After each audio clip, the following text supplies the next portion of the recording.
the atmosphere, the people here around are so passionate, so it's incredible. I get goosebumps every time I see this.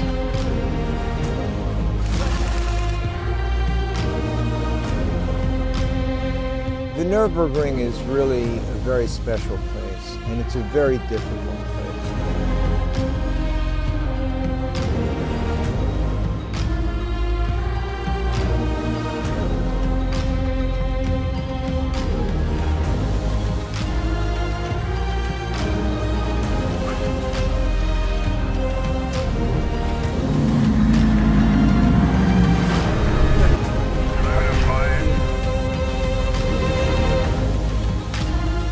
It's very, very good to have all these fans back here in the home of motorsport.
This atmosphere, it's the calm before the storm.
Hello, hello, hello, everybody, and welcome to the AC Friends Discord community, Nürburgring 24 Hours for 2026.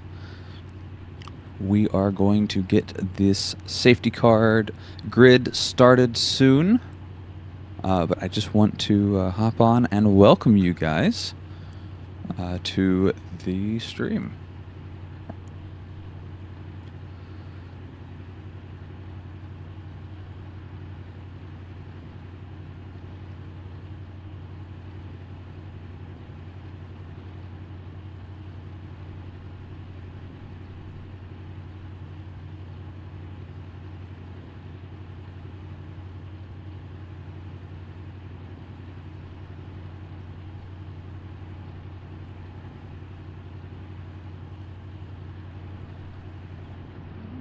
All right, now it is, of course, a pretty long safety car lap. And so you will see we're going to have a bit of time. So I'm going to pull up the spotter guide, and we'll go over the entry list.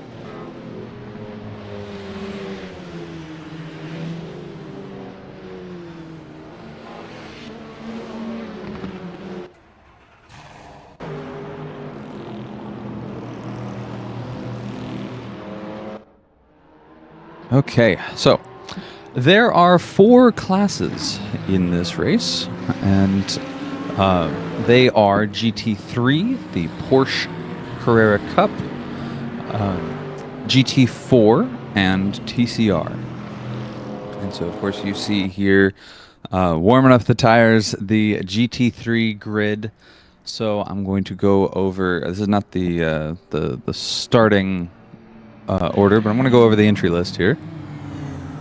So we have in the 301 Porsche 992 GT3R, the Euro Racers team with Carl Brown, Bjorn Karnvik, Michael Kaminski, Drazen Herendik, and I'm going to go on ahead and apologize just in case I mispronounce any names. There's a lot that I'm not familiar with here today.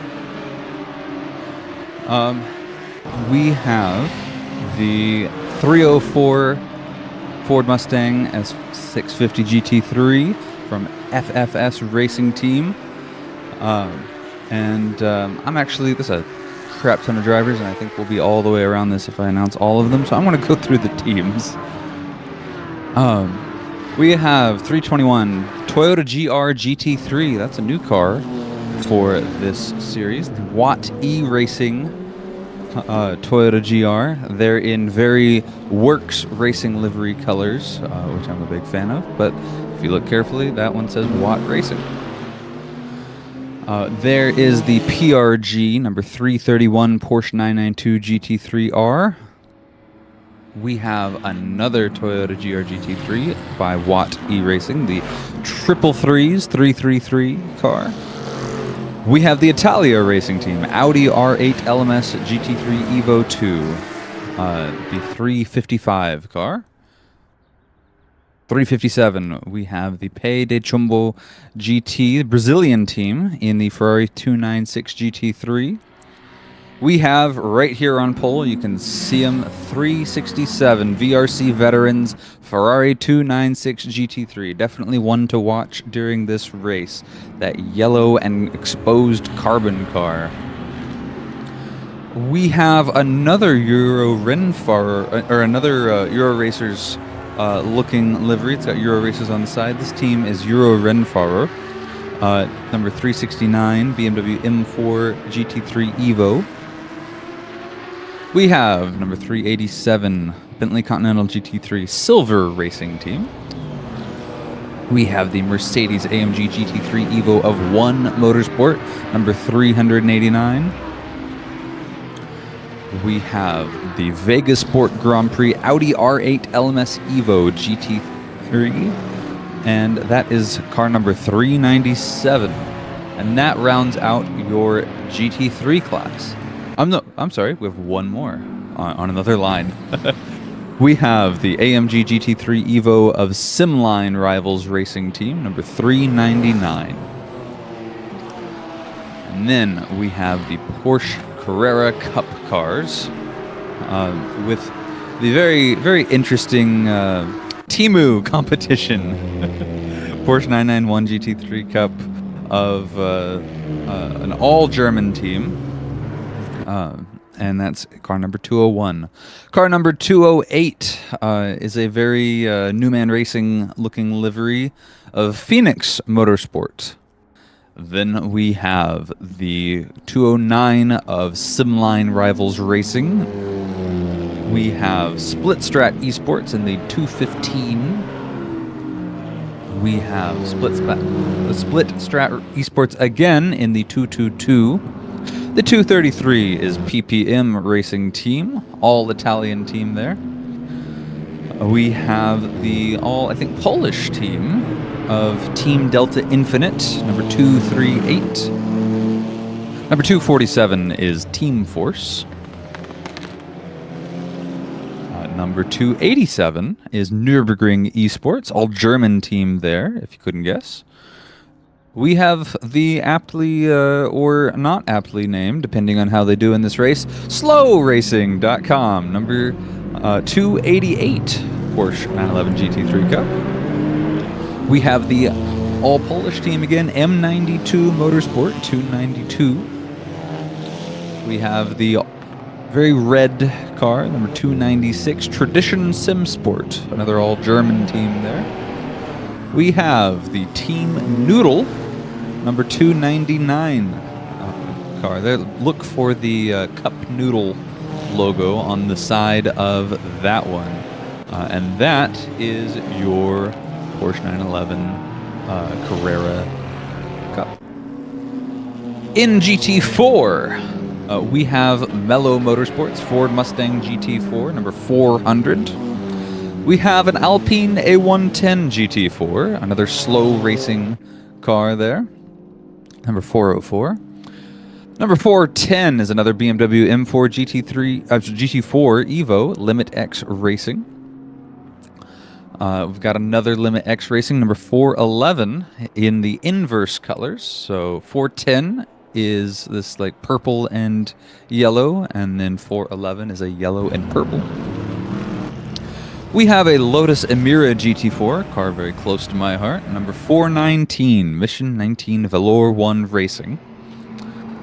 We have Monkey Racing, the Toyota Supra A90 GT4, number 420, Cheeky Boyos.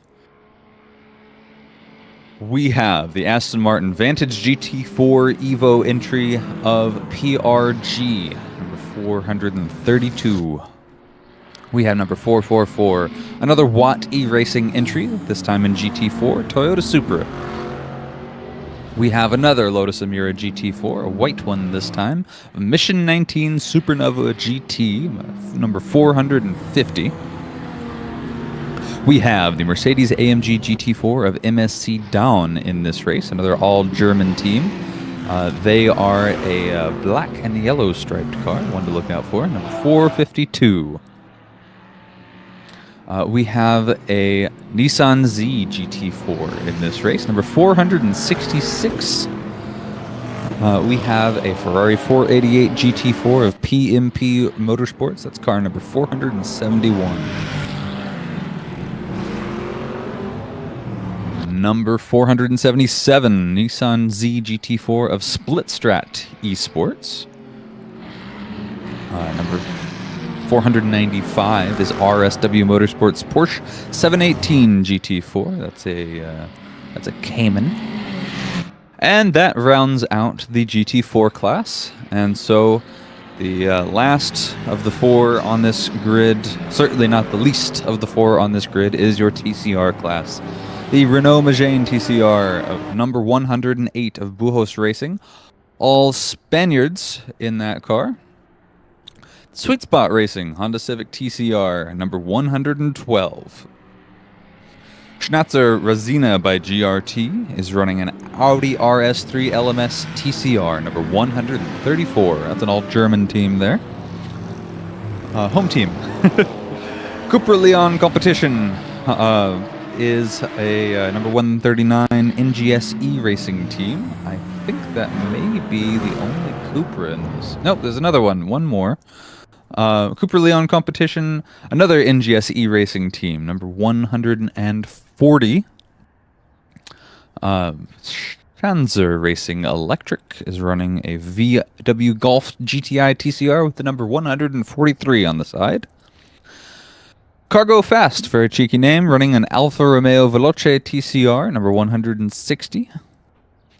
The Renault Megane TCR entry of Kuiper Darkstar, number 163. All black livery with some hexagons on the back. We've got a Hyundai Elantra N TCR, Split Strat Esports. That's their fourth entry in this, number 176. And you can see these cars all coming down the Dorngerho. This is just the first two classes out on track right now. But we'll continue going through the TCRs. Military Soaps Racing, Volkswagen Golf GTI TCR, number 177. Number 181, SlowRacing.com, another entry from them. Audi RS3 LMS TCR. We've got Team Extreme Honda Civic TCR, number 195. UCC Sim Racing is running a Toyota Corolla TCR, number 197. One of only a limited amount of TCR versions, of which we get the street version fully here in the US, at least of the special ones. You know, of course we have Volkswagen Golfs and that sort of thing, but we don't have Alfa Romeo Veloces and Cooper competitions and that sort of thing. And we've got another Hyundai Elantra in TCR to round out the grid. Simline Rivals Racing, number 199. Here as we are coming around to the start.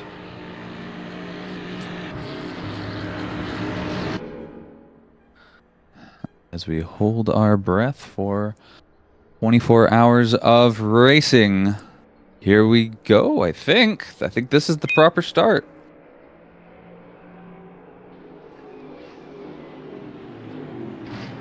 Look at that. As we begin, actually, I'm not sure if this is the.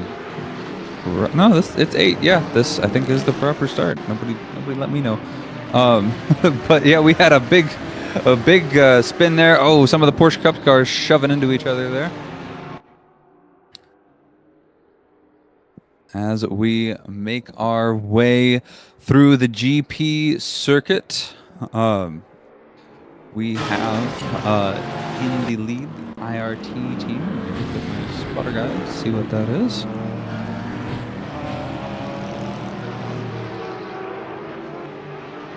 .355 is the Italia racing team.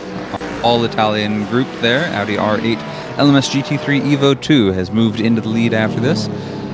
And here now you see the slower class cars split up for management around the circuit. This is our GT4 cars and our TCR cars that have now gone around the whole circuit through the Dorngerho and are split apart nice and evenly from the GT3. And here we go for the start of the GT4 cars.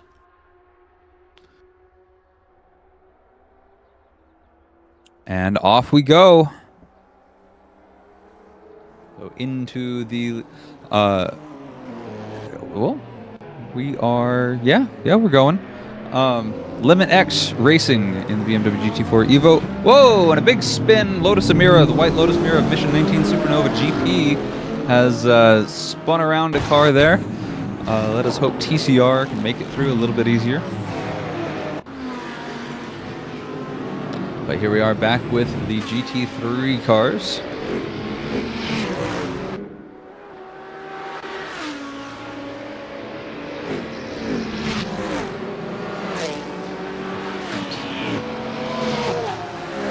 All still pretty bunched up here as we go across Flugplatz.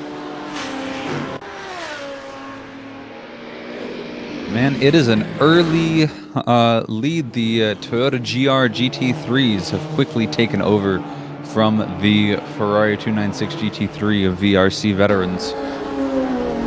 That, I believe, is the Watt E-Racing team.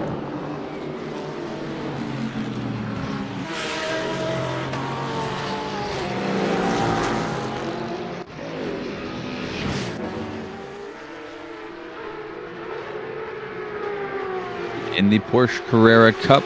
We've got some really door-to-door racing here as we go through Volkswagen.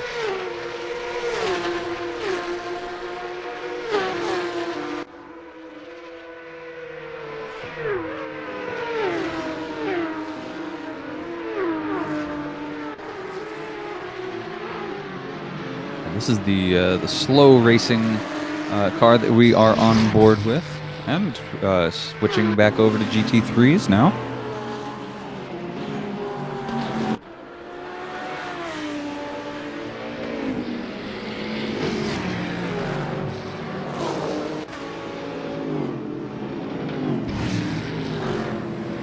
Woo! Oh boy! One car has taken a ride through the grass. It looks like they were able to manage that, but man, it's the start of a 24-hour race. Those are not mistakes you want to be making on the first lap.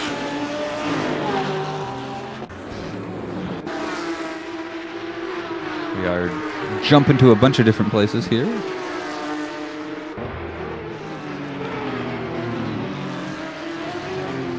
We're back on with the slow racing 288 Porsche Cup.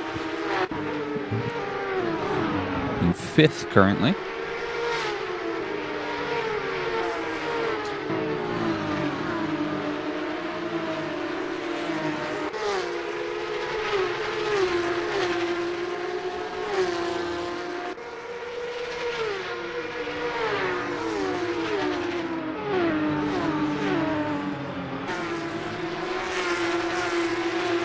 The number 209 Simline Rivals Racing Team, a little bit further down the order, has dropped about 2 or 3 positions in a pretty short succession here in the Porsche Carrera Cup. But hey, we've got a battle going on for 9th overall, 9th in GT3. Oh, we're back to the Porsche Cup. This is the battle for the lead here.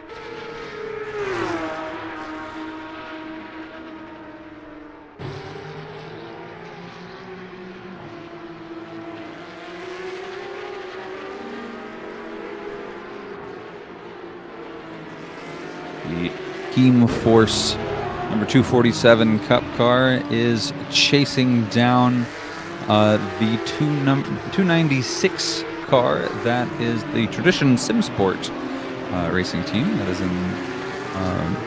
in the front. And now we're looking back at the slow racing Porsche Carrera Cup.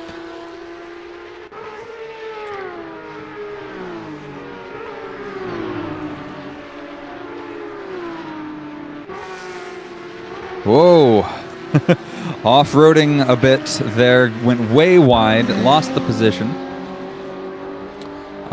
Here we are looking back to GT4. This is the number 444 entry from Watt E-Racing. And they are in now a slightly different second place, a slightly distant second place, about almost 5 seconds behind. And so that LMX team, 410, is off to an early lead in that class.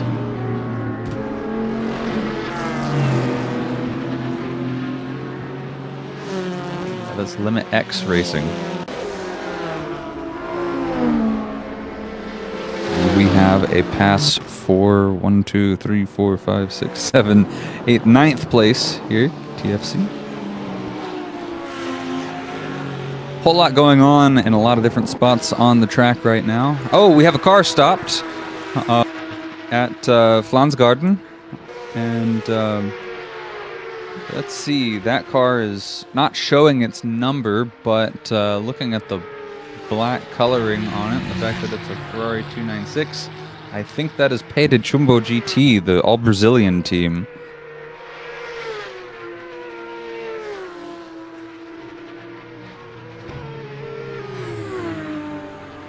They've slipped down to 13th. Oh, they've had another off and another contact with the wall. I'm sure the first incident probably caused some handling issues with damage on that car, and now they're going to have to limp it halfway around the circuit to get there, and we have desktop. But we are watching this GT3 car.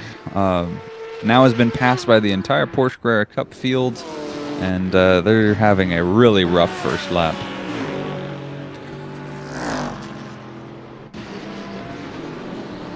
GT3 car field here has made it all the way around the circuit once, most of them.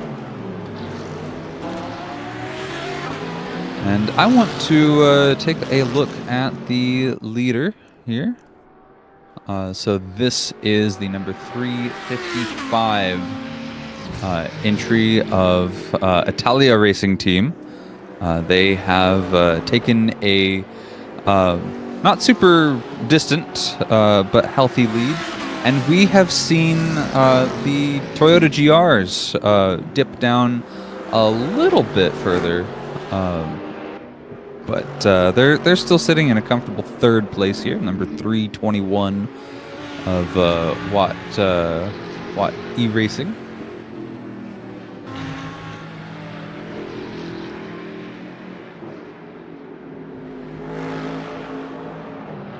That's Dennis Zetak in that 321 Toyota GR GT3.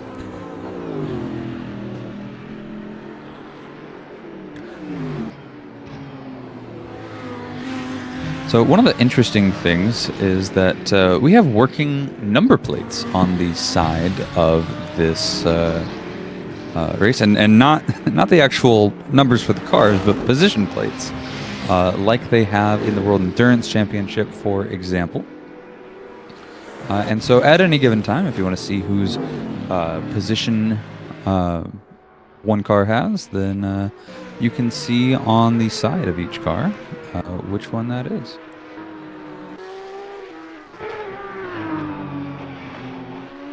So here is your leader in the Porsche Carrera Cup, and as you can see, they have a very healthy lead. They are 7.5 seconds ahead of second place.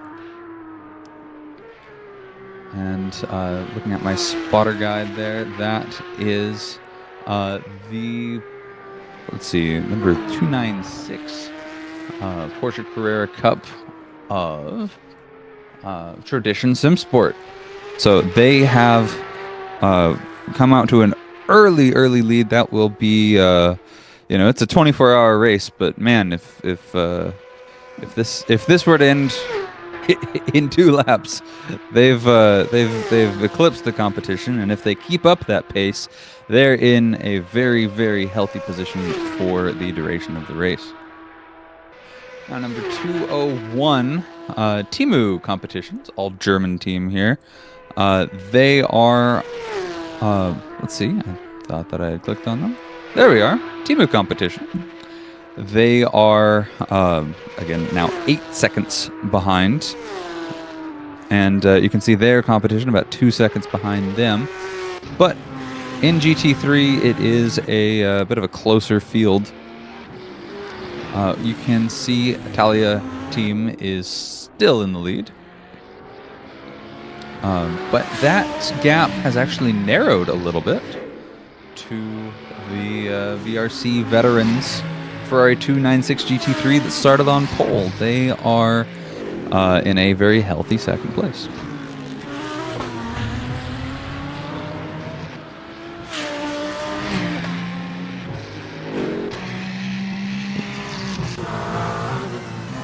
Let's get us into our driver cam here so you can see what the driver is seeing as they chase the Italian team.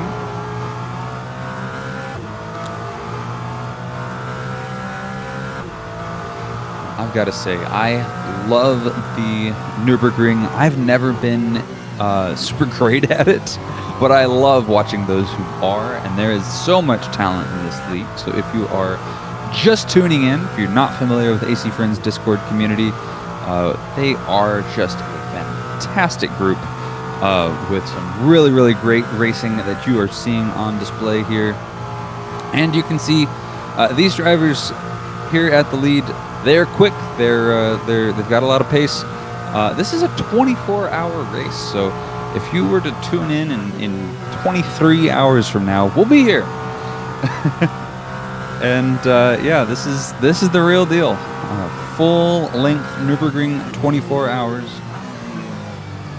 And this VRC Veterans 296 GT3 here, looking at the back of the Audi R8 LMS as they come through the carousel. Such a legendary turn here.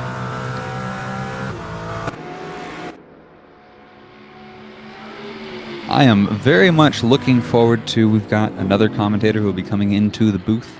I'm holding down the fort here for the start until we get some extra talent in here to join me.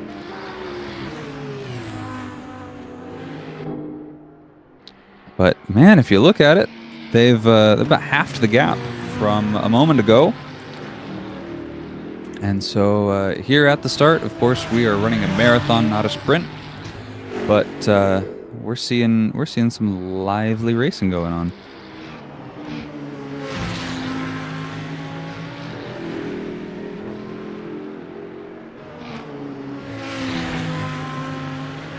We have at our disposal a driver document that the teams fill out so that we can see who is in the car at any given moment. And so the VRC Veterans, that is Georg Kraus in the yellow car here that we're on with, number 367 car.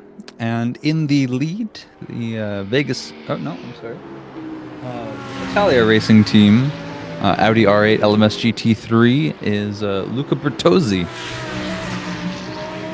who is your leader, and your leader just got a little bit squirrely there. But yeah, and there you go. He lost 0.2 from that little mistake, and that gap is shrinking. So here, as we get onto the Dotterjoho, again, I'm going to be pronouncing things the American way. Feel free to direct your comments and concerns to the trash bin, because I'm going to do my best. But here we have a pass for the lead on the Dotterjoho. And they are side by side here. And it looks like they've made the pass. They're in the trees. And so we have a new leader. That was your pole sitter. And they have, on about lap 3 of this thing, retaken the lead. As well as set the fastest lap, which, again, not saying a whole lot, because we're only 3 laps in, but hey, it's not for nothing. But now, of course, the Italia Racing Team is not going to take that lying down.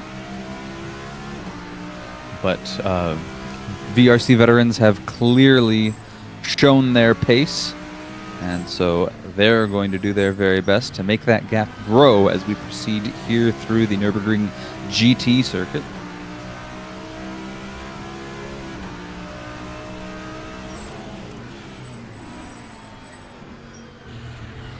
So, fun fact, this very bottom tip of this circuit forms a little small, rarely used configuration called the Mullenbach. And in the first racing game I ever had, a lot of you guys might be familiar with, GT Legends, one of the very early tracks that you start at, is the Mullenbach, which is just that very bottom tip of the Nürburgring GP circuit. I've never seen it in any other racing sim except for that one. But I always think about it whenever they go through that turn.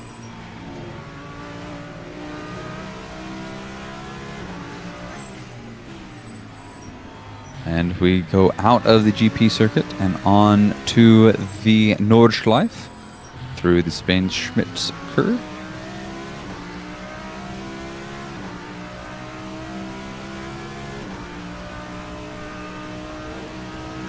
And it looks like the gap is growing, but only slightly.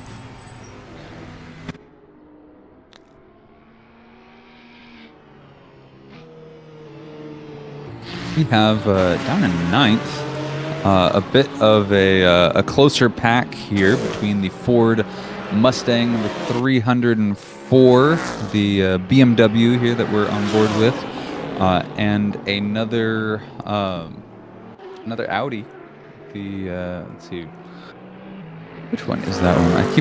I keep trying to look at the cars, and a lot of them aren't showing their number plates. This one, of course, the 369 of Euro Rennfahrer. It's one of the Euro Racers teams. That one in the car right now. Let's see, 369 is Oliman Usmanov. It's a name I haven't run into before, I must confess. But they are leading a very, very close battle here, and it looks like we have a look to the inside from the Ford Mustang, and this BMW here in the middle. He is both attacking and having to defend. Again, this is the start of a 24-hour race, so whole lot of race to run. And these guys, you know, if they're racing each other wheel to wheel, all they're going to do is slow each other down collectively. But they seem to be navigating things pretty well. But I have to wonder if they're starting to feel like the Audi in front of them. That appears to be the, let's see, 397 of Vegas Sport Grand Prix.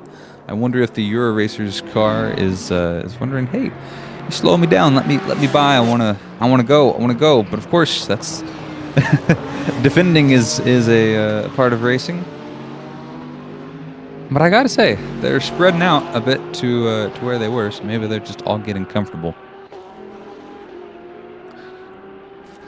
Down in GT4, we've got a battle here going on in the Nürburgring GP circuit between the number 452 Mercedes here and the Lamborghini Amira. Woo! Diving down to the inside for 9th place, and they take the position.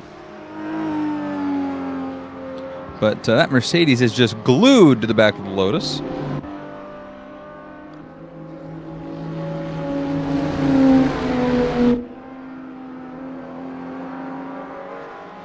And he looks to the inside, doesn't quite have it. Goes way wide on the outside. Here you are on board with 10th place Mercedes team, 452. That is MSC Down, another all-German team. And they are chasing the Lotus Emira GT4 of the Mission 19 Velour 1 Racing. And now that Lotus Emira has started to catch up to the car up ahead of them. And that is this Aston Martin, number 432 of the PRG team. I was thinking that was just an acronym, but nope, it's that's their name. They don't have anything else listed as that name, so that is PRG. And they seem to be staving them off for the moment. Let's go back to our overall leader, GT3 of VRC. They've gotten a little bit more distance for safety, about 2 seconds ahead of the Italia racing team, Audi. And then we've got a pass here. Oh yeah, there we are. The group of three that we were watching before, the number 369 BMW did indeed make a pass. The Euro Racers car passed the Vega Audi team.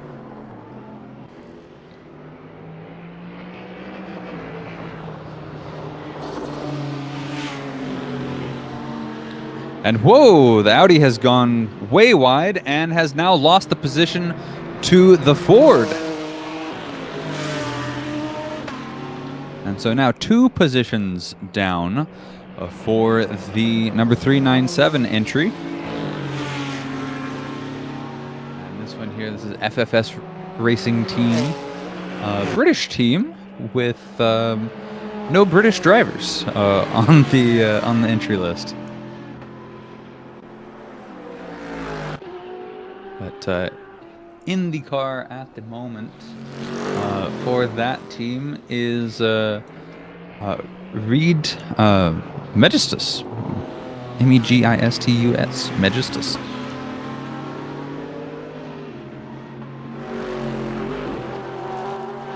And so he makes the pass. And man, you look at the Euro Racers car, they are rapidly widening the gap between both of those drivers.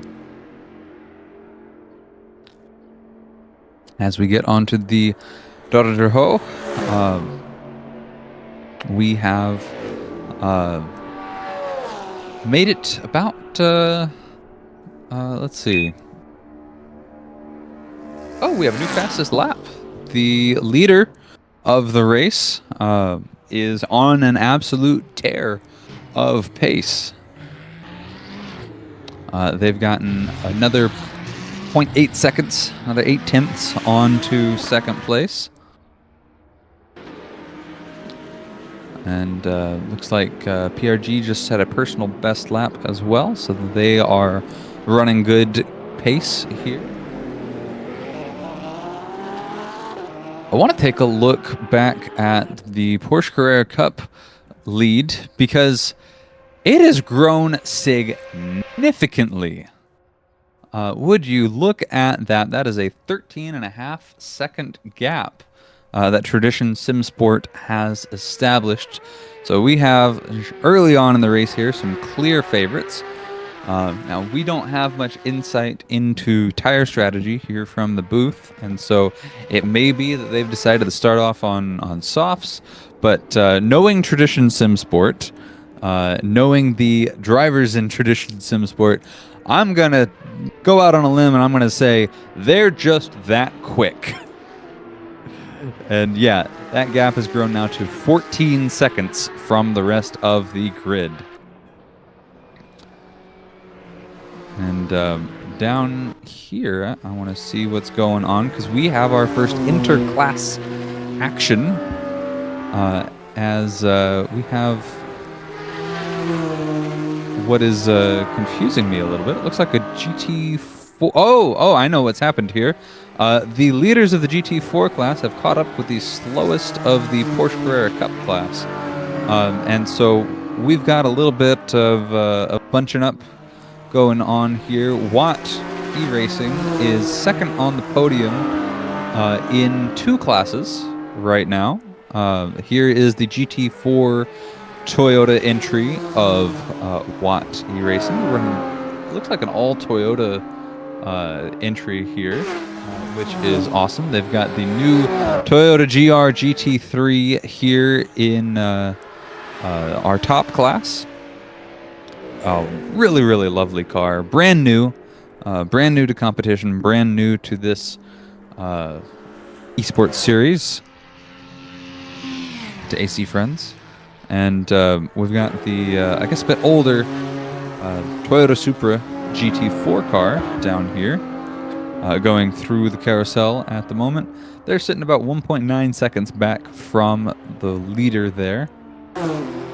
And that Porsche Carrera Cup has been able to hold off being passed by the lower class cars. TCR is not a small field in this mix by any means, but right now the leader is a lonely driver because he is 3.5 seconds ahead of second place, and second place is 10 seconds. Or about 10 seconds ahead. So not a whole lot going on in TCR at the moment, but they have not been forgotten. Let me be clear, and we will be checking back in with the TCRs just as much as the rest of this race. But I do want to note that our closest battle right now on track is this one here for let's see, it looks like 1, 2, 3, third position.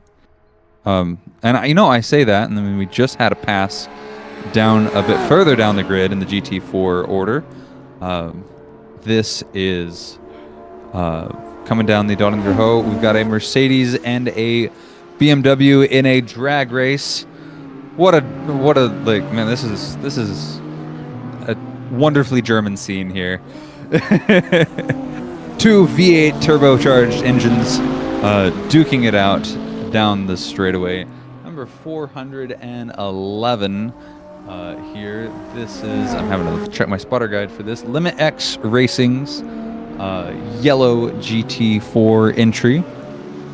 And then the Mercedes there is number 452. That is MSC Down. So Limit X Racing and MSC Down had a pass for, looks like 10th place. And the Lotus Emira still in the mix. These three drivers have been together pretty much since the start. And as this sort of fizzles out, I still think it's about the closest we have on track. Probably Watt Racing, though, is getting a little bit within range of the leader. Again, 24-hour race. Watt Racing, I know, knows how to run a full 24 hours. In previous years, I've actually driven with them many, many moons ago. But we are...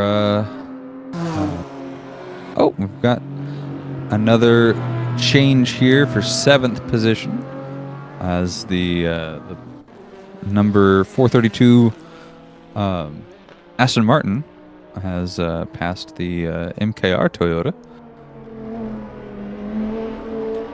And then these three drivers here still trading places. So let's take a look. Let's go on board with the Emira.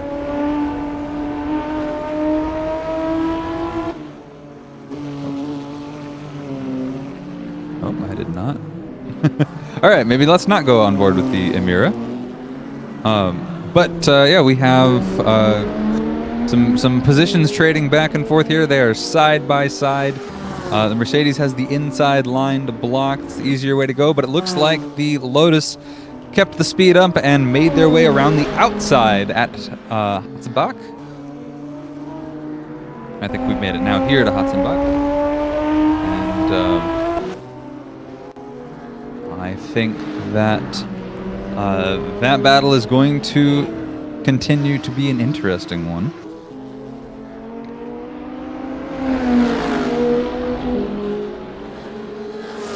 So this MSC Down Mercedes here, this black and yellow car,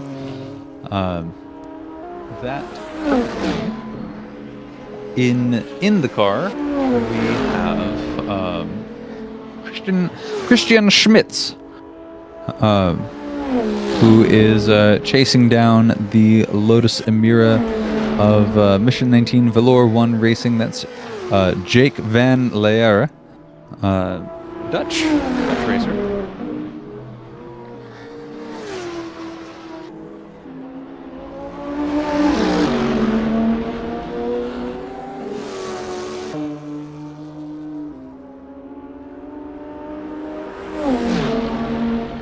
.30 in the morning here for me, local time.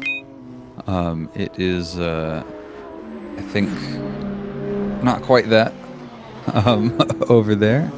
And I thought I saw a little switch up over here, but there's enough distance that I don't think that's the case.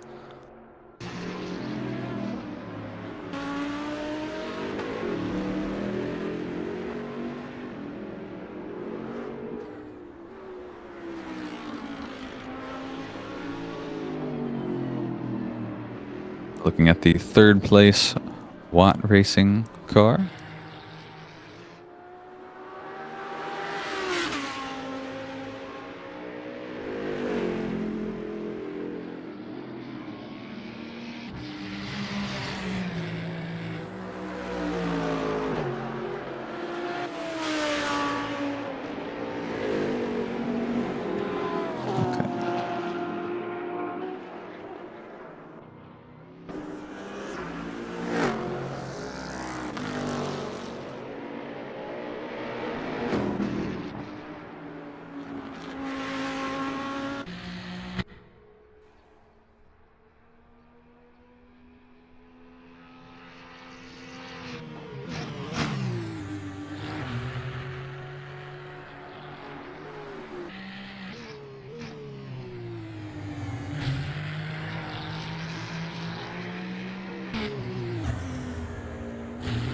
Here we are with the VRC racing team entry. They are your current leader. They were also your pole sitter, so clear proof of pace right here. And they have a very open, clean track for about another, really good chunk of the circuit. If you look at the map there in the top right corner, they're the little teal dot. And so you can see they've got nobody in front of them for quite a while. Eventually, we will be catching up to the TCR class and the GT4 class and eventually the Porsche Carrera Cup class. And we'll have some very, very interesting traffic management, let's call it. But for now, here at the start of the race, we got a bunch of hot lapping going on if you're in the lead of your class up until you catch the others. We have a DNF entry. BHR is the number 108 Renault, and they are out. I do not know why they are out. We'll try to find that information later on, but oh, they show as a DNF. They're coming back out on track now, so maybe they had a connection issue or something to that effect. But we've had interesting. Okay, I'm gonna have to figure out. Oh, long pits. Why was it showing up as a DNF on the timing screen? My apologies. So okay, they got a stop and go penalty though. In that. That's not them, that's them. The number 108 entry. That is Bujos Racing. Spanish team has gotten a stop and go, and they will have to come back into the pit lane to serve that.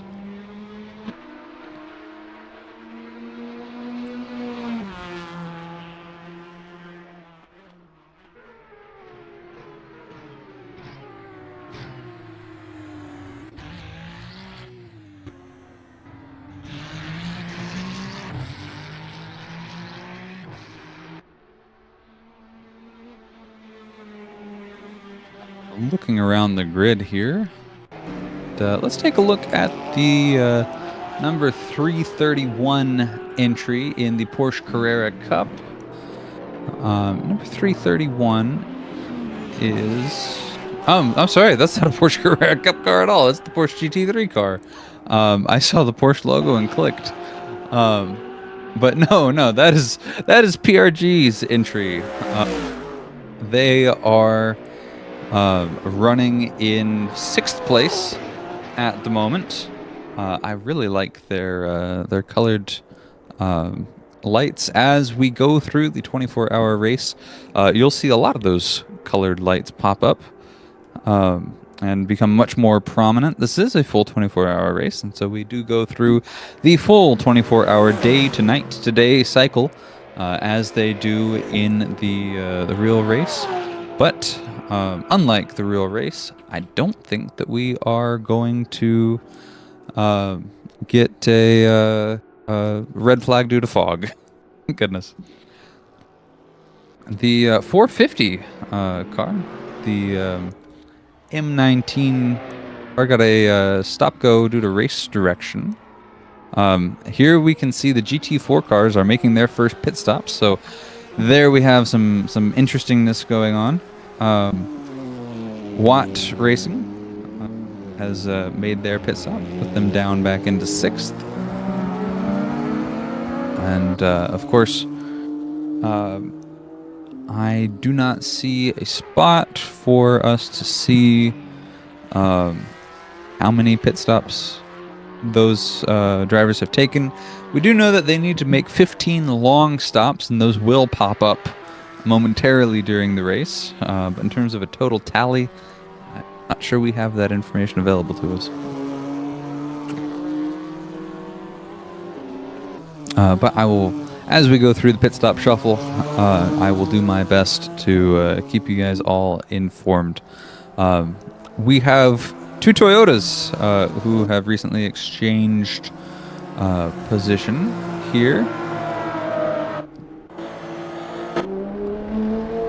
So Watt Racing makes their way back up into 5th, passing the other Toyota Supra GT4. TCR, we can also see making their first pit stops and going through that shuffle. Here we have the Alfa Romeo Veloce TCR of Cargo Fast. And you can see they are on track with the Lotus Emira GT4. I really like the Alfa Romeo Veloce TCR. You don't see it a whole lot in a lot of competition, but yeah. And it looks like he is knocking on the door of the GT4 car, so that's a fun little interclass traffic thing. It usually is such that the GT4 cars are going to be quicker than the TCR cars, and it looks like in the long run that will be the case. But at least in the corners, the TCR car seems to be doing seems to be able to hold its own.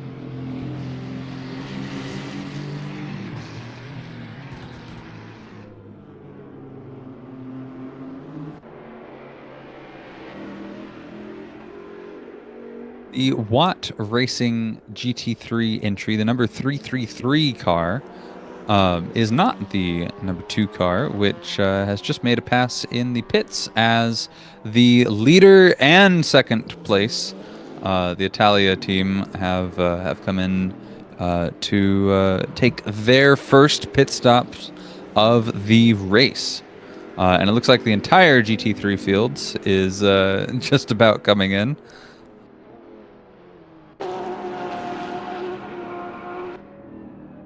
All right. I've just received word from my my co-driver in this race, my co-commentator, and he has said that he'll be joining in about 10-15 minutes. So expect the commentary to get better very soon.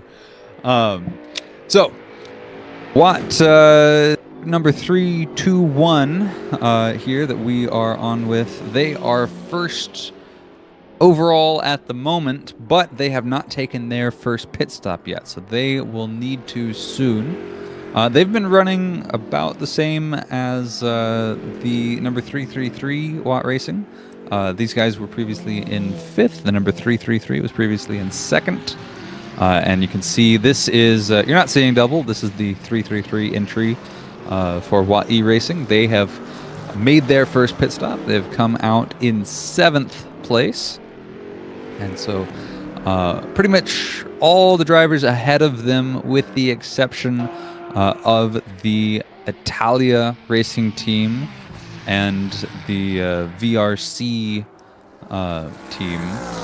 VRC, that yellow Ferrari there, VRC veterans, which has proven their pace. Pretty much everyone else has not taken their pit stop up ahead of the number 333 Watt entry, not to be confused with the number 321 Watt entry. Porsche Carrera Cup, they are making their first pit stops, and you can see there's been no major lead changes so far. That is how far out ahead these first 5 are, but what we can see is PPM, the number 233 Porsche, and the TMU, PPM, they're taking a much longer stop. PPM is the number 233. Yeah, that's PPM Racing Team. I see on the timing screen what you guys are seeing on the timing screen, only those 3-letter codes. I'm not seeing the full team name, and so I'm having to check my spotter's guide each time I see the car, which is realistic, but definitely new for me in sim racing commentary.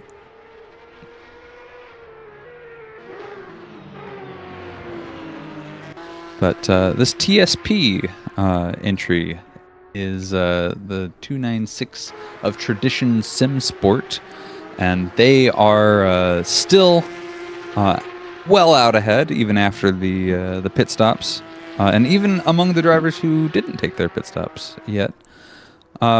We've got this number 209 entry of Simline Rivals Racing. They were in the pits for quite a minute, and now they are still in the pits, but showing as a DNF on the timing screen. I got burned earlier with the TCR entry that showed as a DNF and then came out of the pits. So I don't know if that is being honest with me or not. I'm going to be fully transparent there. But they do keep dropping down the order. They have stayed in the pits. They're no longer showing as a DNF on the timing screen, but yeah, they're still going down the order. I wonder if that is just them making their long stop. You have to make 15 long stops in this race. The drivers get to choose, or the teams get to choose when they make them. But you will pit, I believe, roundabout or a little bit more than 15 times during the race, depending on tire wear, fuel rate, and the car class you're in, I'm sure. And so there can be, discrepancies, but they have been in the pits for quite a while now. Them and the number 247 Cup car, definitely something to keep an eye on. But let's take a look back at the leaders. Remember, these guys have not taken their pit stop yet. The number 321 Watt Racing GR GT3. And so that first place is kind of a false first place. But ones who have, and I don't have the mouse anymore, but ones who have is the IRT racing team, and yeah, I cannot control the screen anymore. So we're going to be on board with the number 321 Watt Racing team for a minute. But I will say that the GT3 entry of the number 331 PRG, Porsche 992 GT3R, they are also kind of in this mix of cars, but I don't think that they took a pit stop, and so I think that they will still need to pit soon, maybe in this next lap or two.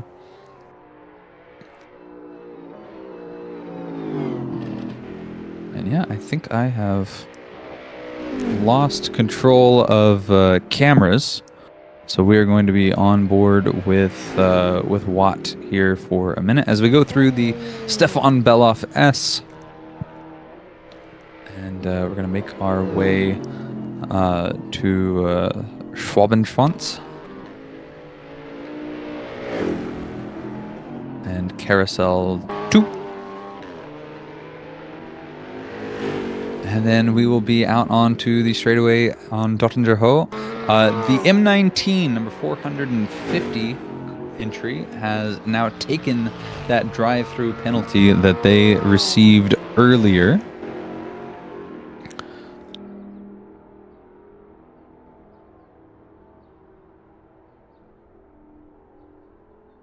The Supernova GP.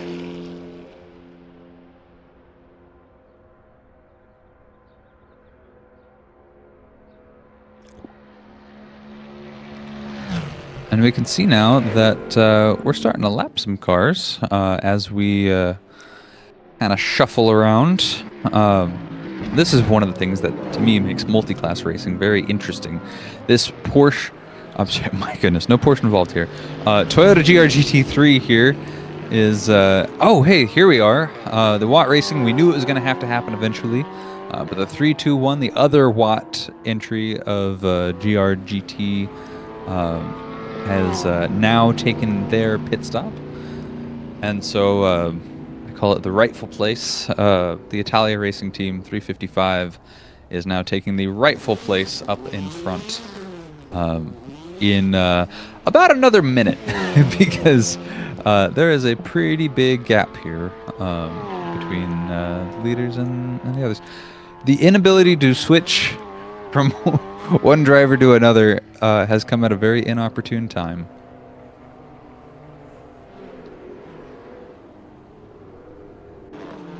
And oh, look at that. They took a very short stop. They did not take one of their long stops. And so they actually, now after a pit stop, do come out properly ahead of the Italia Racing Team, Audi, and the VRC and their teammate as well. So of course, eventually they will have to do a long stop. So kind of sort of stands, but after everyone has taken their first pit stop, depending on the strategy that they've done, the 321 Watt Racing Team is now kind of properly in front with a 14-second gap to the previous leaders.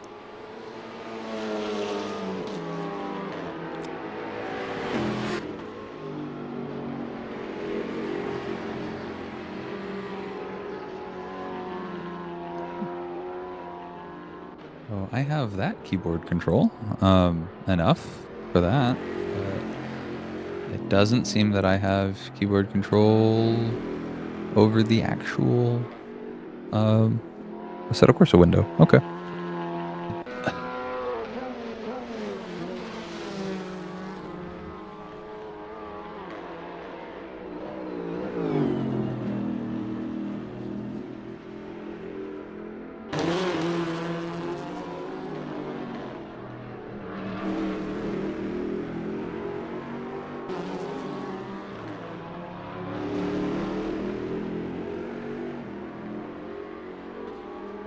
Okay, we got some information a few minutes ago. The number 108 car disconnected from the lead of the TCR class, and then whenever I guess they reconnected, they were in a long stop and came out too early, which you cannot do. That's information that I've been given.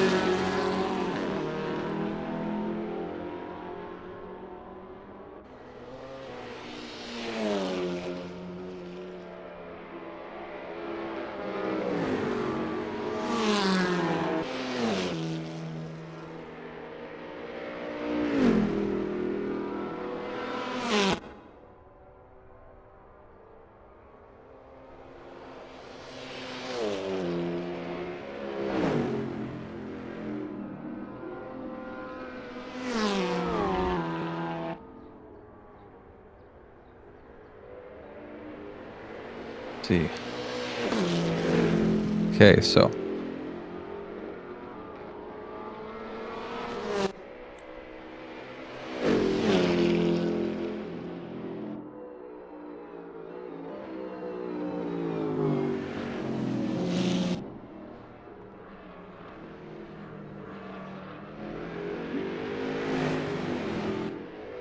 there we are. Okay, I'm able to change cameras again. Awesome, awesome.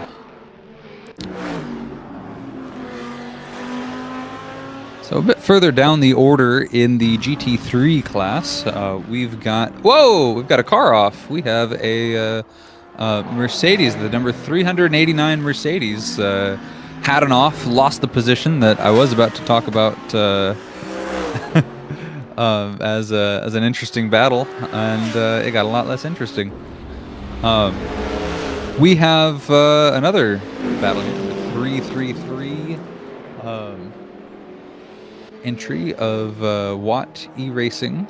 That was the one that was previously sitting pretty in third, and they are now down in sixth after having taken a long pit stop, and they are fighting like hell with this Mercedes GT3. They passed them, and it is an exciting one. So let's take a look.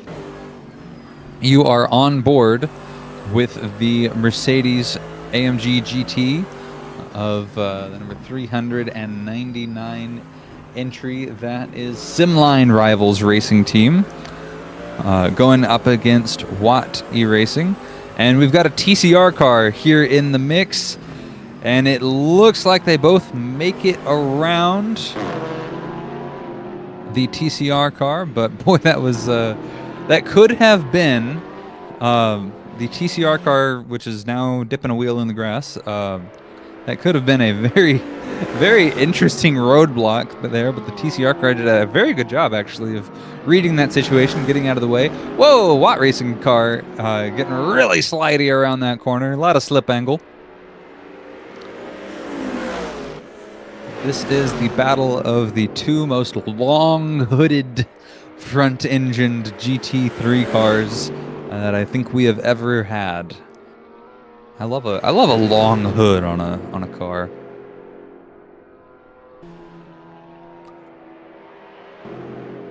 But yeah, look at this battle here. Whoa!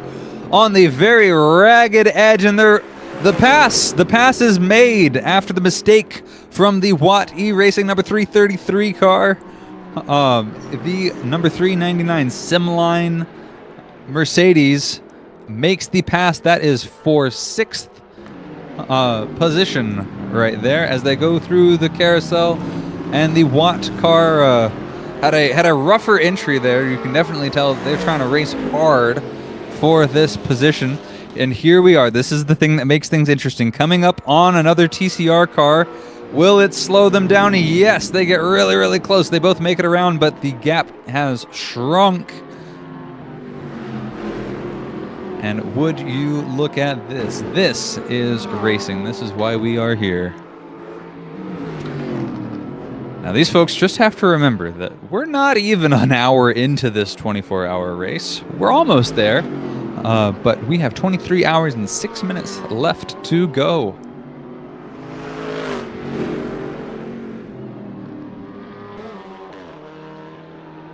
Man, two beautiful-looking pieces of machinery here, duking it out around the Nürburgring. What more can you ask for? Stick around. We've got more of it.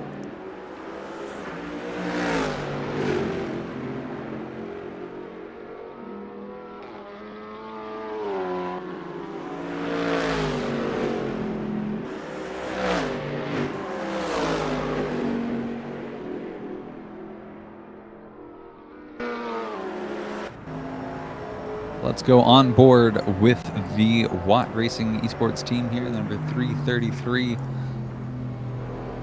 In the car right now is the driver Tim Stahl, who has begun this race, passing another TCR car there. We've got pretty much the whole, or about half the field of TCRs up ahead of us. Number 417 GT4 car got a drive-through, which they have now taken. TCR car as well. A 178-second stop and go has been taken. Look at this big long straightaway down the Doningjoho, chasing them, kind of starting to kind of reel them in a little bit here. This is a good sign if you are Team Watt. And yep, they go alongside for the pass. And it's going to give us the horrible camera angle right there. We come out of the trees, and it looks like they made the pass in the trees. And coming up on another TCR car, which has locked it up. You got these two GT3 cars battling it out in your rear view mirror. They both make it around, and look at this. A drag race down the start-finish straight. The Mercedes and the Toyota side by side into turn one. And it looks like the Mercedes has gotten the advantage back. But no, it is not over yet. Side by side as we come through the GP circuit. Ooh, buddy. Oh, they touch. Oh, they touch. The Watt E-Racing has, let's say, persuaded, to find a word for it, has persuaded the Mercedes off the track a little bit, and Simline racing team is not going to be super thrilled about that move. But definitely some good fun racing. Maybe not always good clean racing, but good fun racing, and certainly fun to watch. And this battle is not over yet. Here is the POV of the number 399 GT3 car of, let's see, I have a memory of a goldfish here, Simline Rivals Racing Team, here in the last part of the Nürburgring GP, and I have the feeling that I am not alone. Say hello. Hello, hello, good evening, good morning everyone, good afternoon. It's Mark Rio joining you. Good to see you, Mark. A little bit of inside baseball for everybody. This is my first time meeting Mark. So, Mark, how you doing? I'm doing all right. Well, good morning. It's 10 a.m. for me, so it's late morning. Cody, I imagine you are in the same time zone or similar time zone to me. So I think we're about an hour apart. So yes, yeah, we're both waking up. Indeed, yeah. Just had some breakfast. Good morning, everyone. Just watched the beginning of this race, and my goodness, what a interesting start we had here, Cody. As we're just about an hour into the race now. Do you want to lead us through some of what's happened so far? Yes, absolutely. So at the very, very start, which wasn't super announced to me, so I had to second guess myself a little bit on whether it was the start. But boy, it was, and the GT3 class started out in the very first turn with a spin, and as we've continued on through the race, it's been much less contact than that. We've had a few drive-throughs. We've all had our first round of pit stops here, and we had a lead change for strategy. Right now, the number 321 Watt Racing Team is in front, but this driver of the Watt Racing Team, the number 333 entry, was previously the one that was up ahead, but through some long stop, short stop, pit stop strategy, the number 321 Watt GT3 car has taken the lead. Righty, and I imagine that was the 387 that spun on the first lap. I was trying to look at the numbers on the timing tower when that happened, but right there in the first corner as well, and fell back quite a bit. But it looks like they've since came back up quite a bit, took over half the GT3 field. So that's not too bad considering that first lap. And then also towards the end of the lap, you might remember as well, there was a bit of a moment there for the 357, which still has yet to go through most of the Cup class, the Porsche Carrera Cup class. Yep. And we had a very interesting battle with the Euro Racers GT4 and the Lotus Emira, and that has largely calmed down as we've made our way through pit stops, the first round of pit stops. But definitely one of the highlights of the first hour of the race was watching that battle. And this one here has really hotted up. Go ahead. No, actually, go ahead. Yeah, this what we have on screen right now. The 333 Watt team, we almost lost it in the trees there, but the Watt Racing Team had a hard strike against the outside wall there.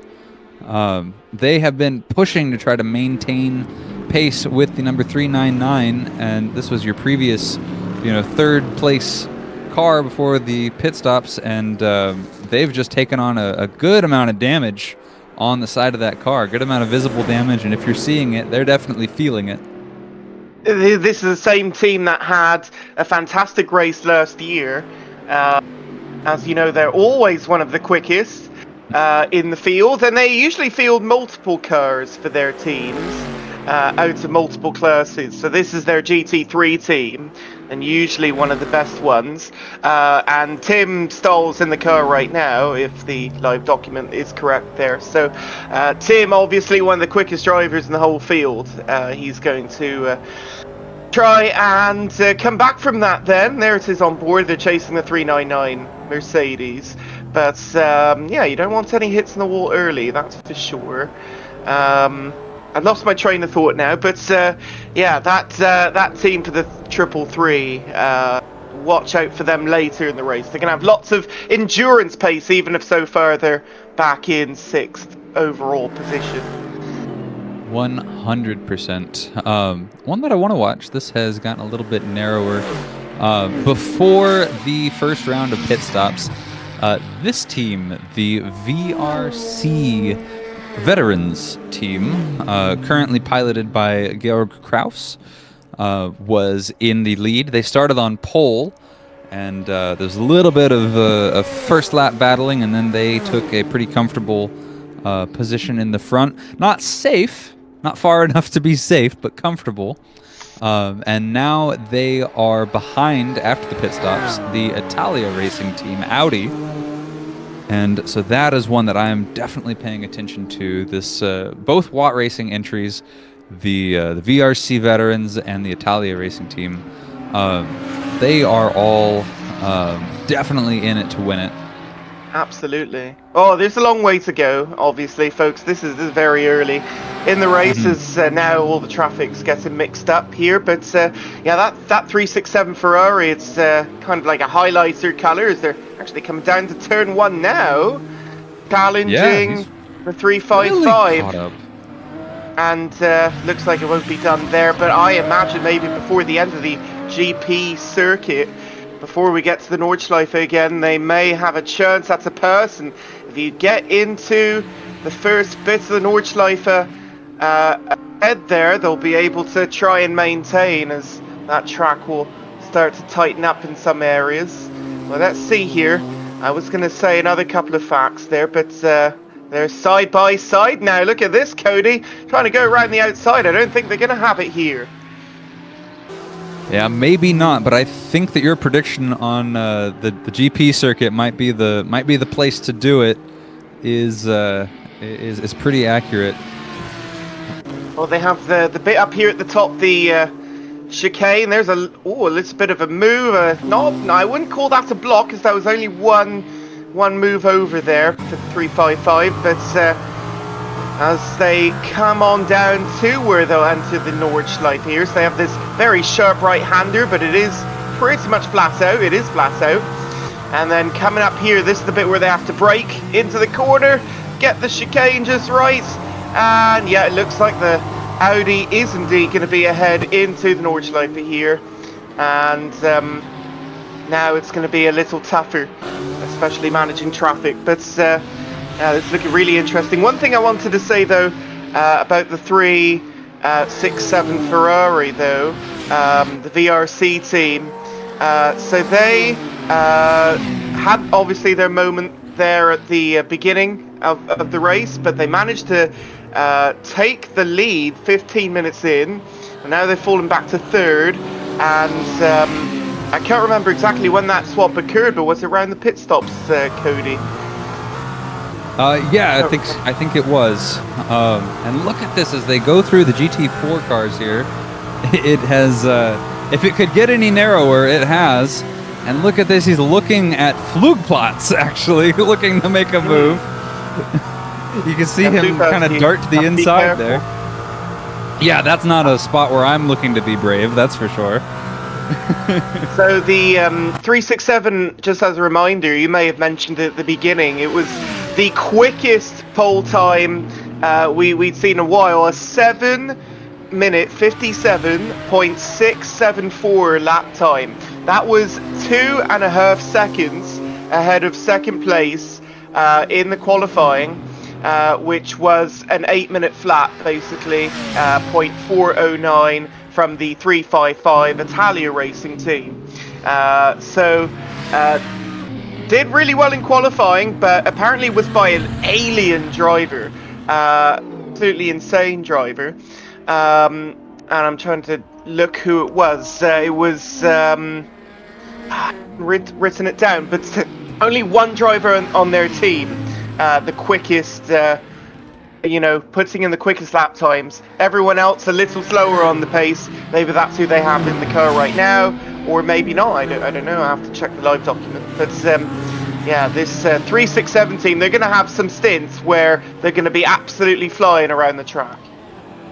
And I do also want to note that we have the lap record for the race last year, and it was an 8-minute 8 second lap. So we're well past that this year, and I don't know if that's a BOP change or a talent change, but that sounds really slow. We're definitely running much quicker this year than previous. You know, I didn't even check on that before coming in here, so yeah, that's a good thing to know. 8-minute 8, 193. That was GLS PXN Racing in the Audi last year. Remember, last year's race was in August. This year it's much closer to the real life race, only about a week removed. Hopefully everyone's had a great time if you went to the real life race. Yeah, I know a few people who are in this race did. I think there were some folks from Watt, I think, mentioned that they had gone. I saw some. No, I don't think so. I saw some folks that had posted photos in the Discord who were there in real life last weekend, and it looks like it was a great time. And yes. They had some fireworks going off, the cars going by, lots of lovely lights. It's yeah, I saw some really, really nice views. By the way, not to detract from this battle here, it's still going on. It's one of the closest in the field. There's also a battle I see well back in GT4, the 411. BMW looks to be trying to challenge the 466. Yeah, we saw that battle as we were lapping them in the GT3 cars earlier at the start of the Nordschleife, and we got to see them as they were in their own battle, and then they both kind of had to pull aside a little bit for the GT3s. But yeah, that's definitely continued to go. I gotta say, I really like the Nismo GT4. That is such a cool looking car, and they've picked such a cool livery for it as well. That is one of the best liveries in the field, I think. There's a few good ones, and I'm sure we'll get time to mention them later. We'll have plenty of time for that. But this one is definitely one of the best here that you just saw on screen there. Well, will they have the performance to match the livery is the question, because that'd be a cool one to see up on the podium at the end of the race, that's for sure. By the way, sitting in 7th place. By the way, Sasha is saying in the chat, we are reading the chat, by the way, we'll get to your messages in a moment, that will be a big part of the show. But he's saying the physics has changed on the cars from last year to this year, meaning that's why they've gone probably significantly quicker in lap time. So thank you for that.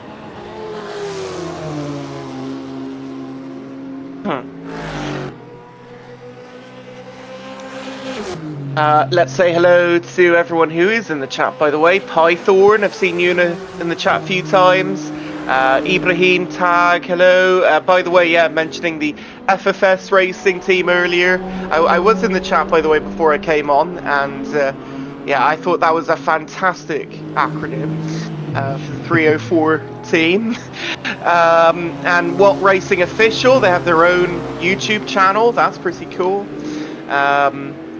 Again, welcome on in, everyone. 144 people watching on the AC Friends live stream at the moment. That's fantastic. And look at that there. You see the very, very noticeable light blue 466 attempting to go by. And, well, you know what? They're probably going to use the end of the Dottinger straight here and the slipstream to slingshot their way by into the end of the lap here, Cody.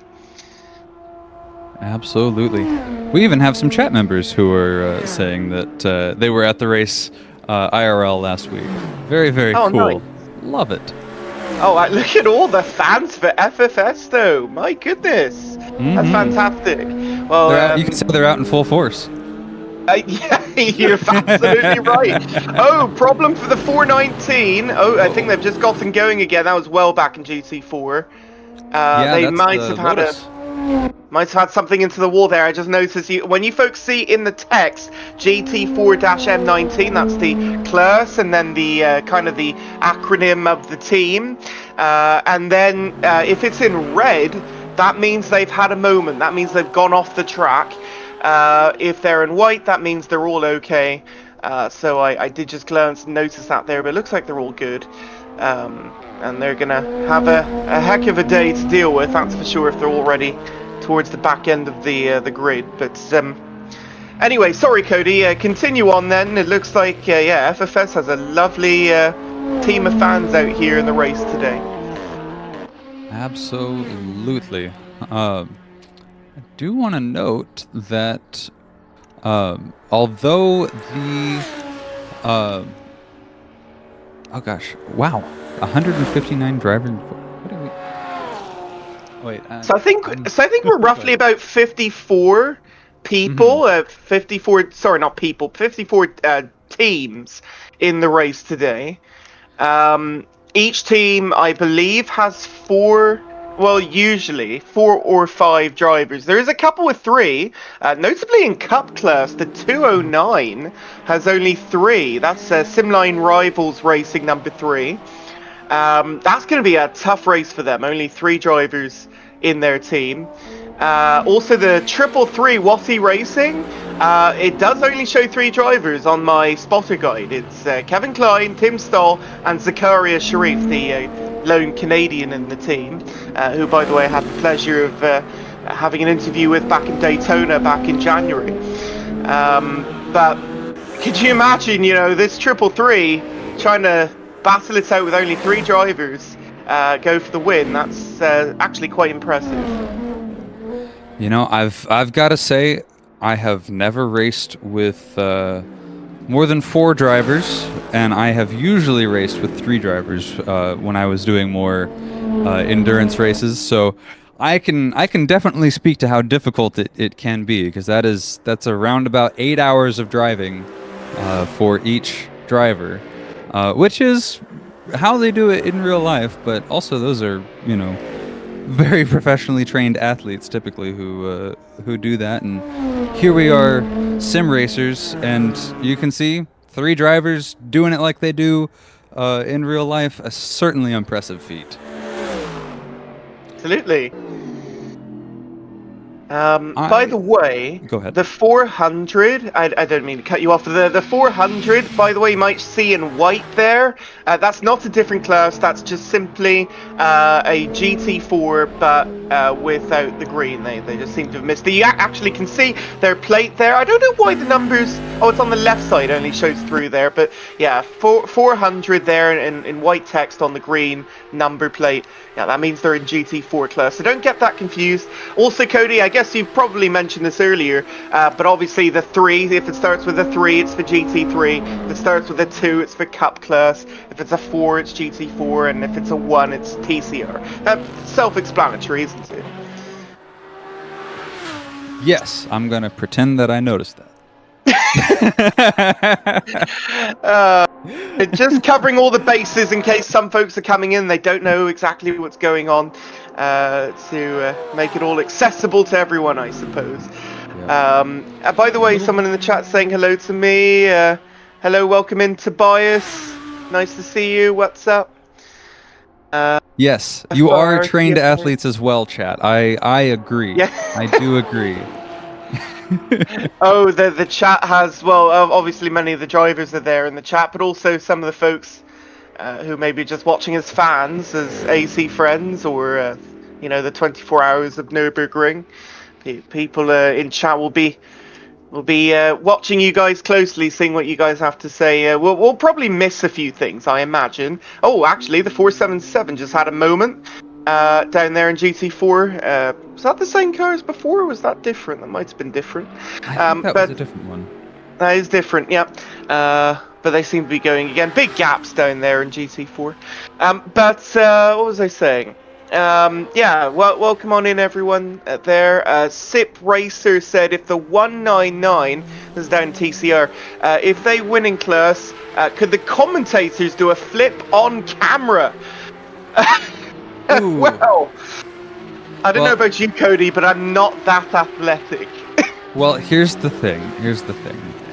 I am commentating for the first 8 hours of the race or so, and then I will be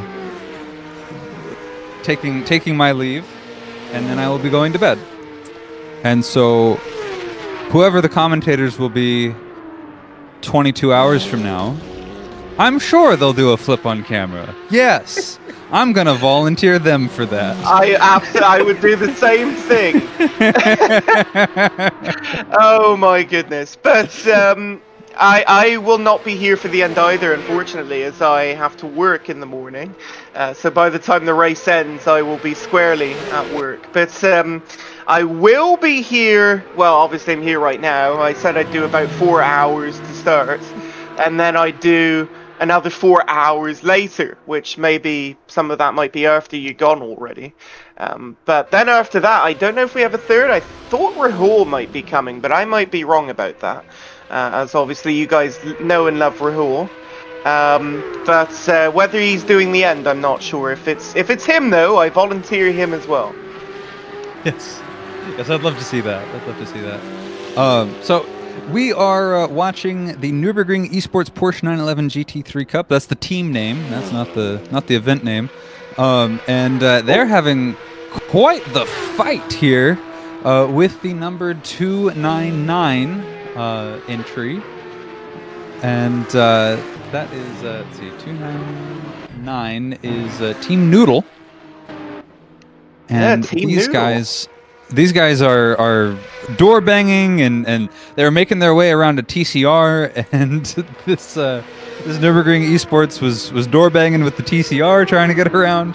They are definitely treating Porsche Cup racing as a full contact sport, which is entertaining. But folks, remember, there's about 23 hours left of this race, and you're in 6th.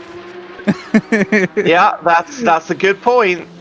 It's not a good idea to be physical this early in the race, that's for sure. But yeah, well, we saw on the first lap that no one was going to listen to you, Cody, it seems, when they had that contact. So yeah, we'll see how it goes. Hopefully the 299 tries and just kind of sticks behind but not get too involved, as I say again, they are still trying. But yeah, be careful here, folks. Especially the 296 is pulling out a fantastic start here for Tradition Sim Sport. We knew they were quick, and they were quick last week in the test race, if any of you were here watching that, which I wasn't actually supposed to be doing commentary the whole time. I just sort of ended up doing so, which, I don't know, it's surprising how quickly 3 hours goes by. But yeah, they are looking once again extremely good on the green. Hell today, as look at the 287 going for the purse here. Not guessing it though. Not quite. I do want to note that VRC veterans put in the fastest lap of the race. It's also our first sub 8 minute lap. It was a 7-minute 59, I think. Triple Four is in the pit lane. So if you see DNF, that means that's one of their long stops that they are taking. So they leave the server. The car's still in the pit lane, but then the next driver gets in. Have a certain amount of time to, you know, a grace period to kind of do that. And then once their, you know, elapsed time that they're expected to stay in the pit lane, in the pit box, has expired, then you're able to leave the pit lane, go back out on track. So they'll lose a couple of positions here, but then they'll head out back on the track with fresh tyres, more fuel, and they'll be good to go. So that's the other Watty Racing car there. Same with the 495. It looks like all the GT4s here, Cody, are headed to the pit lane. Yes, yeah, big group. About 4 drivers in the pits actively right now. We've got a few that I think have come out, and we can really see. Here we are, MKR GT4 car coming out. That's the very cheeky number 420 of Monkey Racing, and they have emerged in 5th. But yeah, we've got the number 495 Porsche GT4. There's a Porsche in just about every class except TCR here, but they're taking their long stop. We've got this. Let's see So okay, fun fact: if we hit F5 just for a second, now then the number plate will then show up. So it is on all the cars. It just has to load in. It's a visual glitch, yeah. Yeah. Also, I've set up on my Stream Deck some views, so if I'm taking over the views later, I have the ability to do that. Oh, you go right ahead. Later. I don't have any of the controls now, and actually I'm okay without it, because you are doing a fantastic job there, by the way, with that. Yeah, just kind of watching the action, watching the tower and seeing how it's going on. As we got multiple that are close, the Battling Cup class, the 288 and 299, obviously, very, very interesting. And then the 411 back in GT4 working their way up as well, battling the 466. And hey, check out the 195. They're going to take advantage of this, having the GT4s behind them. Obviously, it will take... Oh, you see there? Well, it looks like the 195's headed to the pits. So, yeah, those TCRs are going to have a chance here to try and make a gap between their classmates here. As, wow, that is really, really close there. As you see there in Cup class, they come towards the end of the lap. Yeah, you can really see identical machinery here having its advantages. They're all taking pretty much the same or very similar lines, and all bunched up nice and close together. It's very fun to see the Porsche. Oh, this is gonna be interesting. We have a change for the lead. Yeah. The 367. Yeah, the Watt team is now in 2nd place as VRC, your pole sitter, has taken the lead back. And it took a few laps, but we had a sneaking suspicion that they'd be getting back up there, and boy, they have. Oh boy, this is looking really interesting. The 321 and the 367 here. This is live right now, the battle between them. And where are they? It looks like they're up in the northeast part of the circuit right now. And I am going to butcher the name, so I do apologize. But they just went through the Kessel Shed not long ago, and they're coming up towards the carousel pretty shortly. In fact, right now, as I look back over. And so this is going to be a really interesting dash at the end of the lap here, I think, is maybe the 367 is just going to tuck in behind. They're going to play it safe until they get a proper passing opportunity here. This is looking interesting, Cody. 100%. And one of the things that we saw from the other Watt racing driver was whenever they were in a battle, they started to really, really push and go a bit wide.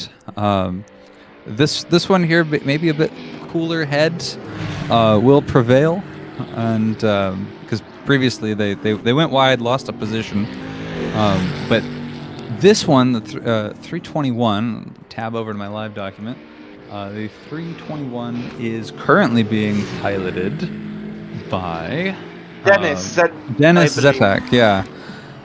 And so Dennis Zetek has made his way up to the front, has been able to contest it with the best of them, both at the start and then wound his way up here as we went through that really big bump there. And as we're going to come around to the Donninger Ho pretty soon, this race is about to become a drag race for these two. Mm-hmm. And I'm very, very curious to see this upcoming corner. I want to know exactly how they're going to take see these what lines. the sector 2 time is going to be, as we got 2 purple mini sectors. Oh, as they get Carousel really 2. close in carousel 2. You're absolutely right. The 367 really hot into that corner, and they've lost some time off of that mistake. But yeah, they're sub 8 minutes here in their previous lap time. And this is where the slipstream is going to be. So watch out here, Cody. 367, and they have a little bit of traffic ahead. Is this going to be an interesting little final couple of moments into the end of the lap here? Let's find out. We saw the Toyota dip their tire into the grass right on the corner exit, right before the Dodendraho, and that we know can slow them down a good bit. They're coming into Tiergarten now, and it looks like it is going to be a bit of a gap as they come up towards the end. Who's later on the brakes? And it looks like it's going to be the 3-2-1, excuse me, in first place as they come to end the lap with not too far behind the 355 Audi, which we kind of failed to mention as well. The top of the podium at the current moment, as looks like the camera's more focused on a TCR coming in the pits. The VRC Ferrari they are coming has in. Taken their they took their pit stop. So this is the second pit stop for one of your contenders for the lead, and so it didn't matter then, because the 321 will continue on ahead, and then the second and third place cars will head to the pits, allowing the 331 Porsche to then go on ahead temporarily into second. Yeah, and Italia Racing Team, the Audi, is taking their long stop now as well. And the Porsche has also come in, the 331 Porsche. They're all coming in now. Yeah, everyone is deciding to follow the lead that VRC Veterans has set. And so what is the 321 doing? Are they better on the fuel at the moment? Are they going to be able to get a full other lap before coming in? Are they going to try and get an advantage here? We'll see. 321, they were able to get the advantage that they had originally by staying with a shorter stop for their first pit stop. So because all these drivers do need to have 15, or all these teams need to have 15 long stops by the end of the race, they're going to have to take their first long stop probably pretty soon. So I'm going to guess that whenever they come in next, it will be for longer than a good chunk of these other ones. But we can see that the 355, the 387, and the 331 are all taking their long stops at the moment. And there may be more than that, because I think VRC has been in the pits for a hot minute now. I am getting word in the Discord that we're going to have an interview soon. Yes, the team principal of Temu Racing. But I don't see them in the waiting room yet, so maybe they are getting that set up. But that's exciting. Okay. Well, you've seen more of the race more than me, Cody. Temu Racing, what's going on with them so far? So Temu Racing, they've run a pretty straightforward race so far. Here they are coming out of the trees. They've run a very respectable. They're in second place at the moment in the Porsche Carrera Cup class. They've been pretty incident-free. It's been a very spread out first few positions. And so they are 46 seconds ahead of third place, but they're also 30 seconds behind first place. And so they have their strategy. They've got their race to run, and they've been trucking along for the long haul, which is how you should do it. Nice. Very well done so far, then. Yes, I've just gotten word that said team principal will join soon, and that that he will be in the waiting room. So we'll bring him in as soon as he joins. When they're ready, we'll join them on in. Maybe I was a little early on announcing that, but Yeah, I was seeing something in chat. Someone's talking about the 444 from earlier on. It might have gone off my screen now, but they had their long stop, their first long stop, and a new driver has gotten into the car there. The only thing is, I have lost where that chat message was. So they said who it was earlier. Oh, there it is. Major Alcatraz. He said that Killian Sattler is now driving the car there. So we'll see how that goes. Second place. Actually, they're on screen right now in the GT4 class there. I have long in the past, driven with him. I believe that Watt Racing is his team. So good to see him out on track for the first time this race. It's very odd to see them with Gazoo Racing colours there. Is I guess that's the branding they want to take on. I mean, well, if you look carefully, it's not Gazoo Racing, it's Watt Racing. Oh, Watt Racing. Is that legal? Are they allowed to do that, or are they going to get a copyright claim? Well, being sim racing, I'm sure it's fine. We've got the latter half of the GT3 class, and a good chunk of the Cup class is in, including the leaders, with the one exception of let's see, this is the 299 car, and the 299 car, navigate to that, is Team Noodle. Team Noodle, they were one that I said right before the start of the race to keep an eye out. They have a little noodle logo, a little like cup of noodles logo on the side of their car, and I thought that was just really cute. It does indeed. I really like the livery, especially with the NASA and all that. I think that's really, really nice. And this team, it says it's Canadian. There's one Canadian driver, Yannick Coates, if I'm saying that right.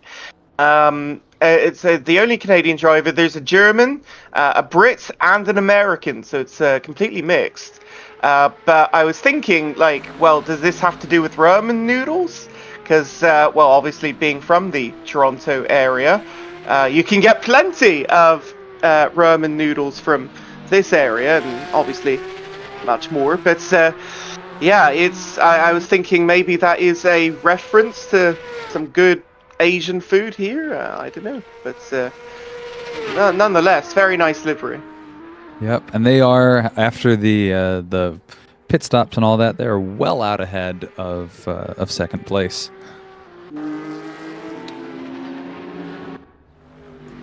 I do want to note that we had previously had quite a tight field with the Watt Racing GT3 and the number 399 Simline Rivals Racing team. After some pit stop strategy, that gap is over a minute now, and so I think that that 321 Watt is due for some more long stops as we go through the race. I don't recall them having taken one yet, and I may be mistaken in that, but I think that's the explanation for why they're so far out ahead. It doesn't say they've taken it yet, and neither has the 369 car either, which is well back in the field. Actually, there's a few that haven't taken a long stop yet. But wow, okay, correct me if I'm wrong. The 209 in Cup class, they say they've taken 3 long stops. Is this true? I was looking at that. I am not sure. That can't be right, surely. If so, then they just like spammed all their long stops at the beginning. Is there maybe an issue with one of the drivers and they needed to get out? And I don't know. I mean, it says the 209 long pits 3/15 on screen right there. They are running down in 40th overall, so it is very much a possibility that they did have some issue. Polish team, by the way. Only 3 drivers on this team.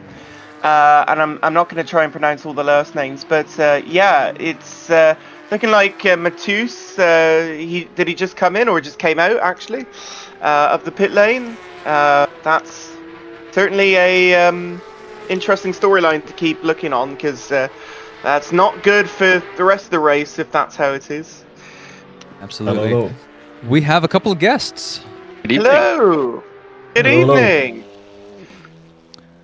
So, we think we have an inkling, but would you guys care to introduce yourselves? Of course. So I'm Nor Tazinga. I'm the team principal of Temu Competitions, and want to give an interview and answer some questions if you'd like. Absolutely. We've got your car up on screen. How's the race been running so far? The top line drivers and cars of the Porsche Cup have been pretty spread out at the start of the race, but with the pit stops, things are shifting. So how is your strategy going? I think it's been going pretty well since now. The start was very good from Finn Simbal, our starting driver. We started on position 6, got up to 2 in the class. There was a little touches with some other cars, with Phoenix Motorsport, as example with Michael Zippi, but I think it's been pretty okay. Yeah, we now just had the first long pit with driver's drop to Lukas Schubeck, and I think it's going pretty well. Excellent. Yeah, it looks like you guys are doing quite well so far. I mean, there's a long parts of the race to go, but some of the GT3s might be falling back to you. How has the traffic been dealt with so far in the first, well, almost couple of hours of the race? Yeah, so Finn Simbal handled it completely perfect, I think. He's a very solid driver from our side. There was not that much traffic as we'd expected, but he handled it very well, and we're looking forward to a still clean race, of course. Tell me about the long stop situation. It shows that you guys haven't taken any of your long stops yet. We're, like we've said, nearing around 2 hours into the race. So how is that factoring into your strategy so far? Well, the only thing I can say is that we've had much talking time on our strategy, and we've worked very much on it. And I'm sad to announce that I cannot say anything further on it. That's fair. That's probably smart. For now, it's working very good and as expected. I can tell you that. Doesn't hurt to ask. Fantastic. No, it's certainly not, right? Oh, that's good. Well, yeah. You guys certainly with an interesting name. Is this, in reference to like, cheap things you can buy from China, or is where did you get the idea for this team name? So it's actually pretty funny. One of our drivers, Erwin Hoxor, actually his dad has some. I cannot. Let me see what. He has some. What do you call it in English?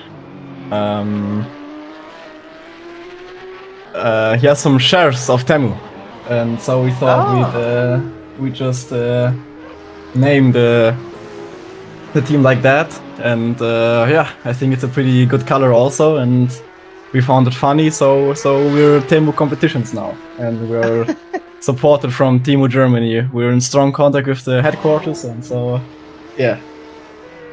Oh, that's awesome! Nice. So a proper sponsor, you could say here from endorsed by the real company. Yeah, how about that, Cody? We've been it's a great looking trying to get some codes, but it's But I just got some information from our team manager. We actually have done one long stop, but I think it's been a error that it didn't show. But we've done one long stop. I can tell you that. Okay. Good to know. And yeah, it's now been updated in the I know, in the document. So yeah, I was also confused. Yeah, that's obviously very important, folks, that you have to update your live document as you go along, and I believe if you fail to, you get some sort of penalty. So That's something you definitely the teams want to avoid here. Oh, that's true. And so, yeah, is there any other shout-outs you guys want to make then as you go into this race? Any family members or anyone else on your team? Can you repeat that? Sorry. Is there any other shout-outs you want to make? Family members or anyone else on your team? Yeah, definitely. I want to shout out the cow in the living room of Luca Schubeck. We've had some problems. Yeah, the cow. Like, he has a cow and it's making some problems, like the last driver swap, you know? The last driver swap. It's a pretty funny story, actually. We just had a long stop before 5 minutes, and Luca Schubeck was gone because he had to catch the cow and put it back. So it's he lives like on the farm. Yeah, he lives on the farmland in Germany. So he's doing like 2 jobs at once. It's pretty funny. And I also want to shout out Fratzi. He's a friend of ours. Also Jona Erdmann. I think that's also very important to mention. Fantastic. He's one of our financiers, you know. So how big is the cow? I cannot tell you that. I actually have no picture of it, but do you know what kind of cow it is? Well, a white and black one, I think. Oh, okay, a Holstein then. A Holstein. Yeah. Very cool. So this is something I was tipped off about yesterday, actually, when I was grabbing data from the Discord for this race. And so it's in the Bavarian Alps, is what they said. Yeah. And also, what's this comment about? Swears he's German, but got that Croatian inside. What part does that mean? I cannot tell you more about that.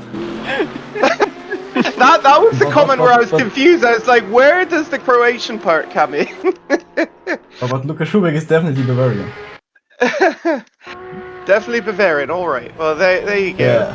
That must be some internal joke. I don't know. Yeah. So funny. And also tell us about Kaj having, if I'm saying that correctly, having their Assetto Corsa route folder on a USB stick. Is that true? And how do you guys make that work? Yeah, that is in fact true. So we're having a bit of shortage of SSDs. So one of our team members has his folder on an USB stick, but I cannot tell you how he made it possible. That's pretty amazing. I suppose it's working. Hook it up in Steam like any other thing. That's very funny. You just don't want to make sure you don't accidentally unplug it. Yeah, that's true. That would be very, very bad. That'd be pretty bad. Yeah. That would be almost as interesting a reason for a DNF as having to stop your car to go catch a cow. Oh yeah, that's interesting. Yeah, we were looking forward to not let that happen. I think that the cow is now in good position. Oh, good. Oh, fantastic. So I gotta ask, when is it the cow's turn to drive the car? When's the cow up in your strategy? I cannot tell you more about that, but maybe it already drove. You know, you never know. Oh, okay. So the cow started the race. Yeah. I understand. Yeah.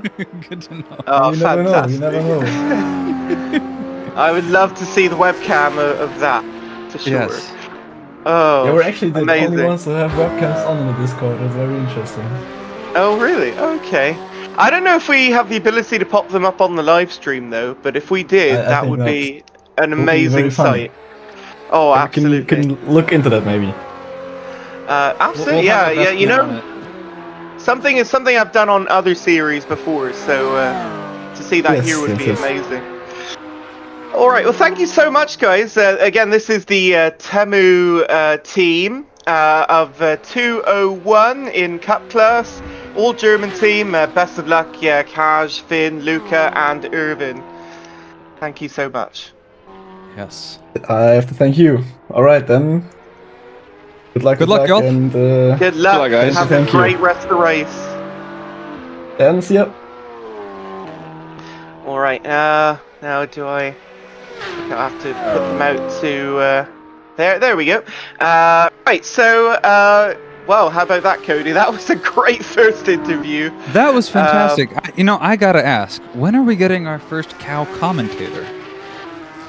Now that I could not tell you.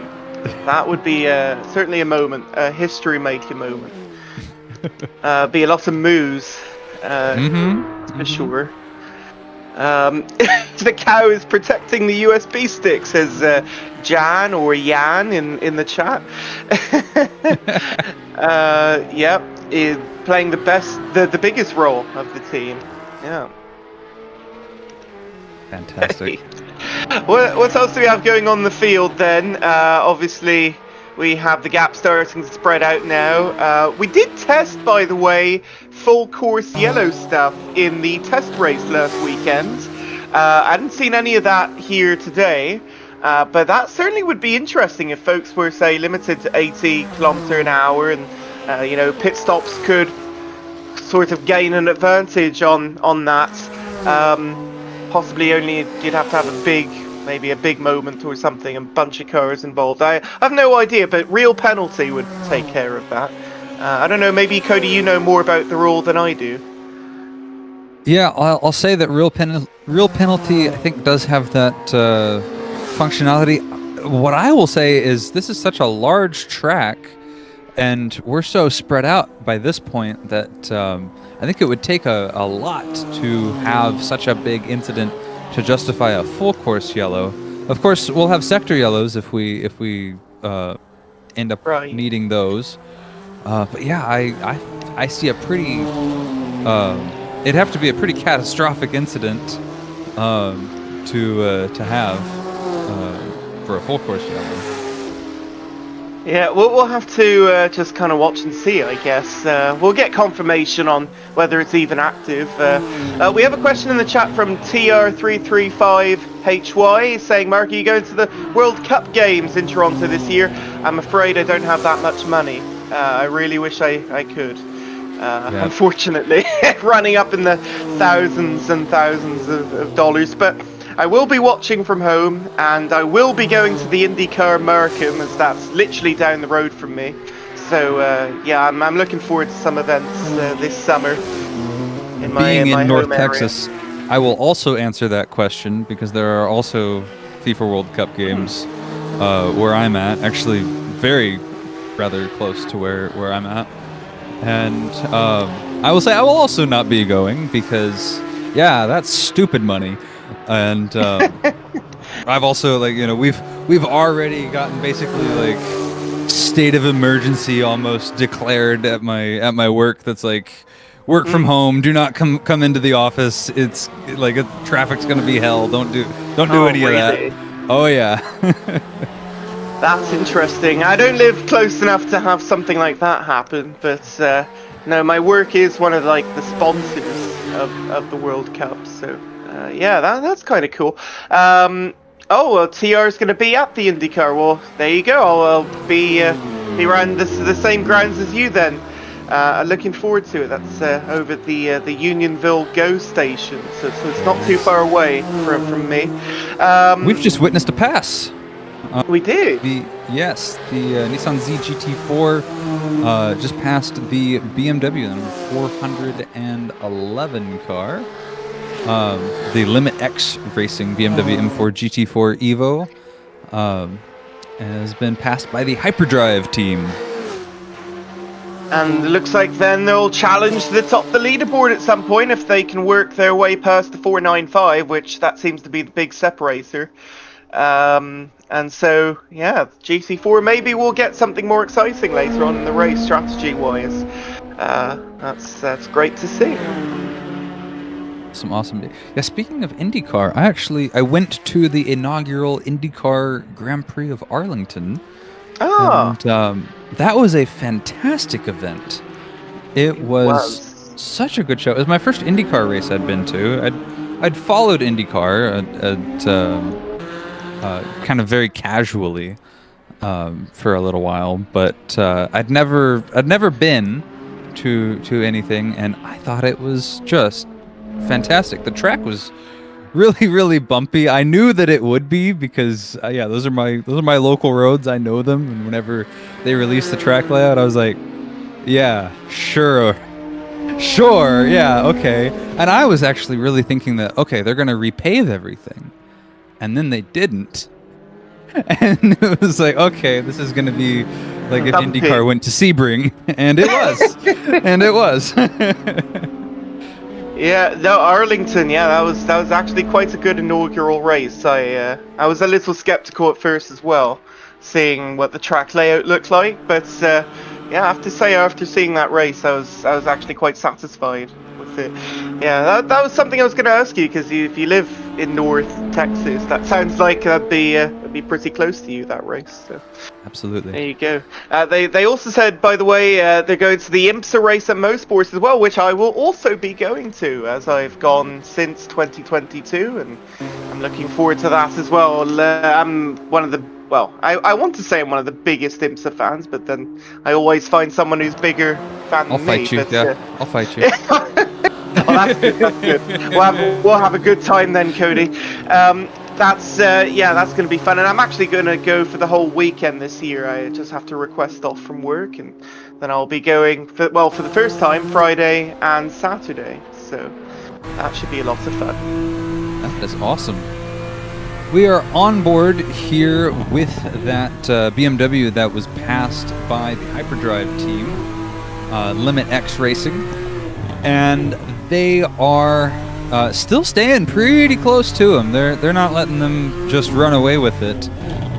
This is the battle for, I'm gonna have to count, I think 9th, and it's the most interesting thing on track right now in terms of actual position. But you can see one of the things that I love about the Nordschleife. It's pretty narrow. Whenever you like get down to brass tacks, it's really pretty narrow. And so you can see, you know, these drivers. He was kind of having a fun time navigating some of those chicanes. But you know, whenever you get out onto these straights, you know, this is a good passing zone, and then it becomes here at Flugplatz very much not a good passing zone, right? It looks very narrow. Yes, it's one of those things. So a lot of drivers that I've seen, and this is true in real life too. A lot of them will just kind of hang out through most of the Nordschleife, and then they'll try to pass on the GP circuit. But of course, that wasn't always how it's done. That's not always how it's done. It's just that passing here just takes a lot more balls. Oh yeah. And so we've seen that. We've seen that quite a bit. We've seen balls on display here during this race. Yeah, you can say that. and I will. But one of the things. Oh, actually, hey, look at this. We were starting to see him get a bit further away. Now we're starting to see him kind of bunch up a little bit as we get into the tighter sections. I'd say passing through Altenburg there with the sand on the outside is generally not a very good idea. Especially around the outside. Whoa. A little trip through the grass for the 411. But yeah, to go around the outside of that corner would be extremely dangerous to do. Again, there is a couple of areas on the Nordschleife where you can try and pass, but to try and get around the outside is extremely difficult, and you won't see that too often, that's for sure. 411 though, they can't be making mistakes if they want to get past this 466. That's for sure. No, the gap has only grown since we started following these guys again. They were about a half a second in the GP circuit, and yeah, now that gap has widened to over 2 seconds back. So yeah, definitely not the... Whoa! That was no! Scrape into the wall there. To be generous, definitely more of a hit. They'll feel that. Yeah, we didn't see the best angle of that, but it looked like it was a bit of a hit on the front right into the wall there, so ouch. That is not looking great for them right now. they'll obviously have to repair when they come the next time into the pits. Yeah, I'm looking at the timing tower. The double digits now I'm seeing on the gaps, the interval rather, and so we don't seem to have anything too close at the moment. GT3 is quite spread out. Closest I see is trying to get a battle for 4th place, 321. And I think here this is as well. Porsche Cup lap traffic being passed here. I think that's what that is. So the 357 is going to try and work their way back up on the 208 and 287. This is the kind of closest battle on track right now, I believe. And we've gone over this battle a few times. And I'm looking in TCR, by the way. They're almost off the leaderboard. Like the 199 has gotten a huge advantage on the 160. And then a huge advantage on that to the 139 back in 3rd. As now actually TCR. they're showing that. Hopefully you can get back later to the overall, because I've done that before and I've had trouble getting back. But yes, we'll yeah. how it is. I think I should be able to get back. Sasha, the race organizer, he showed me how to do it, so I should be able to manage. But yeah, we actually do have a battle here for TCR in this is the battle for 5th. These guys are about half a second away from each other, and because it has been a minute since we've looked at TCR, so let me see who these guys are. So. Well, we got slow racing here, the 181. That car, it's one of the several slow racing cars, I believe. This is the number 1 team. Team Extreme is the other one. With a 195. Yeah. Polish name that is too Polish for me to pronounce. I am so sorry. Well, I think Jędrzejczyk?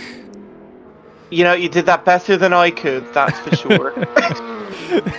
That's my guess. Just going phonetically, which is usually not the correct answer in Polish. So no, usually not. And I've had terrible pronunciations last year, so some of the same drivers coming back, and I'm not even going to bother. But Kasper Nowak sounds similar enough to that, at least, one of the drivers. I had a driver several years ago who won an IndyCar race in R Factor 2 that I was commentating, and his last name, I believe he was Dutch, his last name Knippels. Now how would you pronounce that? I have no idea. Because I thought it was nipples. I still don't know what it should be, but I thought it was nipples. I would render a guess it's not that. It's probably not, but Knippels. What else do you make of it? Yeah, I'm not even gonna try. Yeah, that's still the most interesting one I've ever run into. You know, I would just pronounce the K just to be safe, and then hopefully it's wrong. Sergeant Valentim, thank you very much for the kind words in the chat. Very much appreciated.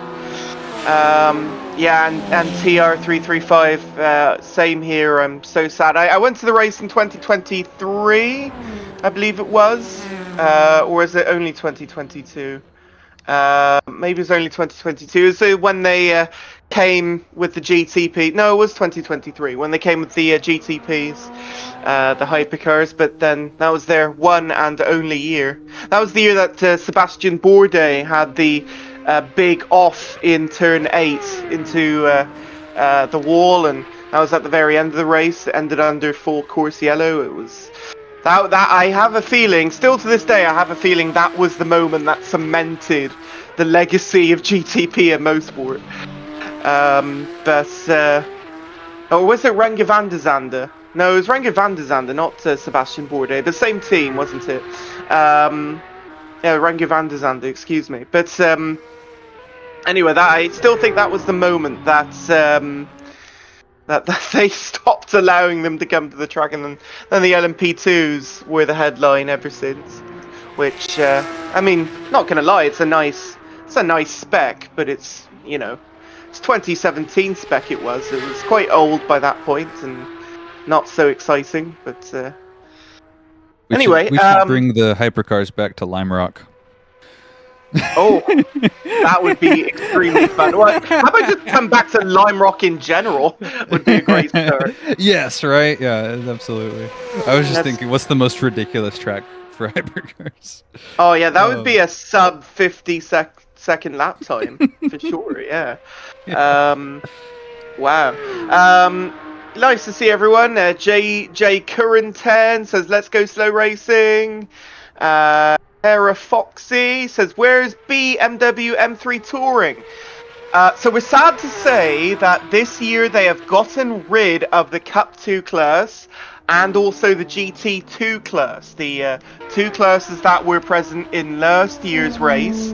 That is now gone, unfortunately. So down to only 4 classes this year. So yeah, that one that was previously the slowest class, the BMW Cup 2 class, it's now gone, unfortunately. But that means we have more entries in the other classes. We have similar amounts of numbers to last year. We're only down like 1 or 2 teams from last year. So it's very similar, but there's more teams in each class, allows for generally a better race. So if you want to direct your disappointment, I would send you to the Discord. Send it to me. Or Cody. Yeah, I'll take it. I have no skin in this game, so be mad at me. Hopefully that answers your question. Yeah. So the Mercedes has after I think a bit more pit stop shuffling, the Simline Rivals Racing team, Polish team, has taken the overall lead of the race. And we saw them dipping a wheel in the grass earlier. And whatever they're doing, it seems to be working for them, because they are almost a minute ahead of the FFS Ford. And the FFS Ford here, the FFS Racing team, it's not short for anything that we're aware of. We really haven't talked about them a whole lot. Right, that we're aware of. I'm sure it's short for something, but their entry is FFS Racing Team. So I could render a guess. Yeah. Yep. By the way, do you want to go through the top 3 of each class, kind of do a roundup as we're 2 hours into the race and get everyone up to speed? Good idea. Let's do that. So yeah, like we mentioned, we have in a pretty healthy lead here at the moment the Simline Rivals Racing Team, Mercedes-AMG GT Evo, followed about a minute behind, about 51 seconds behind, by the FFS, doesn't stand for anything, Racing Team Ford Mustang S650 GT3. In third, we have your pole sitter, the VRC Veterans Ferrari 296 GT3 car. And they have been definitely not quiet throughout this race, but this is probably the quietest they've been. And then the rather spread out Porsche Cup, we have the 233 PPM Racing Team. If that stands for something cheeky, I don't know, but they're PPM Racing Team. Full force sim, yeah. I think you said that earlier, Cody, but yeah, that's apparently confirmed. Full force sim for FFS. Aha. And then TSP is your Tradition Sim Sport entry, the number 296. They are currently running in second. They were in first for a good while in the Porsche class. Porsche Cup class. A considerable amount of the race, actually. And so this is a rare moment they're in second, but maybe that's because of the pit stop strategy. And then we have Timu Competition sitting in third. We had their team management come in to give a nice interview earlier on, and they're having a good time of it. Pretty clean racing so far. And then here we have the leader. Are they in the pits? Where are they? No, that's the stream car. That's not. That's not at all what I thought I clicked on. I've done that before too.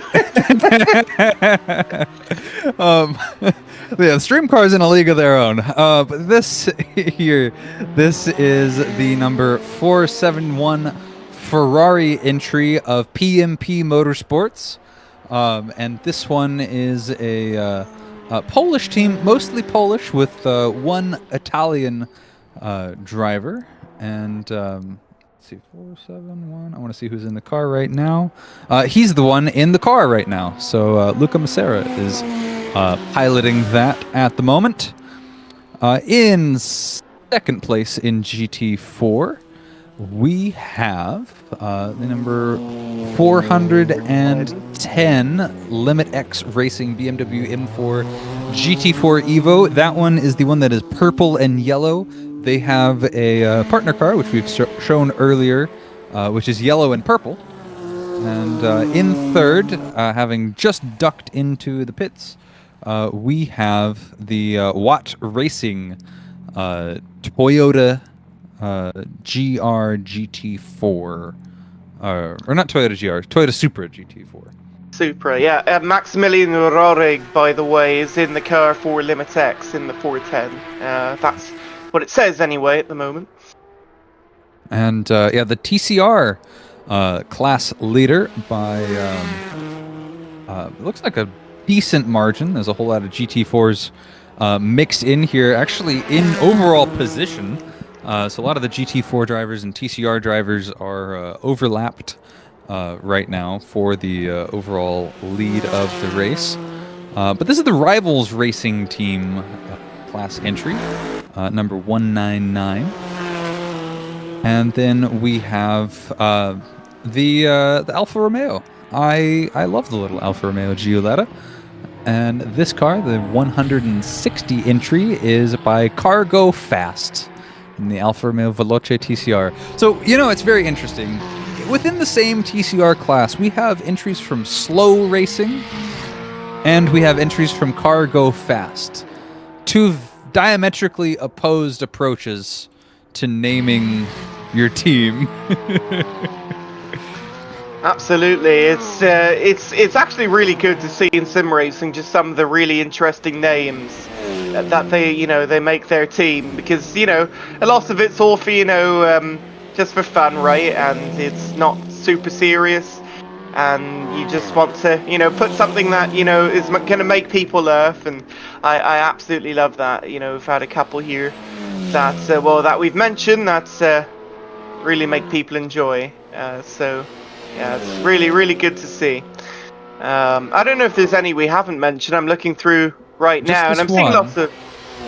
seeing a few boring... Military Soaps Racing is an interesting name as well, I have to say. Military Soaps. The 177, yeah, in TCR. I have some detail, I believe, on them as well, don't I? Yeah, the 197. Oh, that's UCC, sorry. No, 177 has something as well, but I did not have time to type it from the Discord. But yeah, I have to say it's something like that. It's like what does it even mean, right? I'm not in the military, so I have no idea. And so they say here in the Discord, and by the way, this is translated from German, so if I do have some stuff wrong, I do apologize. But it said, how did the name Military Soaps Racing come about? Well, they say, we watch many NLS races live, usually from the Werfen, am I saying that right? Werfen section of the track? Probably not, but I'm sorry. And that is precisely how the name originated. Let's just say our English is quite creative. They said this is from Google Translate, by the way, so it might be a bit off. This time around, we are racing from home, and one of their teammates has built their own simulator rig. They set it up inside another teammate's garden shed so that we can race in peace without waking up the children. And their team age falls between the mid-30s and 40s. They simply enjoy the thrill of sim racing, with the Nordschleife holding a particular fascination for us. What a lovely story that is. That is fantastic, and I'm glad they're out there having fun. Yeah, good luck, guys. Especially in a TCR, that's it's going to be really interesting. Sorry it took so long for me to grab that, because like I said, I had some notes for this, and you know, when it comes to commentary, you know, you write the notes, but then you probably only use about 20% of it by the time you actually do the commentary. So anyway, best of luck to them in TCR. That's your roundup, by the way, of the field. And back to the overall timing tower now, and you can see it's starting to get mixed up at the bottom half of this, especially in the TCRs and GT4. Little bit of Cap 1 at the bottom, but yeah, it's going to be an interesting GT3 race, though, I think, because many of the, well, pretty much all the top 10 all still together, battling each other. They got 21 hours and 47 minutes to go. Yeah, we've got a few GTRs doing some pit stops all at the same time. The 452, that 400 Ford, and just coming out the M19 Lotus. Oh, supposedly. Yeah, maybe you can't see right now, but we can divine. there it is. The M19 Lotus Emira, which has been a very characterful car, especially in the first hour of the race to watch compete. I think that the Lotus Emira is just it's a top 10 car design for me. That thing's so pretty. Yeah. So really good to see a GT4 version of it racing out on track. And you see this one here. You can see on the position board, this one has come out in 11th overall. And I am becoming ever more grateful for these position boards, because yeah, when you're looking at the overall time, it's that's 11th in class, not overall. Yeah, exactly. That's why I'm grateful for it, because it is 11th in class. And that's how they made the board, is just like in the real life. Actually, they basically took that straight from WEC, WEC, where they have that on the cars. Yeah, they always show the positioning class with the color being which class it is. So if it's green, that means GT4. And so yeah, they're actually 38th overall, but 11th in class. And so if you're ever wondering what it is in class, you'll just look on the side of the car, right like that. So they go by in trackside view. We have a request in chat for the commentators to pick the top 5 liveries. Ooh, oh gosh. All right. I'm gonna have to look through this list now. I've got a short list, I think, already. That is actually one of the things that I've done at least a good 2 chunk of as a livery designer for sim racing. Really good ones, I have to say, this year. Yes. It's not all blue, it's not all white or anything boring. There is a few that's I really have to say, Limitex Racing. Well, you could choose either the 1 or the 2. They're both really good. Maybe number 1 because it's more purple. That one's definitely up there. The 410. There we are. And here's the 411. And the 466. The 466 also, as we mentioned earlier, that's definitely up there as well. I think that's my favorite. I think I've got to say that one's my favorite. We have a couple people in chat racing there, so some people think the 495, the 199, 304. Yeah, we have a request to rate the 304. Okay. Well, hang on, let's watch this battle here first as they're going by. Ooh, watch out. Supra, my goodness. Making their way through. That's 3 classes. Oh, we have a hard off. We have a hard off. 477. Oh, yep. no. I don't know if they were involved in the incident with the other 3. I don't think so. I think they were, a bit further behind them. We so they had their own moment. But we were just about on it. But yeah, that was a hard hit. Spun all the way around. They've lost a ton of time in position. They've already lost the position. Yes. Yeah. And now that's going to put them towards the bottom of the class grid now, 10th in class now. So anyway, sorry, carry on. Let's look at the Mustang then. Not many Fords in this race, I must say. So there it is, the 304 in second place. That's got to be up there. It's all pink though. There's no accents so much. It's kind of just grey otherwise. Or at least it looks that way on my screen. So that's got to be in the top 5, but I don't think it will be going for number 1, I don't think.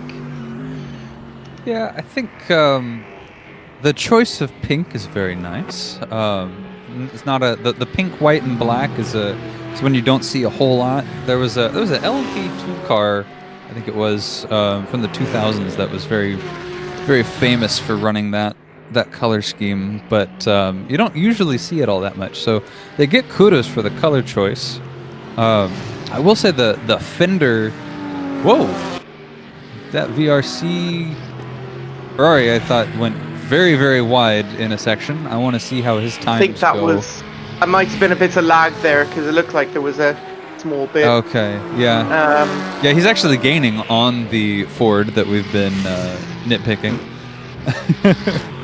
And he's actually gaining quite a bit. He's gained 2/10 just since we started showing him, and I think that we are shaping up for maybe a good battle here as they come around. We're going to be on the straightaway here pretty shortly, and yeah, that gap is rapidly descending. 1.1 seconds now. Whenever we switched over to it, it was 1.5. It's 1 second.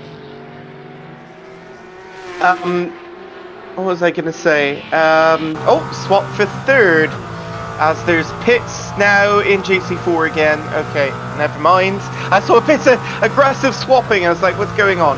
It's pit stops for the 471. That's their first long stop for PMP right there, by the way. So they are one of the last teams, I think, to do a long stop, if I'm not mistaken. There may still be a few others. I think slow racing Alpine A110 GT4 has not taken one yet, but I think that's because they DNF'd or DNS'd. They didn't start. That was it. They're 176. Yeah, 176 here. I'm looking disqualified. It says for Sunday that 9 minute 30. Or am I looking at two different things here? Or I might be. Now, yeah, 9 minute 30, 076, Saturday. And it says Sunday, disqualified. That's interesting. I don't know what's going on with that. We've got all the leaders, all 3 leaders have come in to pit for GT3.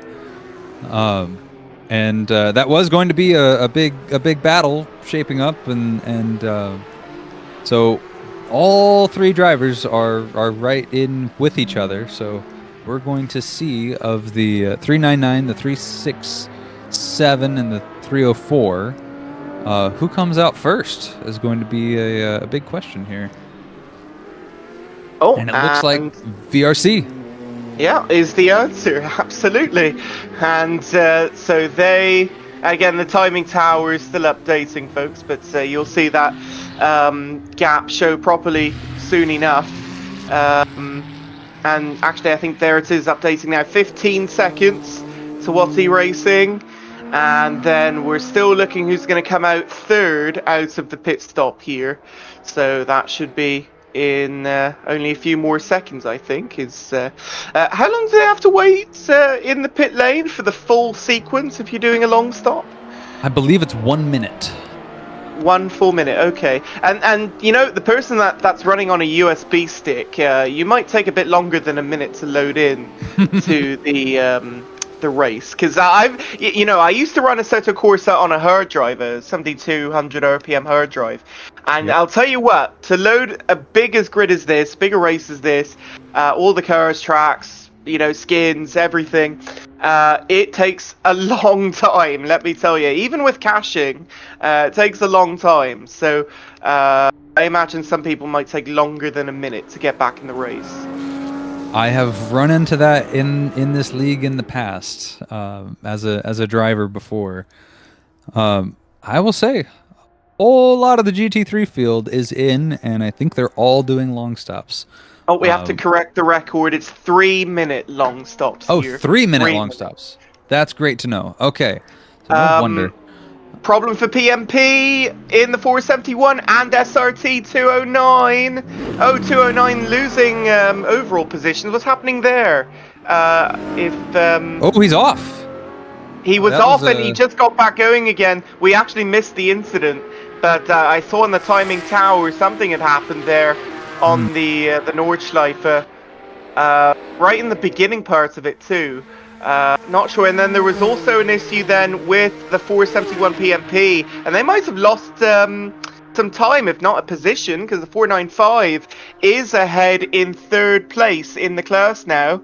471 4th and the 432 in 5th. So 432 behind. They're looking to grab that position now off of whatever the incident was. We missed it, unfortunately. Yeah, I apologize for that. But the 432 Aston Martin here. I don't have control on the camera, by the way, so I would have done so otherwise. You are supposed to have control. That's maybe we can see. No, I don't. I'm not blaming you for it. I'm just like I think you were supposed to also have control. Someone has control. That's not me. Oh, and is exercising. Well, let's see if I do now. No, I don't. Or maybe they're gonna have us both have control. I don't know. Well, the thing is that might be a problem because of the mouse, and so I haven't really been touching anything. But for example, the 287 right there. If you click on 20th overall, something's happening, or was happening there. Oh, they might have gone off on the grass. That's what it was. I think that's the same car that had gone off previously. Was it not? No, it was not. Okay, I don't think. This is further back in the Porsche Cup class. No, earlier it was the someone further back. Is it the Porsche GT3 or no? Okay. Yeah, this is 287 now in Porsche. They're back going again now, but they lost a bit of time, not position. We have now a fight for the lead of the previously uncompetitive top spots in the Porsche Cup class, actually. Speaking of Cup class. Yeah, actually, thank you, Sasha, for taking over for a moment, because I think that's what he wanted to see, is the Temu car coming up on Tradition Sim Sport, and this is, for the lead in the class, you said. Here it is. Coming towards the carousel.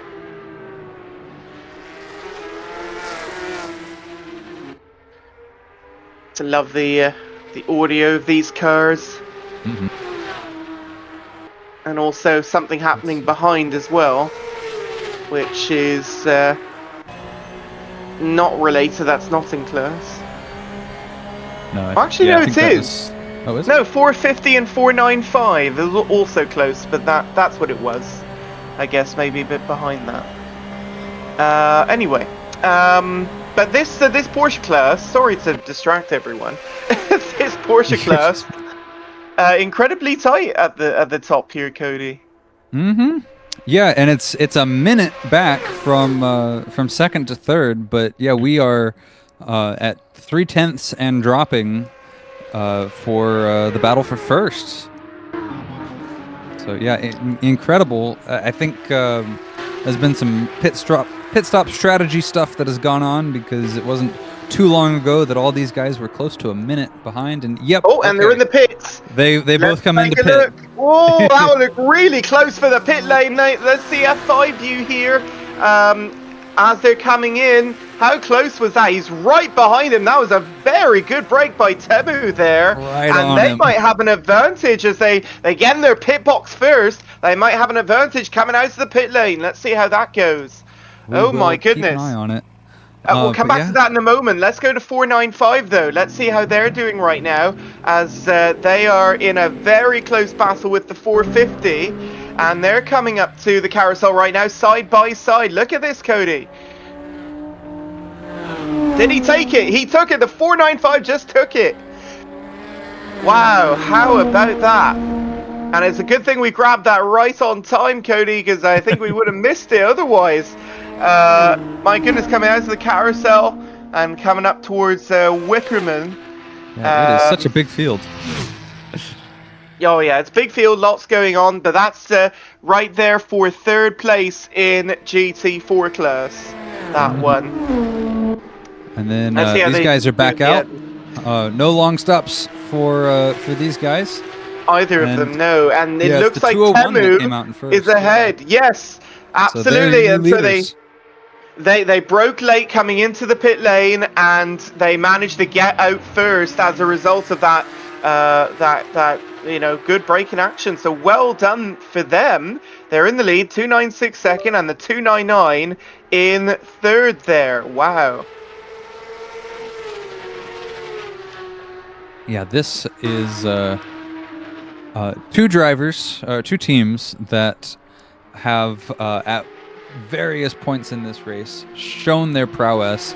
Of course, the Tradition Sim Sport Porsche, that black and half black, half red Porsche, they've led most of the beginning of this race, and then the Temu team has been just incredibly consistent throughout this. They've been steadily climbing since the start of the race, and we saw here in the pits that it has now paid off for them. And it looks like they're starting to widen the gap now as well. 1.6 seconds is the gap now, up to 2 seconds. And so yeah, that's definitely going to be a an advantage that Temu team is going to try to capitalize on as we go on. 215 split strat esports #1 team is having a long stop at the moment, so they are losing a few positions of the GT4s there, well back in the field, but they are just ahead of the 209, actually 209 even now, going ahead as they're now leaving the pit lane. But yeah, most of those GT4s, they've had their stops now. This is the literal battle on track then, and the Cup class as well, where it's now 2 seconds Temu to Tradition Sim Sports. So that is indeed exciting. And of course, change of lead for overall in the pits as Watt Racing took their pit stop and came out. They're fourth. Yes, fourth and second for those two teammates. And VRC is back in the lead, at least for the moment. VRC veterans. So Ghost Vision, hope you got that there. We got that battle just in time there on GT4. WTG0OW says, can we see P10 and P9? The 355 and the 389, is that what you're looking at? Sure, there's a little moment of that there. The Audi 355. That's the Italia Racing team with Gianluca Peroni in the car right now, of obviously Italy.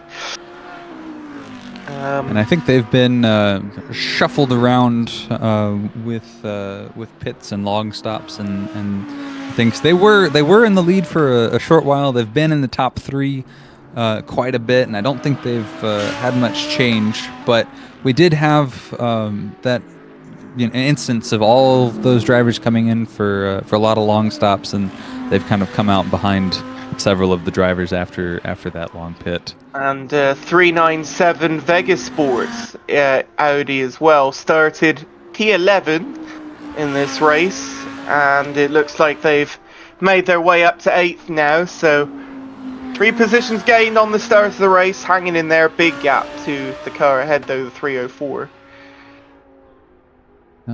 No DNFs in this race thus far. We've had very good attrition rates. Yeah, hopefully not any. We've had a couple of driver teams that pulled out, did not start, but for the most part, we have the vast majority of our entrants on track, which is great to see. That is good to see. And when I did this race last year, there wasn't many DNFs at the end of the race either. There's maybe one or two. There wasn't many. So they tend to stick it out for the long haul despite. Stop and go, 10 seconds for speeding in the pit lane for the 177 TCR. Oh, you don't want to have that, that's for sure. Military Soaps Racing, that was 177. That is unfortunate for them. You can kind of see their livery there on the other side.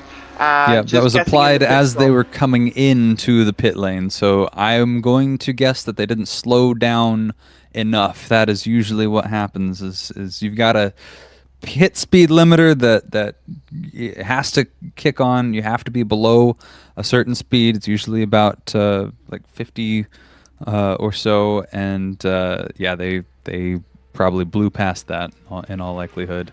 I have to say that's a top 2 livery for me. That car, I have to say, it is a really good color combination, and I like the pattern. So I don't disagree. By the way, disqualified Saturday qualifying, and then a 9:25.345 Sunday qualifying time. So that means they take the fastest of the 2 then, I imagine, to set your lap time for the race. So you get 2 opportunities then. I've come back to the Tradition Sim Sport car because we were looking at them and their battle with the Temu competition team. Both have taken 1 long stop, so they are on the same pit window, pit strategy for the most part. And they are 4.2 seconds back now. That has stabilized. It was previously, they were really close right at the pass, and then they dropped back a bit. But right now it's been hanging out around 4 seconds, but right now it's starting to drop even further as Temu Competition is able to pull ahead a bit more, and now that gap has dropped down to 5 seconds. And so that is the status of the Porsche Carrera Cup class lead right now. That I think is still the closest battle, or not the closest battle, but the closest lead of 2 lead cars. Oh, the 208 just passed the 233 on track there. The Phoenix Racing for 5th position, if I see that correctly. Yep, 208, 233. Quite an interesting battle there. And obviously the 357 still trying to get through these Cup class cars back to the bottom of their own class here. But that was only just a few corners ago. I think we might have missed it. But, well, we'll see what happens then. 233, looks like they lost a bit of time there as well. There's 2 seconds back. That's interesting. Mm-hmm. Yeah, I have to wonder if there was some sort of issue with the lapped car, or the lapping car passing them. Might be it. That slowed one of them down in particular. And obviously the track map in the top right is going to be hard to see. It shows the overall positions and the class colors, but you don't necessarily know exactly who's behind you. It's just such a big track, and the bubbles, the circles kind of cover up the text a bit, so it'd be hard to find who it is sometimes. But we have a thing in chat that says Elise says 2 of the 54 did not start, so there's 52 remaining total. 52 in the race. That's good to know. And qualifying lap times are determined by the last taken qualifying. Oh, okay. And we have data in the chat from the team of the 222, which is coming out of the pits now. They said they went from P8 to P3 in the first lap, but then at the driver change, one of the drivers' game kept crashing, and so I guess they had an issue with the technical issue with the driver change, and that put them further back. But sorry to hear that. That's unfortunate. Mechanical issues in real life and software issues in sim racing have the very unfortunate parallel of usually there's not a whole lot you can do about them in the moment. Other Very than just similar. try and Very fix them. similar to Yeah. each other. Yeah. I guess that proves why you don't really need to artificially add, damage, mechanical failures to the cars, in Assetto Corsa, because you can just have it happen in real life to you instead, and be a bit more authentic, I guess. Oh, watch out there, the military soaps car. 201 guessing around nicely. It looks like there's a moment in GT3. The 399 had something. Or are they in the pits? They're in the pits. They've come into the pits. That was it. Yeah. Okay. Did flash red. I thought maybe they were still on track. Also, I was the thinking so FFS too. 304. Yeah, they might have had something as well. So that's a swap for third place. The 333 is back to third, and FFS is still going round. So they might have had just a quick moment and back on. But okay, that's Porsche 331 to fourth, and the 304 Ford is still seventh, with no change to position there. And 399 back to fifth now because they're in the pits. Yes. This is a car we have not talked about, I think, at all in this race. This is the number 387 Bentley.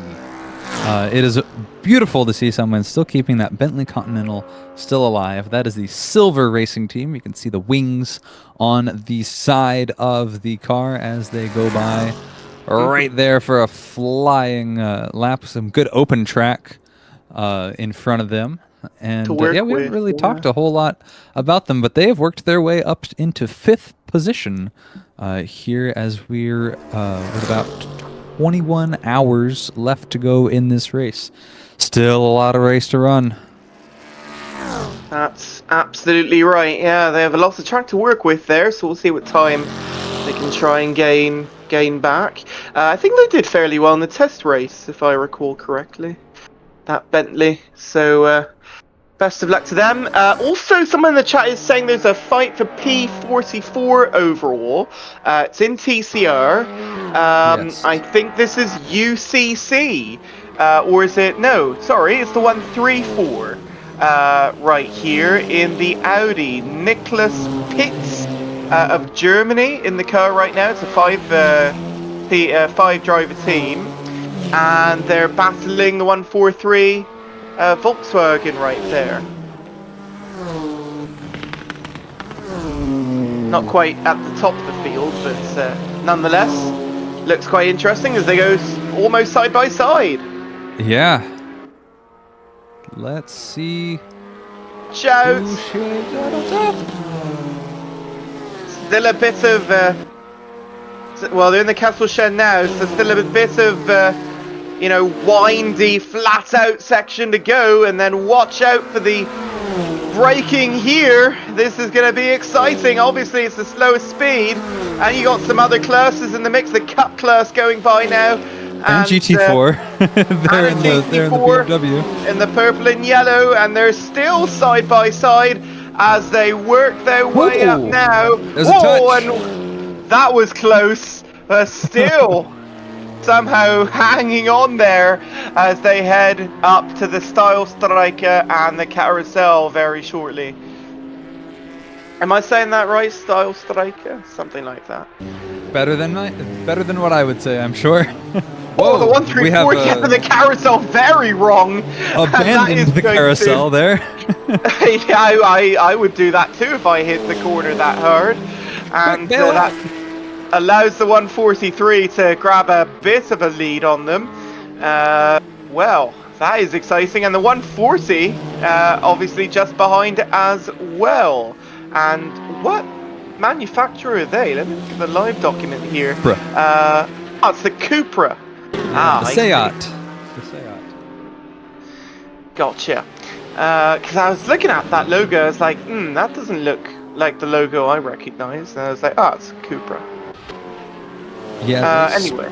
Spun Cupra off. Speaking of spin, Whoa! Oh, Big 140 slide. off. And that is not going to be good for them. The whole front and side there getting involved in the barrier. Yeah, big and that bash is there. I'm impressed that they kept it pointed in a straight line at least. Me too. Oh, that looked like it was going to be a full spin, a full 360, and they managed to hold on to it. But that's going to put them out of the battle for P6 then. Absolutely. And the 134 is going to carry on with them as they're under a second again. Wow, okay. Let's take a look back at our overall times. Oh, 134 there. Yeah, 0.6 to the 143. Okay. Anything else to mention? Yeah, not really. Some single digits, but not much else. Oh, what an exciting race so far, folks. Yeah, I will say, Temu Competition has now passed a GT3 car, and that is the Simline. Was it Simline? 399. Yeah, the Simline Rivals Racing Team, AMG. They went from contending the lead to they have fallen down below even some of the Cup cars for position. Oh and no! Big incident, bouncing off of the Nissan, and they have absolutely spun. And whoa! Oh Gave my goodness! the TCR very little room to work with there, trying to get back pointed straight again. That was 466. My goodness, that must have been scary for them, as that was just such an aggressive time to try and overtake. Didn't look like it was well thought out by the 399 Simline Rivals Racing Team. Yeah, wow, my goodness. And then another car went by. I didn't see the number of that one. Hyperdrive just managing to avoid the big one there, it looks like, and multiple spins for that 399. That's only going to hinder them as they're at the tail end of the GT3 field. Yeah, I think that TCR driver is going to need a change of pants after his stint. That was something. Wow. And now the Cup Class cars are getting by them again. I would not be surprised if the 399 pits here and just give it up, 399, just let them go or figure it out. They're going to have some major damage. Can we look on board and see if they're possibly pointing the wheel a certain way? Let me see. Are they pointing it left or right anyway? Well, they're certainly going slow, but slide.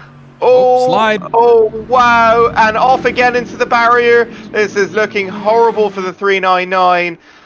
Just be extremely careful getting it round the rest of the lap. You still have another third to go. Oh my goodness, this is horrible to see. Early drama for this team as they look to be one of the first out of contention in class.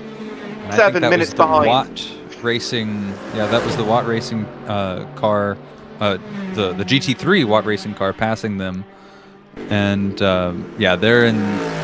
Which, depending on which car that was, they're either in second or third right now, and so these guys are at least a lap down. Multiple laps from the beginning. 177 stop and go plus 10 second taken for MSR there in TCR class. That's not really in the battles right now.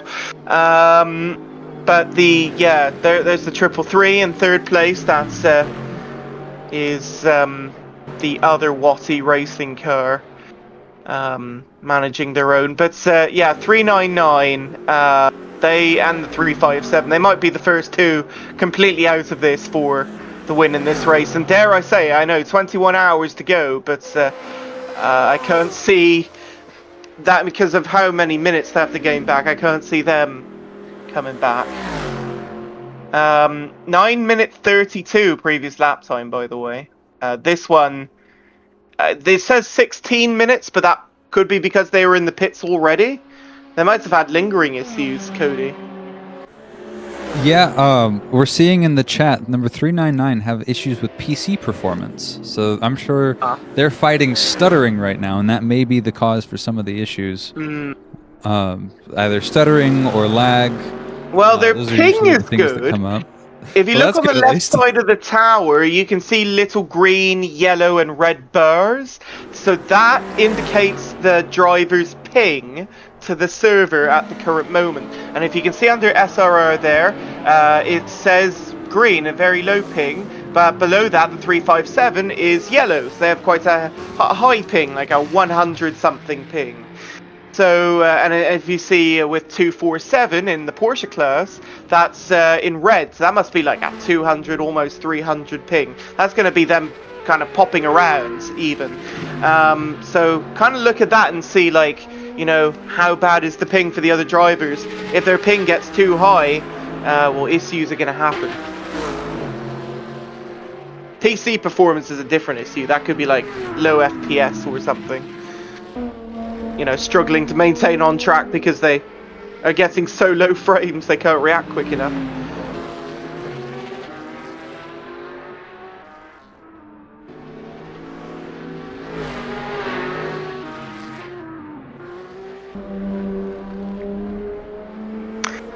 Coming up on 3 hours in, Cody. It's been an interesting race. Only a couple of hours until we start getting the sunset here at the Nürburgring.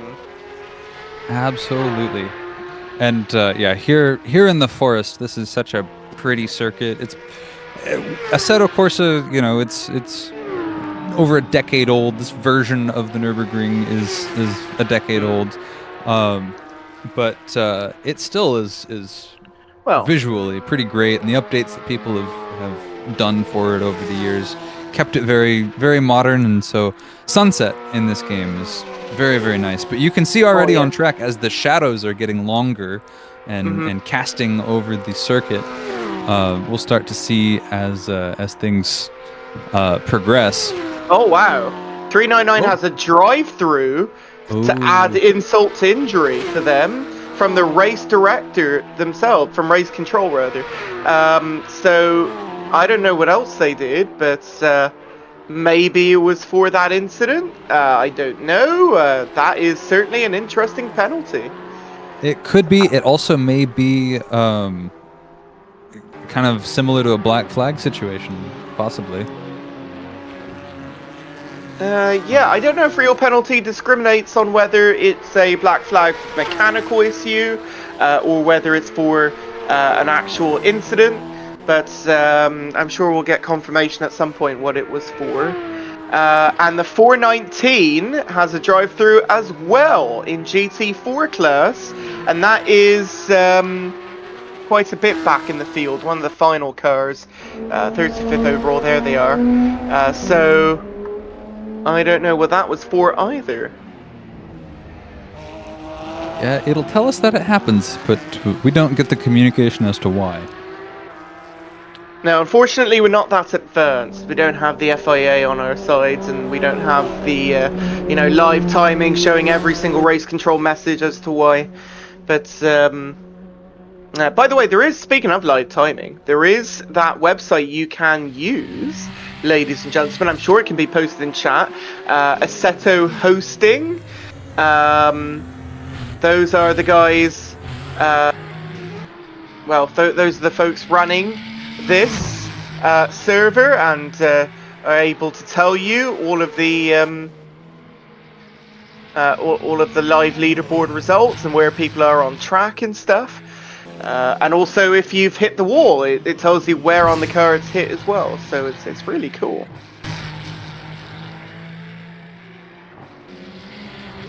But yeah, coming up to midday where I am pretty soon. Oh, the 195 with a penalty now, a drive-through. So what's happened to the 195? They're all going through these at the same time. 195 is 4th place in TCR. They're back in 42nd overall. I can't tell you what that's for either.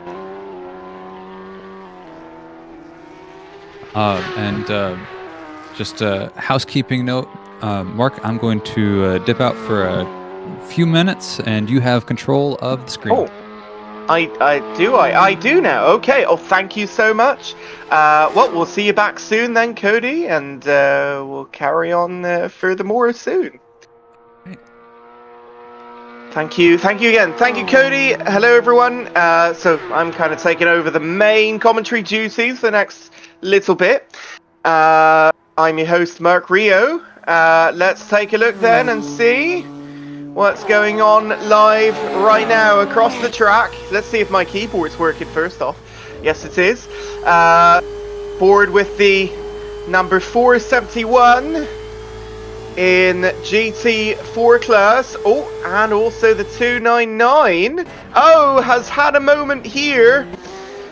What's happened in Cup class there?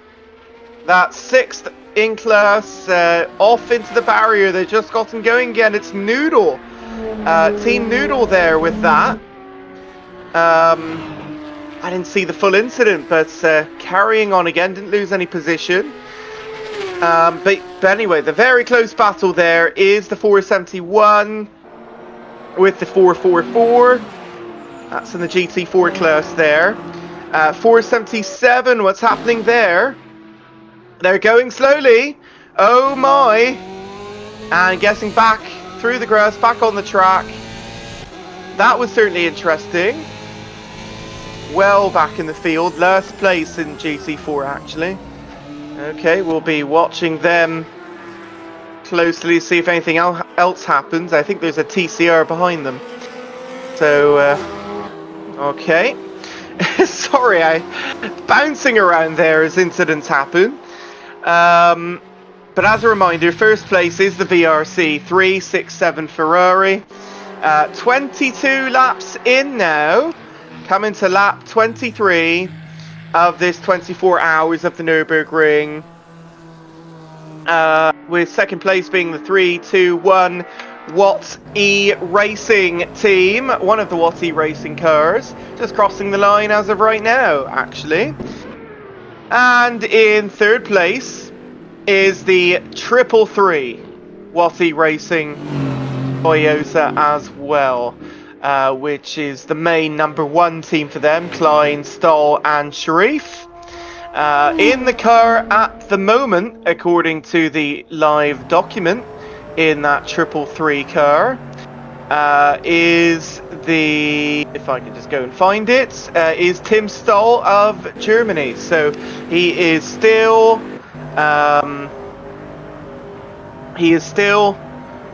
I believe, on his first stint, unless he's changed out once already and came back. Well, I'm not sure. It's only been 3 hours. But Tim Stahl was in the car earlier too, so I don't know. 2:08 to the 8-minute 18.998, says Shadow X997. Oh, by the way, more cars coming to the pits. Alright, let's take a look then at the 2:08 Phoenix. Yeah, indeed. That is... Wow, how does that stack up to the record in that class? It was last year, remember, I mean, changing the physics, but last year was at 8:44.798. So that is a huge difference in the lap time to last year. Oh, 399, another stop and go plus 10 seconds speeding into the pit lane. Oh my goodness, as more cars now break to the pits. And it looks like it's GT4 coming back in again. The 444 coming on in, and the 450 in their pit box at the moment. More cars coming on in behind. Whoa, watch out there, Watt E Racing, as they start bumbling their way into the pit box. This is now putting the 410 in the lead of the class at the moment. The BMW, the 410 car of Limitex Racing with, I think we had Maximilian Rorig in the car earlier. At the moment, it still is actually. One long stop completed, with the remainder of their team being Fabian Klein, Patrick Siska and Jan Emmons. As they're going by the traffic at the moment. Trying to, there we go, switch the view. Second long pit now for the 140 TCR. 15 again, 15 total. Don't want to look at trees. That 399 is officially last place in the class now in GT3. Zam says the 357 will recover. Well, you recovered 1 place. I don't know if you're going to be able to get back up to the lead, though. I am just like I said about the 399. I don't know if you're really in contention by this point with all the troubles you've been having.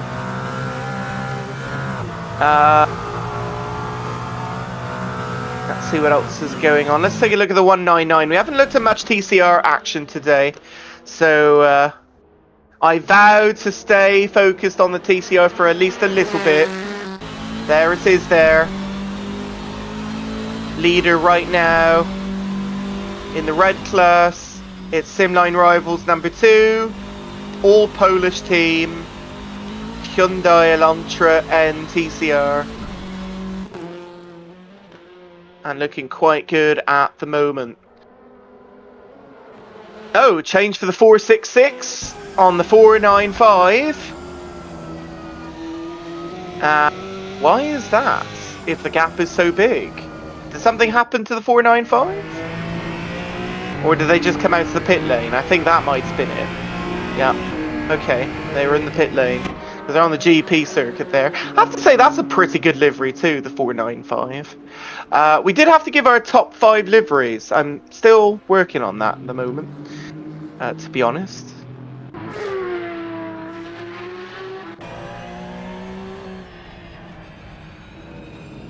Yeah, the 199 absolutely dominating at the moment, I have to say. Oh no! Oh, the 215! Oh, watch out there behind there. One of the GT3s, was that? I think so. Oh my goodness, that was a major spin for that Porsche. They've been having trouble all day. They're actually back in the TCR overall. They're so far back. 12 of 12 in class, and that is just bad to worse for that car so far. My goodness.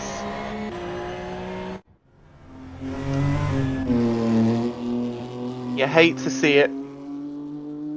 Last year's cup was restricted. They'll drive without it this year, so that's why they're so quick. And it makes sense. There's no GT2 either, so you can allow for that to happen. Elise.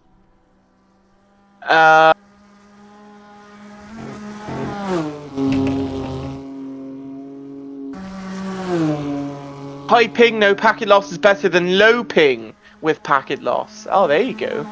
Der Blau there in the chat. Fit in some facts about that. Even if you have a high ping, don't lose packets, you'll be fine. Watch out on the corner there. Coming through Arenberg corner again. So Cody will be back in a little bit. This was planned, by the way, 3 hours in to have him go out for a bit. I will be here at least another hour. And then I need to get lunch as well. And I am back. Hello. Oh, wow. Well, that was a little quicker than expected. My goodness. I just said a few minutes. Oh, okay. Well, there you go. I literally just said, maybe you heard me. I was like, yeah, Cody will be back soon. And boom, there you go.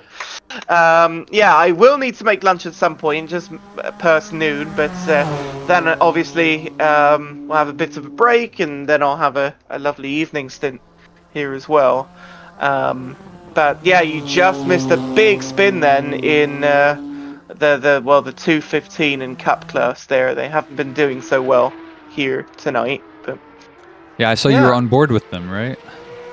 I was able to catch them right as they were having their spin, because I saw the color there went from green to red, and so green means they're fine, and red means they're definitely not fine. I see.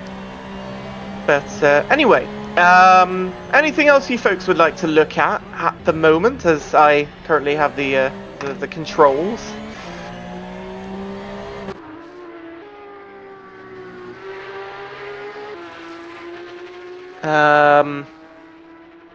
What is the procedure when a driver hops in and his AC crashes on the outlap? So again, that's a technological thing, right? It will happen. But generally the procedure is, well, you try and rejoin as quickly as possible. Why is his wipers on? The 420 has their wipers on. Okay. So generally it's you rejoin, you have to do a long stop at that rate. You're back in the pit lane, in the pit box, so you lose that time you would have had out on track. And then you go back and continue driving. You can have a teammate take over, or if you want to continue, you are allowed to. But yeah, it would simply just be, you know, kind of like a mechanical issue, right? And you have a problem, you have to come back to the pits and essentially try again. That's the little difference from real life. You don't have to go back around the whole lap, but you would just rejoin and do what you had to do again and then continue, essentially. So yeah, if you're going to have a... better, because you're not stranded out on the track. Right, at the end of the race, exactly. If you are going to have a problem like that, though, you best hope it's at the end of the lap, or beginning of the next lap, rather, not at the very end of the current lap. Otherwise, that lap would not count. Turn on the autocam for a sec. Let's take a look and see what views it thinks is the best. It does do a lot of that helicopter view, and I did say on the test race last week, I think it's a fair too much helicopter view. Yeah, being straight up and down. This is the GTA2 cam. Yeah, the original 2D top-down Grand Theft Auto kind of view. Yeah, you know, you're right about that. Yeah, so yeah, autocam is nice, but it's not always the best. Cracked windshield for the 238, which it decided to focus on. So maybe they just had a moment on this lap. They're way up at the top of the circuit at the moment. And what are they going through right now? Bergwerk. Bergwerk? Am I saying that right? Probably not. That sounds right. Right-hander. 139 stop and go plus 10 second for speeding in the pit lane. Not good for back in TCR. 304. Oh, we've shown the 304 many times in this race. Where are they right now anyway? There they are. They're in 6th, yeah. There's nothing special with them going on at the moment. Coming to the end of their lap. Are they in the pit lane coming? No, they're not. Nope. So continuing out. Okay, let's take a look at more GT4s. They seem to have a lot of pit stops. How is their fuel mileage in GT4 class? Because I reckon it's not so efficient as some of the other ones. Oh, spin for the 410. Yeah, and that's in the lead as well. That is certainly not what you want to see. The 471, they're in the pit lane right now, so they are very lucky it's happening then, as they're not going to lose as much time as they otherwise would have. Are they on their outlap? That is their outlap. Cold tires, yes. Yeah. Oh, that is unfortunate. 8:54 previous lap. That's obviously because they also had to slow up for the pit lane. Best lapper 8:45. Oh, that is just it's almost comical actually, because you know, you come out and you're on fresh tires, don't want to overcook it, and then boom, first corner. Well, the 444 now, Watty Racing's come to second, and they're still like 40 seconds back at the 410, so it's not a terrible moment. Yeah, if you're gonna have an incident like that, that's when you want to have it, especially when when your opponent is stopped. But man, points for style. Lane, yeah. Absolutely. Did a spin with it. The 410, 410 is still in the lead by quite a bit, so not a problem. The GT4s can do 5 laps, says Derblau, which is not a lot, I think. Can the GT3s do more than 5 laps? I think so. I think they've been averaging like 7. Yeah, that's a big difference. And you know, that's interesting. I have to wonder. Whoa, we see a TCR cooking it. Whoa, he saved it somehow. This is literally right ahead of them on track here. X trim, that is indeed. I'm trying to look for the number there. That's in the TCR class, so they might be so far back that they're not really a factor at the moment. But oh, someone is off on the side of the road as well. Who is that? Right before there, that's who was that? Well, it's not them. No, who was it? 8th? Yeah, I don't see anyone dropping down the order. No, I don't see it either. I was looking on the track map. GT4 M19. Was it this? The GT4 M19, the 450? No, it wasn't them. No, they had a timing screen thing. They dropped way down and then jumped back up. Never mind. Might have been a little error there. I'm not sure. Okay, someone had an issue though. But and I had the camera switched on me, the 369. But yeah, I'm not entirely sure what has happened there. And then I have a correction because Chad is yelling at me. 6 laps for GT3, not 7. 6 laps. And 6 for Cup class as well. So it looks like the GT4 doesn't have as much range. It looks like 495 trouble again in the barrier as they enter the Sabine Schmitz curve. Now they're going again, but that is another issue for this car. They've had many so far in this race. By the way, are we having more interviews soon? Because I think it's almost time for that. We've already had one. It's time. I'm not sure that we have anyone lined up, but we could probably... Well, we can start organising it. There you go. Yeah. Good job on letting him go there, the 450.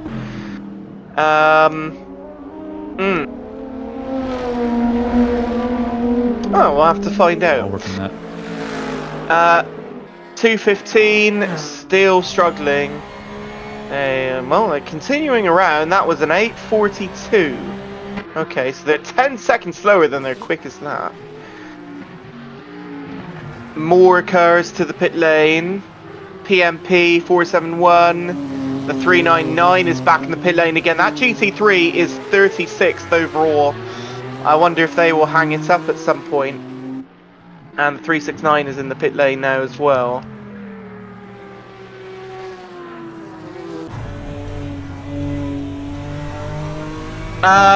Blau, Michael Kraus, yeah, absolutely. We'd love to have one. The 444 that'd be actually a great interview choice as their second place. So that'd be great to see. So second long pits for many of these cars now, coming a little more than 3 hours into the race. Let's get to the top 3 of each if we can. Let's do. You know what?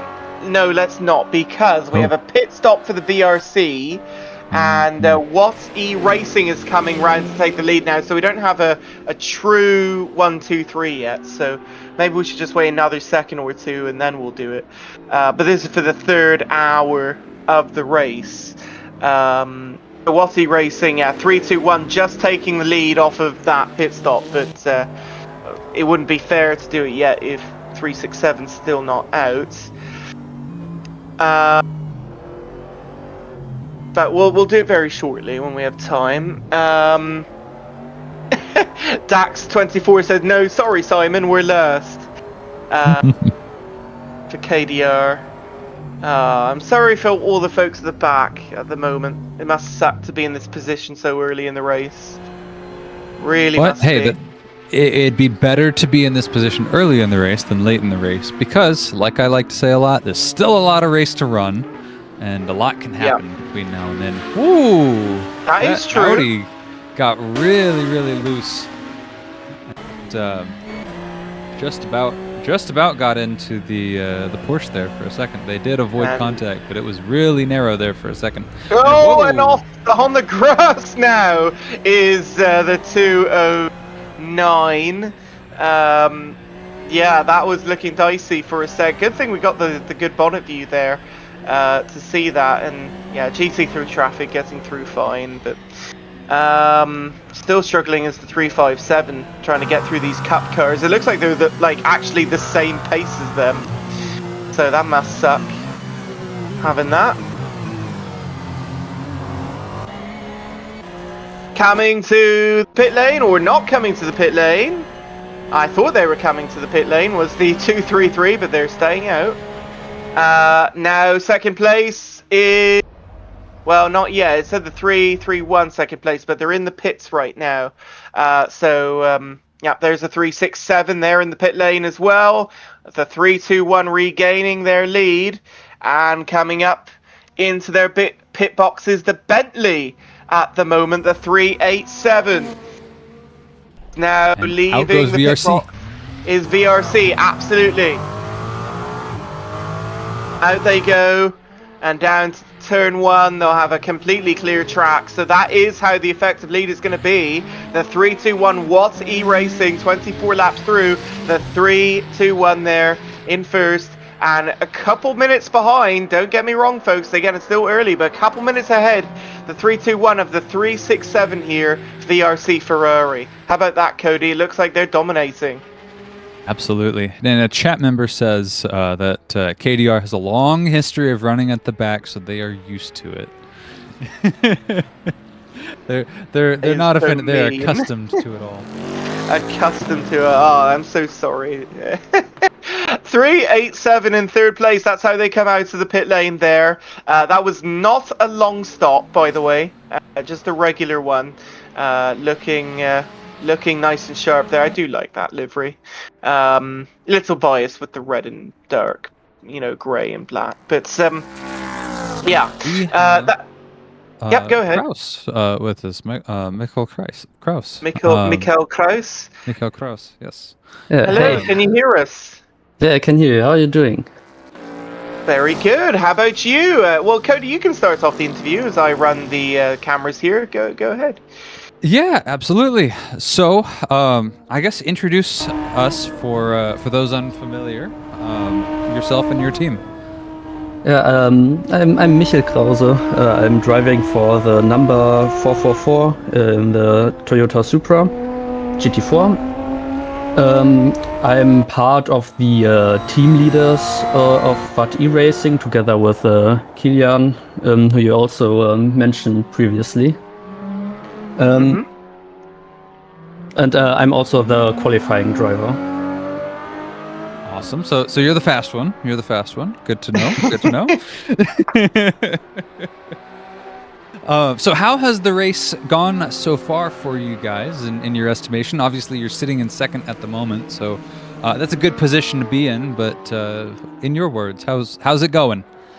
The race start was a bit troublesome for us. I don't want to accuse anyone, but let's just say the start was a tad early. So I wasn't quite ready for when they drove off. So honestly, my fault for not reacting early enough. So I had to fight back through the Ferrari GT4. So I lost some time there, but on pace I could claw some of the lost time back. And I'm not sure if you noticed, but most of the GT4s and probably also in the other classes as well, on the outlap we all drove in very high gears as to save as much fuel as possible. It's interesting in the GT4, especially because our fuel tank size is 110 liters, and we on average need 100 liters to do 5 laps. And on the outlap, you can save about 10 liters of fuel. So you could technically do, including the outlap, you could do 6 laps. But because we were on the back foot, I decided to pit 1 lap early and essentially fuel 30 liters less in the pit. So we stood there for a shorter time, and that's how I undercut the Limit X BMW in the lead. And Very clever. I mean, it has the disadvantage that if everything would go perfectly according to plan, which is quite an ambitious claim for a 24-hour race, we would have to do another stop. But I'm not assuming that everything goes to plan, as we've already seen. So I thought, whatever the lost lap at the end will not matter over the 24-hour period, since nothing goes perfectly, which also happened when Kilian went for his second stint. So he went into the pits. He left the pits and immediately got a disconnect because of some weird LAN to wireless switch. So we essentially did a useless short stop. So that's where we lost probably around a minute, maybe even more. But we're still on it to rein in Limit X again. Yeah, so you've got that you had that mechanical issue, essentially, is what that is, and now you're about 25 seconds. Your car's about 25 seconds behind the Limit X Racing BMW. Obviously, with over 20 hours left to go in the race, you've got a lot of race to run. What are you thinking about as you guys continue to go on? Of course, things will be getting dark. How will racing in the night differ from racing here in the daytime? Oh, we've got a big off here. Problems with 287 and the 112 behind as well. It's a TCR there involved also. And so maybe it was together. Oh, are they high centered? They don't seem to be able to. Oh no, they were waiting. I thought they were waiting. Yeah. I thought I saw that wheel spinning still. And the 299 having more issues here in Porsche Cup class there. Wow, sorry about that there, Cody. No, that's incredibly important to catch. That was a huge off. 3 cars involved in that. Was that all the same incident? No, it did not look like all the same incident, but maybe 2 in one incident and 1 on their own. Oh, it might have been. I see. But something like that. It looked like they were in the similar parts of the track, but yeah, my goodness. Thankfully, completely away from the 444, so no issue there. Yeah, I want to ask, how have you felt, Mikhail, about the traffic so far? How has it been? Of course, being in a mid pack or a mid speed class, you've got cars that are faster and cars that are slower than you, both on the track at the same time. I actually didn't experience any lapping between any classes so far, apart from maybe some Porsche Cup cars that have spun and I overtook them.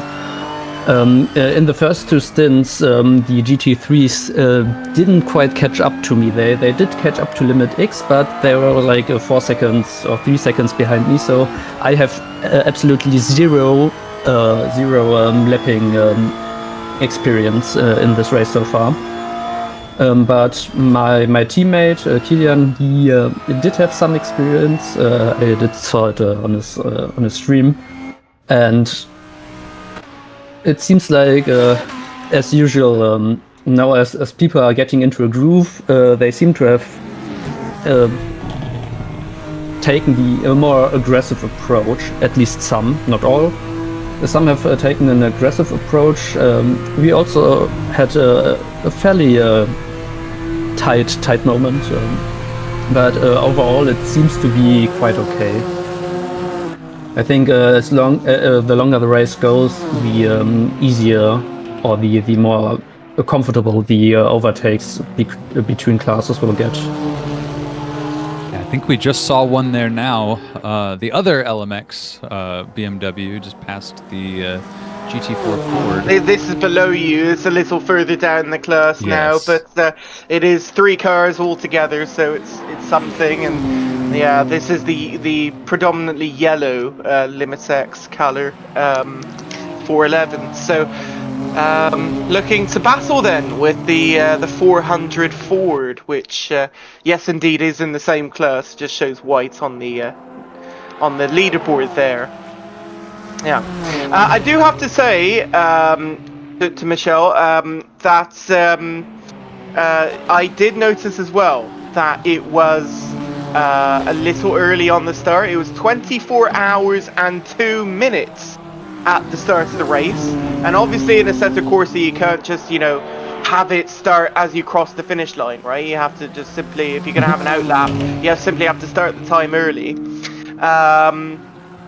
And so they did the test race. They were like, right, we can bring it down a little bit, but maybe they didn't bring it down enough, because this is now a little bit too early of a start. You get 2 extra minutes on the, might not make a difference in laps and overall laps in the end, but it's going to add a couple extra minutes of racing time in this 24 hours race here at the Nürburgring tonight. So yeah, what's something I was confused. Because I had the time on, and I was looking for the time, and I was like, wait, no, are they going to go around that? Nope, safety cars. Yeah, oh, okay, no, we're going. This is it. All right, sure. So, yeah, that was okay. I did watch that, and I was like, oh no, he doesn't know. I was like, no. Yeah, we as a team, we know all these in and outs about racing start time, so we are aware, and it's already noted inside our strategy document. That's good to know. That's teams preparing for you know, the actual situations. That's very good. I mean, I do endurance racing since, like, I don't know, I did my first 24-hour race in 2021, I think.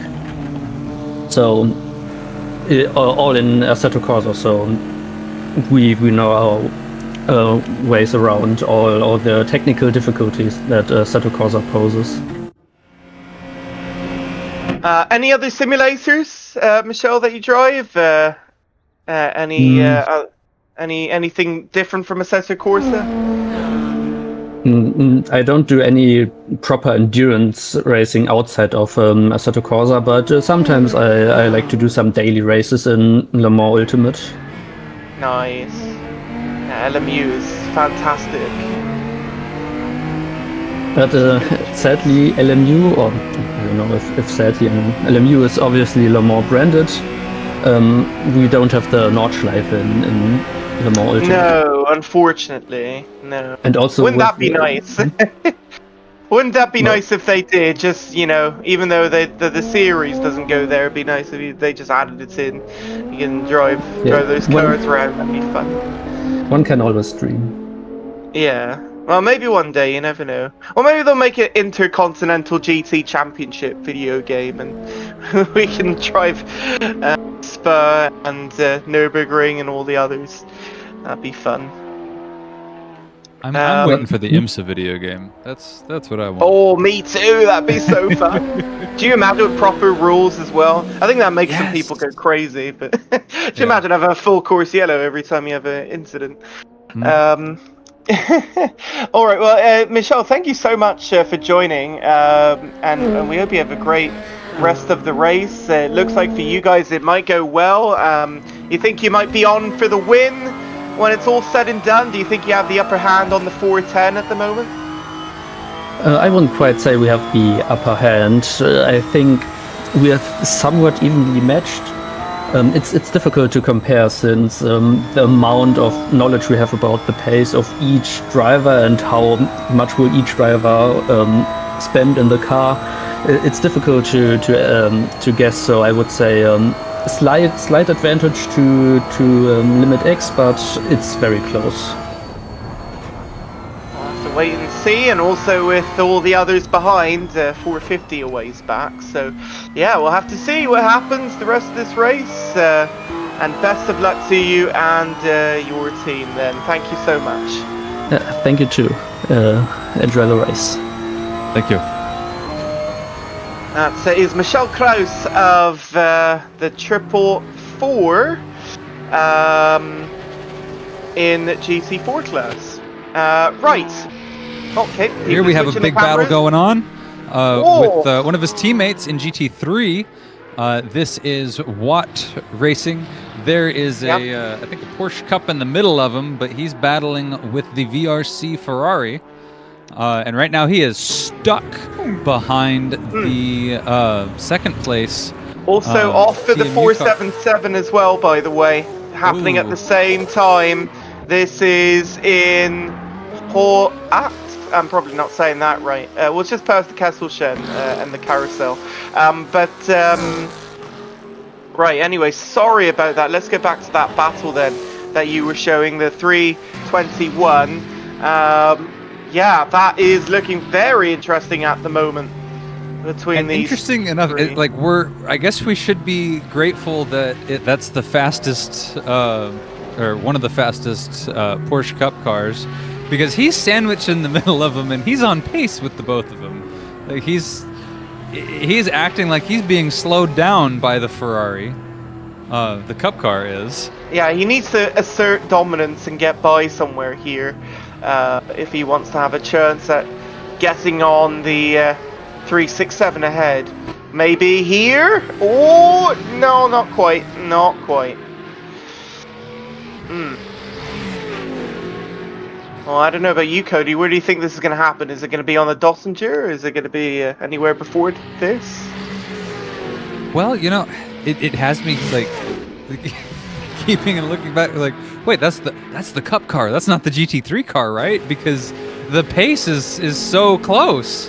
Like, I know I can't imagine that the VRC Ferrari is you know sandbagging right now. Unless he's like, obviously off pace. Because yeah. Oh, Whoa! There he goes. What a move to the carousel. Very aggressive, but gets it done. And so maybe they were listening. They're like, right, we got to get this done sooner or later. And well, that's now the 3-2-1 asserting dominance, like we said they had to do. And now for the Dossinger, right on time to slipstream. Well done. And they have the same GT4 that we saw wreck and go off, that they're now 3 wide passing. And it looks like he got ahead of him there on the straight. That is a pass for second place. There he goes now. They go underneath the Bilstein Bridge. Yes, Bilstein Bridge there. That's bringing them to the Tiergarten. And it looks like the 3-2-1 is going to be ahead of the 367 Ferrari here at the end of the lap. They'll continue along, no pit stops yet, but the car behind is headed to the pits. That was the one we saw had the incident earlier. Yep, and so I'm not sure exactly which car it was, the 357. So there we go. Continue on to a new lap on the GP.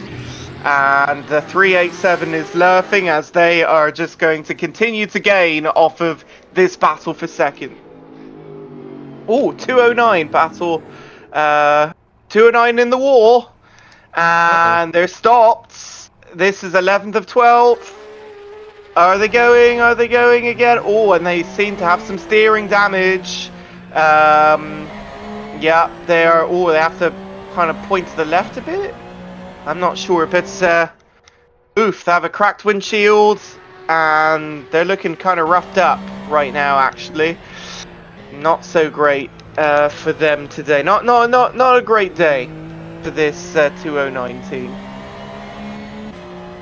No, yeah, I think they had been having some issues earlier. You can see they're already a good chunk down the order, several minutes down from the leaders.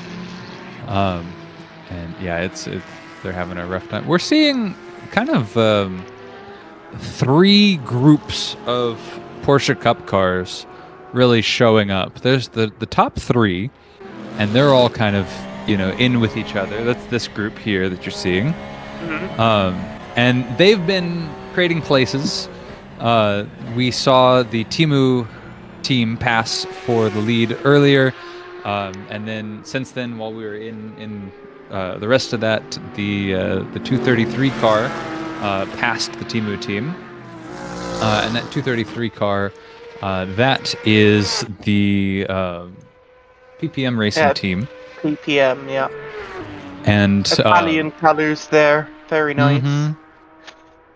And then, of course, not to be forgotten is the Tradition Sim Sport. All of those drivers, all of those teams have at one point in the race shared the lead, and so that's a very clearly competitive sect. And then we've got another group, like about half a minute to 45 seconds behind. That is there's a whole bunch of these, including slow racing. These guys, the PHX, the Phoenix Motorsport team, and they are less competitive. They're all on the same area of the track, but they are not all able to see each other even. And then you've got another like 3-minute gap, and then you've got about another 4 drivers that are all pretty spread out at that point. Through the back, yeah. One of the slow racing TCRs actually just had a drive-through that they had to take. UCC. So cut back to where you were. Oh, sorry. Where was it? A heavy off. One of the Porsche Cup cars. I think. One of the. Yeah, I think it may have been this one. Was it NES? I think so, because they are roughed up. On that side. Well, I'm not sure. I didn't see anything when I was switching the camera, but you know more than me. Quickest lap in the 450 they just had. I would not say that, but what I do know is we have the driver's number 495 is in the waiting room, so we're going to bring him in for an interview. Okay. Hello. Can you hear us? Michael Berechewski? Am I saying that right? Not quite. Not quite. Sorry. I try my best. Yeah, Berechewski? Is that closer? How do you pronounce it? How do you pronounce your name? It's Michael Berechewski. Berechewski, okay. Yeah, quite hard. With the spin. Sorry about that. The 299 just had a nasty spin there. Noodle in Cup Plus. But they're going again now. Right, so of the 495 then, so another, there we go, they just swapped for me in the GT4 class. Lovely blue livery. Folks, this here, if you don't know them, it's the RSW Motorsport team. Porsche 718, Liam Jakob Vogel, obviously Michael, who is with us now, and Julian Egel, if I'm saying that right. Well, Michael, how is it? Yeah, Michael's driving right now. I'm Liam. We are all driving on one simulator right here. Okay. It's just his Discord account we have for the streaming PC. So we brought a Michael in here, and then we said, "Hi, Michael. Liam. How do we pronounce your name?" We had all this pronunciation conversation about what the correct pronunciation of your name is, and then you're telling me that that's actually not him. That he's in the car. No, that's amazing. Sorry, it was just funny. That is amazing. Okay. Well, how has the race been going so far for you guys? Currently, you're sitting in 4th place. Yeah, it's been going amazing. We started on 8th place, and I did start.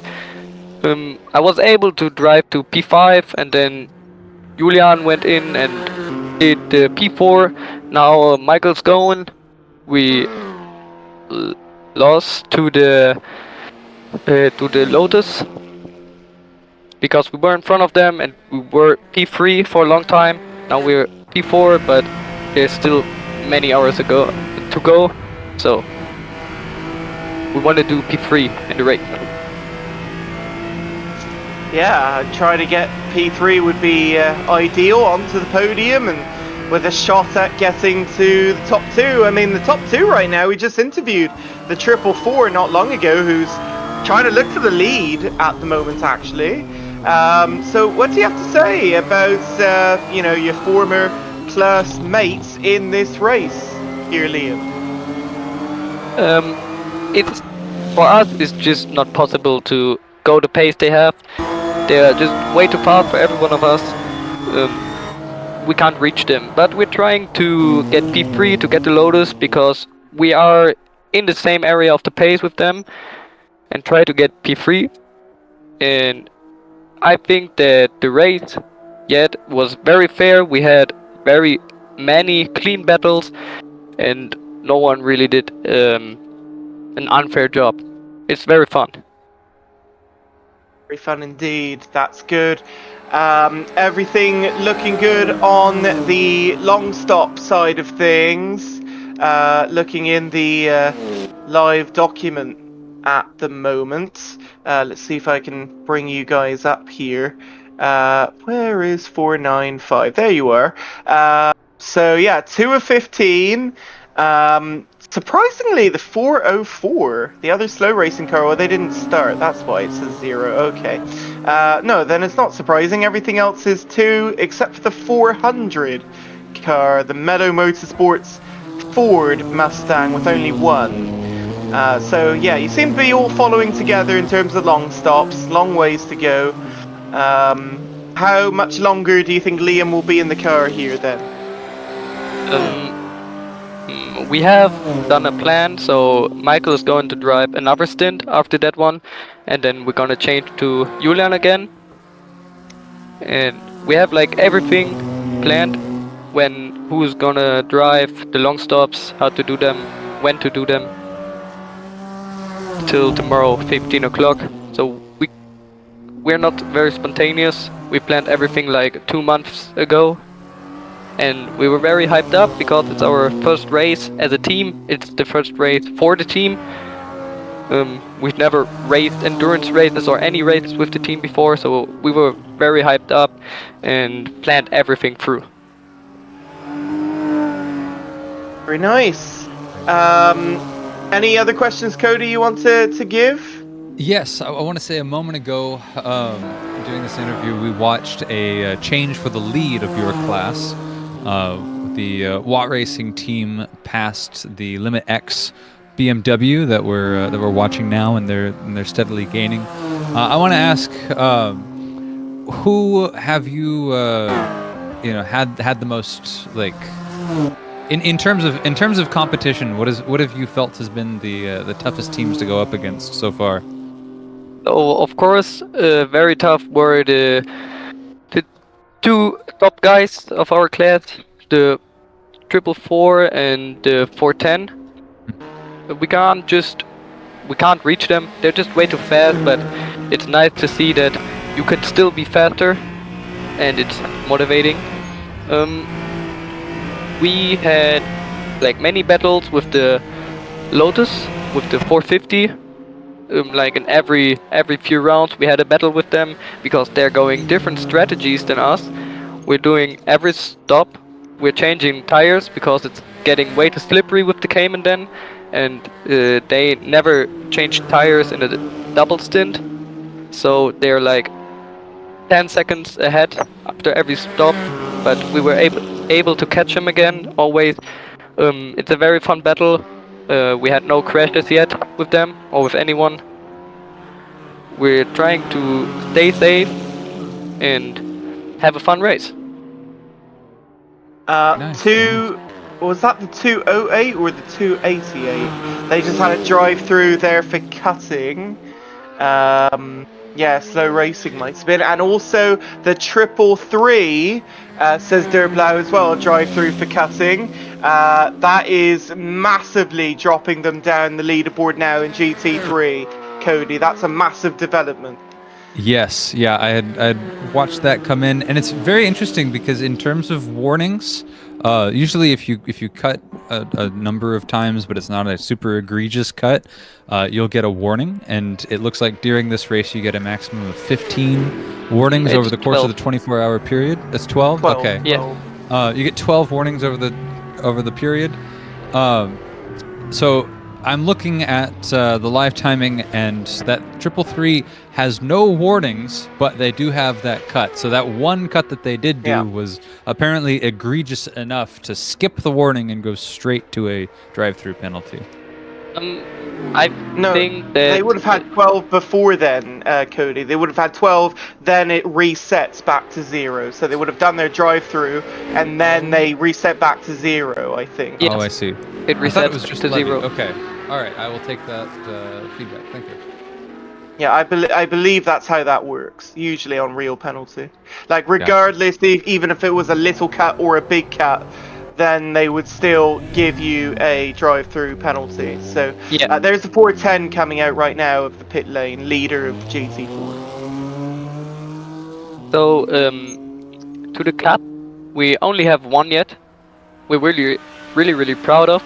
We're trying to do like 0 cut because it's way too dangerous for us to get a drive-through in our position right now, because we think that we're very good right now. We didn't even think that we would go top 5, and now we're battling for the 3rd place, now in the pits together. And this is going to be a short stop, is this? Yes, this is going to be a short stop. Yes, okay, and right up there with the 444 and the 450. All 3 together. Well, let us know if anything goes horribly wrong in the next couple minutes. There goes the 450. And then, well, let's see who comes out next. It looks like they're pretty standard at the moment. They're side by side because there's not enough room in the pit lane to hold all of you, because technically the pit boxes, the way they work in a Assetto Corsa, and the way goes the 495, the way it works is that you have to have every individual have their own space. You can't share a space like you do in the real life Nürburgring. So normally you wouldn't be sitting out in the middle of the pit lane like that, but you kind of have to here because it's a simulator, and it doesn't, you can't quite overlap quite so much. It doesn't quite work like that.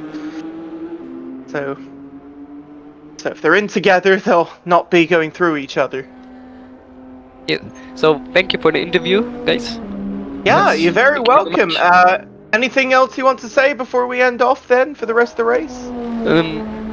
Maybe show her some screen time, because we're having many battles, and we're going to have many battles in the night when the night is going, and we're very hyped up.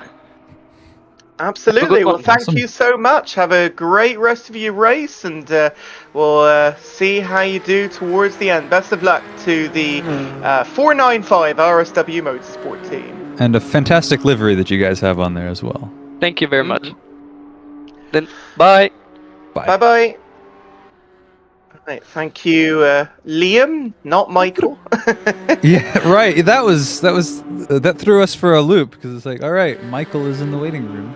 And we bring in Michael and say, "Hi, Michael." So, okay. And he corrected the name first, which was nice, but we still thought it was Michael. And then it's like, oh no, this is Liam. And it's like, oh. Yep. Yeah, it was a Liam in a Michael-shaped box. Indeed. All right, back to Cup 1, or just Cup, actually, this year. Noodle is 5th place. They've had Cup Noodle, you say? Cup Noodle Cup. They're having some unfortunate events in this race. Oh, Limit X 410. Oh my goodness. Your current leader. Current leader in the class. I'm sorry to cut off Noodle, because not only have they had issues, but now the leader of the GT4 class with a little incident, and the 450 is still 2nd place, but they'll gain a bit of time back. They're actually quite a fair bit back. They're in the northwest parts of the circuit right now, Metzfeld. 450 is back in the Flugplatz right now, so they are nowhere close to each other. Another problem for the 477 again, but yeah, that is These guys have had a few offs. More than a few, yeah. And some traffic coming out now of the Italian team. They're getting by fine, but yeah, I would not be surprised if at some point it's enough to have people go, well, that's enough for this race. but maybe it'll be a few hours yet. Just so unfortunate. Absolutely. I will say the battle for the lead is hotting up. It's look at the this. other That's Watt 2 Racing seconds. car, and wow, it's gotten a lot darker in a short amount of time. It has. Everyone get your lights on if you haven't already. I think actually it might be mandatory to have your lights on. But it's getting nighttime soon. That's going to be the most exciting part of the race, the nighttime where everyone has to kind of go off, only what they can see directly in front of them. Visual cues to the side are going to be very limited at this stage. Absolutely. Speaking of limited visibility, we have a request from a chat member to rate the livery of the 163. I am enjoying the art critique here. See if I can find them. Let's see. 163. It's TCR. It's somewhere in here. Somewhere in this list. Maybe it's not the 163. Maybe it's something else. I don't know if there's a 163. There's a 199 in first place. That's going pretty well. They're only 25 laps out of the rest of the field being in the 40s now. I forget what the total amount was, but no 163 that I can see of, unfortunately. Right, back to overall. He has the control right now. Maybe you were thinking of a different number. I'm not sure. Yeah, maybe so. Yeah, pick a different number, Xandri 9321. You watching the UCL final? I'm afraid not. I'm kind of commentating at the moment, but I got it on my second monitor. That's what I'm watching. I actually have no idea what that is. No, I completely believed you, to be honest. Yeah. No, I know. Well, I know they had like the Conference League stuff recently. Well, I think it's football related. But no, it's not. Wait, hang on. The Champions League. When is that happening? Let me see. 163. Oh, okay. Arsenal is leading PSG right now. They're approaching half time. Arsenal is leading PSG. Yeah, that's the Champions League final. I was thinking it was. I didn't want to say and be wrong, but well, hey, this battle between the leading Bentley and the Watt Racing Toyota GR-GT has really heated up. Even in the last minute, they've cut the lap delta, or the delta between the two down significantly. Yeah. So he is knocking on the door, saying, "Hey, I have pace. Let me by." And the Bentley is saying, "Hey, big Bentley, I'm going to be very wide, and no, stop that." And these are pretty wide cars too. I mean, compared to the track, anyway. It's going to be difficult here to get around. They're coming into where's Stephen? I'm definitely bad pronouncing that. But coming up to the northern parts of the circuit now. Too many corners, and almost all of them have names. So, yeah, it's to folks that can remember every single corner name. Well done to you, because I certainly cannot do that. I'm impressed that people can remember every single corner. 'Cause there's like I've done 6-hour races on the Nordschleife, and I still couldn't tell you all the corners. Like, I've driven this track. I've driven this track a lot. I still don't feel like I have the whole thing like fully memorized. I haven't memorized enough to drive it, but I certainly couldn't draw it for you. Oh no, certainly not. I could give you a rough shape, and that's about it. Here's the Kesselchen. That's one of the most interesting. They're side by side. Parts of the circuit, and that is why the Watty Racing 321 to the lead on the Kesselchen, the best part of the circuit on the north side anyway to Person. They get it done. Well done to the 321. And around the outside as well. Around the outside is the best place there to do it, wider parts of the circuit. And they are going to be fuming, the 387. They don't want to be losing out on track position. Who's going to throw us into the carousel here? Well, it looks like they both will manage it appropriately. and it's going to be. They're going to be kicking themselves on that. It was an 8:05 best time, 8:10 last lap. They're not on pace for the 8:10 right now. They're about a second back on the Delta. And losing back more time now. It's more than a second. And a mistake by the 387, Cody. Yeah, you can really see that gap growing. 1.5 second gap now when they were side by side just a few short moments ago. Now, and it's, by the way, go ahead. Go ahead. The chat is telling us that there is indeed a number 163 on track. They are dead last, which is why we may have missed them. So are they in the race still? I think so. Let's take a look then. Well, if they are on the track, I don't see them on the leaderboard. They're not clickable. If we can click them, if they move up high enough. This is the furthest back I've seen. It's one of the MSRs. And I can see. Yeah, looking at the live timing, I can see them as like number 50th overall. So I can see them on that, but I do not see them in the session. So if they are here, we're gonna have to go all the way back. 163 KDR. There they are. They were so far back they weren't even a TCR. They were like, well, they are a TCR, but they're not even clickable in the class on the live timing. So there they are, and that's an unfortunate race for them so far. My God, are you guys just telling us to look at them to laugh at them? Is that what you're trying to do? My goodness. No, they want a livery rating. They want us to see how much we. I'll be honest, I don't like it that much. I'll be honest. The hexagons are very millennial. It's a very like. I don't know, man. I mean, I like the split between the yellow and yellow and grey and the purple on the other side. Yeah, the color contrast is cool. Yeah, it's alright. It's certainly not one of my top 5. Yeah. I don't know. Yeah. So yeah, out of 10, I'd give that probably a 7, maybe. Yeah. And while we are faffing about with livery ratings, the most important part of any good stream. We have an interview. So let us say hello to Dennis. Dennis Meyer. Oh, Dennis. Which is my real name. Thank goodness. That's good. We got that out of the way. Dennis, kind of introduce us. You're part of the 321 team, right? Yes, what racing. Perfect time for the interview, as we're just retaken the lead.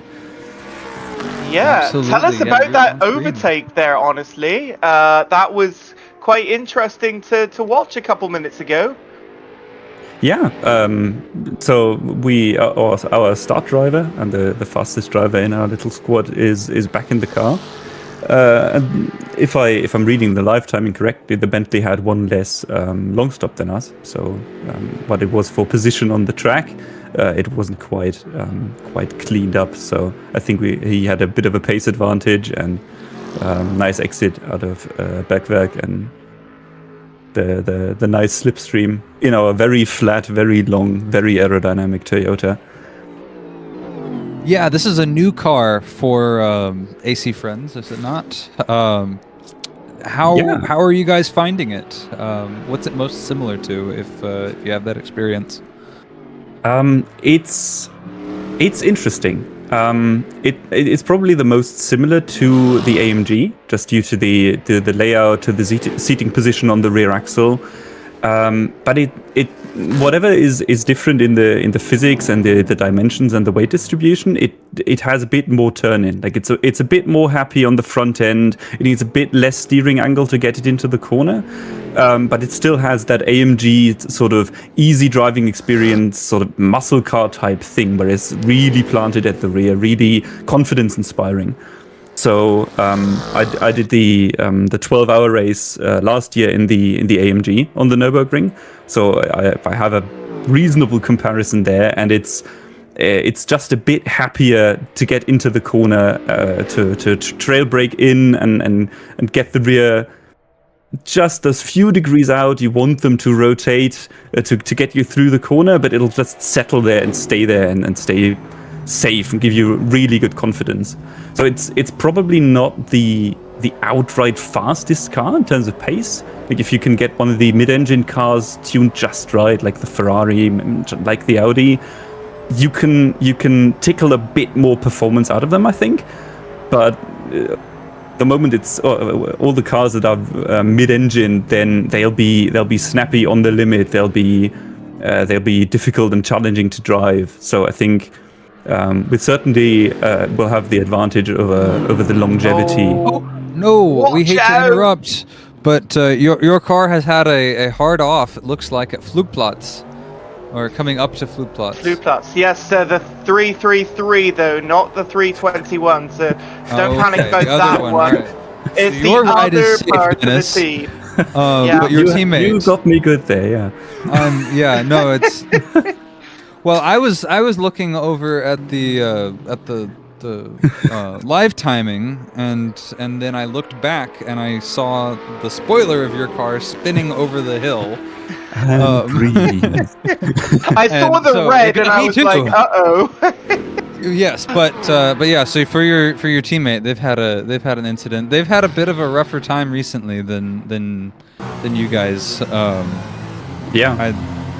I kind of wonder, is there anything that you feel that your car has been doing a little bit differently? Sorry, I'm reading chat. Versus what they've been doing. You guys have traded places a bit. Yeah, they started in front of us. They had a better time in quali. They were a bit earlier, a bit more happy with the car. I may or may not have stolen their setup to gain a bit more performance. No, not stolen. Your of teammates, course. you know? I asked, and they gave them to me. And it's one of the great things. I mean, we have 8 drivers in the GT3 cars in our team, and it of course then made sense to put them all on the same car, get all the power behind the setup work, and the understanding that this new car. But yeah, the driver pairing is more interesting, I'd say. I think. On the 321 are the more consistent drivers, and on the 333 the drivers have more, or perhaps more, peak performance on average, but are perhaps not quite as, I don't want to say not as experienced, but they're more prone to cuts and small little things here. But I have to give them proper credit, since they're doing the race with 3 drivers, which is always going to be very difficult for such a long race on such a track. Yeah. And one of the 3 drivers can only drive today. So if I'm seeing their stint plan correctly, they'll have 2 drivers for 14 hours of the race to the end. Wow. Which I wish them very good luck, and we'll support them and keep them awake in the voice call. But that is going to be one hell of an achievement if they. Or when they will bring the car successfully to the end. And so far, they're after a bit of a trouble. I think they had a spin and a bit of damage in one of the first laps, but their pace has really recovered, and they're on really good pace again. It's pretty insane. 14 hours of driving. I don't think I could do that very often. That would be too much to deal with. Yeah, sorry if we gave you guys a heart attack. Sorry from earlier. But yeah, there is multiple Watt e-racing teams in this race. We're camouflaged quite well. We were kind of hoping that everyone would just confuse all of us, and then all the 444 car in the GT4 class, they get all the penalties and we get off scot-free. Hey, there you wouldn't go. that be nice? You can dream. Oh, well, thank you so much, Dennis. Any other shout-outs you want to make then in this race? I think a big thanks to the organizers, to Sasha, to Andy, to Gunnar, who gave us an amazing track configuration, this whole starting procedure, to Marcus, who helped us massively on the setup work, because he knows what all the weird graphs mean that say that dampers are now working properly, where the rest of us are more chimp-like in the we click buttons until the car feels good. So it's great to have someone with like actual data software and Motec to run like proper simulations on what works best with the setup. And yeah, just general thanks to all the contributors in the admin team who give us such a fantastic race. So many cars, I think something or just over around 230 people, 52 cars started the race. That's fantastic to be a part of all of this. And of course, thanks to you two guys. I mean, the stream and the whole experience wouldn't be nearly as fun if we wouldn't have great commentary and always a good laugh. Well, I don't know about great commentary, but we have commentary. Boy, do we ever have commentary. Mark's been great. Mark's been great. Oh, thank you. Oh, same with you. You've been great also. Yeah. Wonderful. Thank you again to Dennis Meyer of Germany in the number 321 Watts E-Racing leader of the race as the 387 goes to the pit lane. Best of luck to you in the rest of the race, Dennis. Thank you. Have fun, guys. Bye. Thank you. Bye-bye. And while we're on the subject of the GT3 class, I do want to note. Whoa! I do want to note there's a massive incident involving the VRC Ferrari. Oh my word! And who else was that behind? Oh my goodness! There was a Porsche. I think we've got multiple Porsche Cup cars involved. Oh my word! That was very, very risky. And one of them hopped over a curb to get through that incident. I just saw it on replay on YouTube there, and oh my goodness, that looked very dicey. That was, by the way, the fifth now. Place they are. That was the 367 VRC, mostly involved with that. And I couldn't tell you who the other one was, as I didn't have enough time to look. But I want to see them as they're coming around this way. It was definitely a GT4. There was definitely a GT4 involved, I think. Yes. I couldn't tell exactly which one it was, but oh my goodness. 333 drive-through taken as their day goes from bad to worse. And into the pit lane is the 367 now of VRC. So, well, best to have a big incident like that right at the very end of the lap, because they're all diving into the pits now as the 321 will take a way bigger lead now. And here's everyone in. VRC trying to get their way around the 387 car, and the 355 is the next one back out on track, who is coming towards the end of the lap now, just through the Tiergarten and the La Chicane of the lap here at the end of the Nordschleife. Well, you can turn right to go on the Nordschleife or continue straight to the end of the lap. But into the pit lane is them as well. So, Cody, what do you have here on the live timing? So the thing that I want to note, we saw Simline Rivals Racing Team having a lot of difficulty earlier on, and we now know that they have officially DNF'd. So they are, I believe, our first official retirement from the race. It's unfortunate. First one of the night then. 288 Slow Racing had a moment there. That's 4th place in Cup class. They're back going again. But so which number was that again that DNF'd? This is the 399 Mercedes-AMG GT Evo. Okay. Yeah, that's the car that's been having problems the whole time. Yeah, so and they had at one point early on in the race led for a little while. Can you believe that? Yeah. Simline Rivals Racing Team number 1, literally their number 1 team. Alexander Kroll, Andrei Mikulski, Simon Petrowski, and Victor Rosa, I believe it is.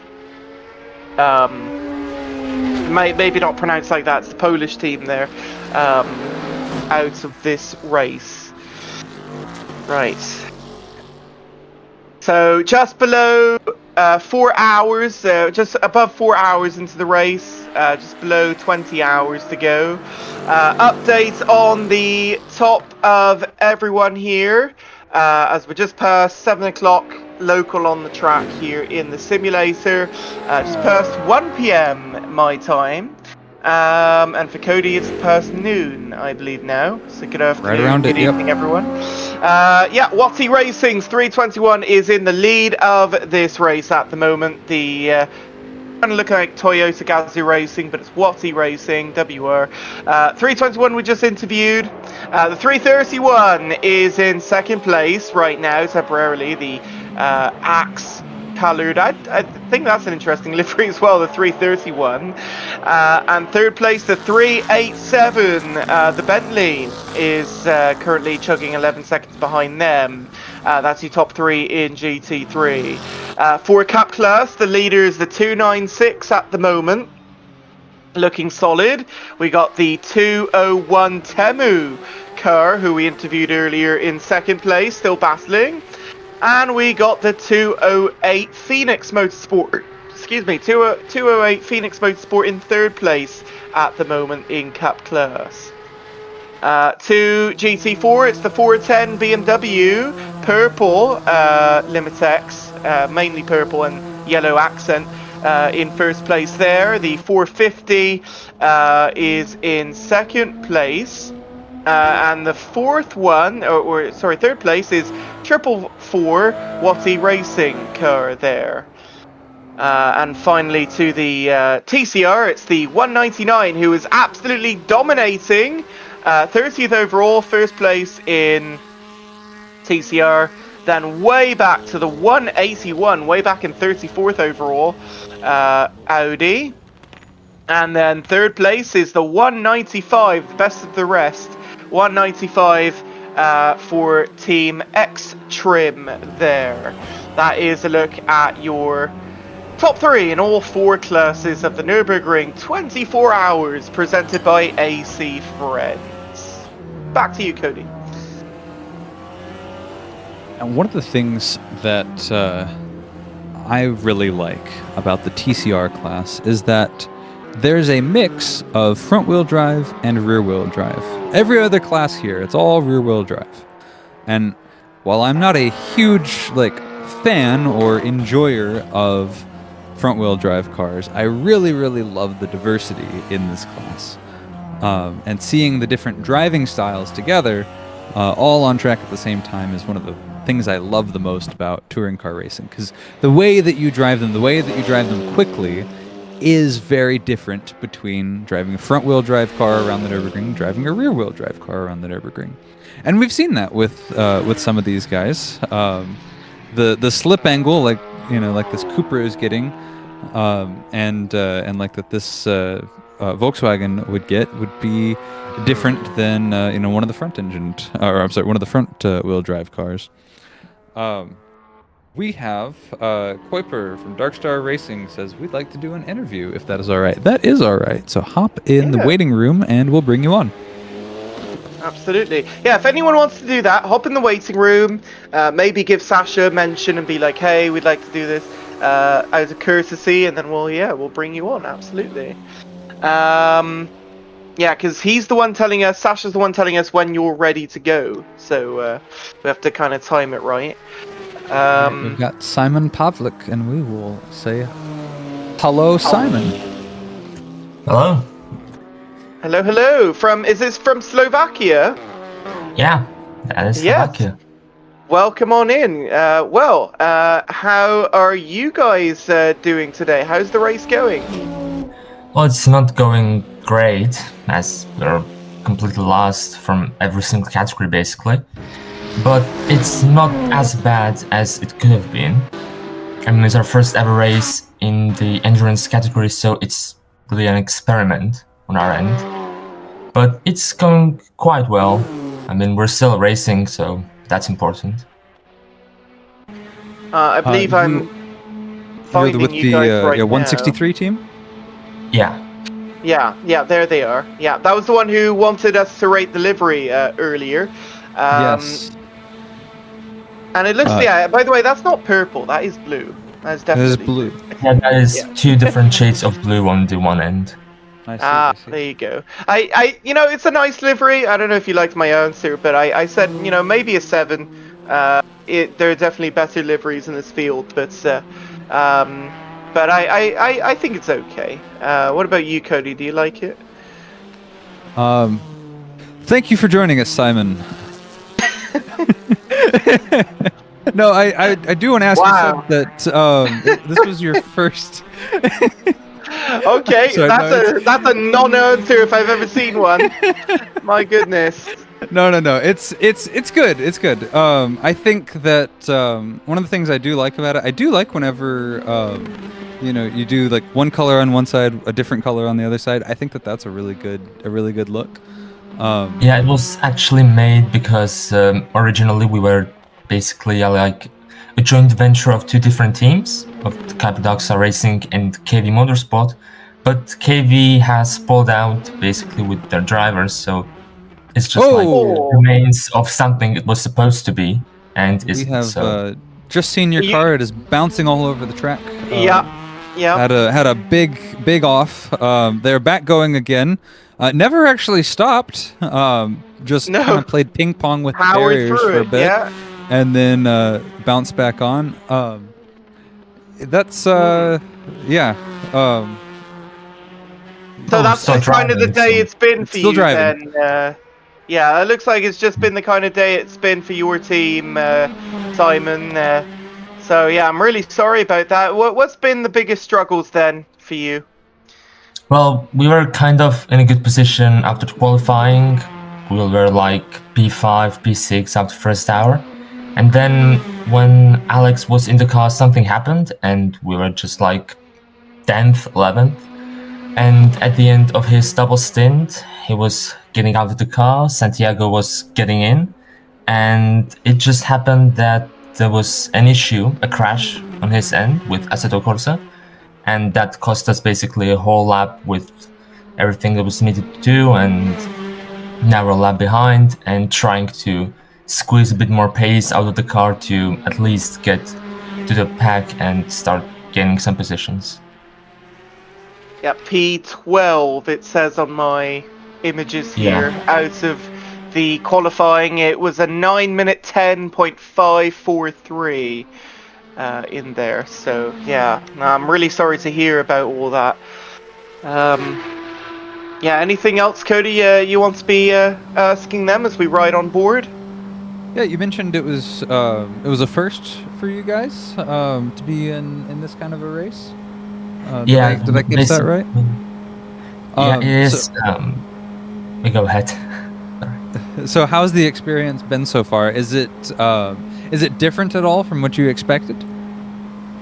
I mean, it's kind of good experience at this moment. We were really used to more open wheel racing, so it's really new. But we're glad the way it goes right now. It seems that in like a year or two we could get into really high-end competitive levels, but it's just really amount of practice and trying to get some solid results.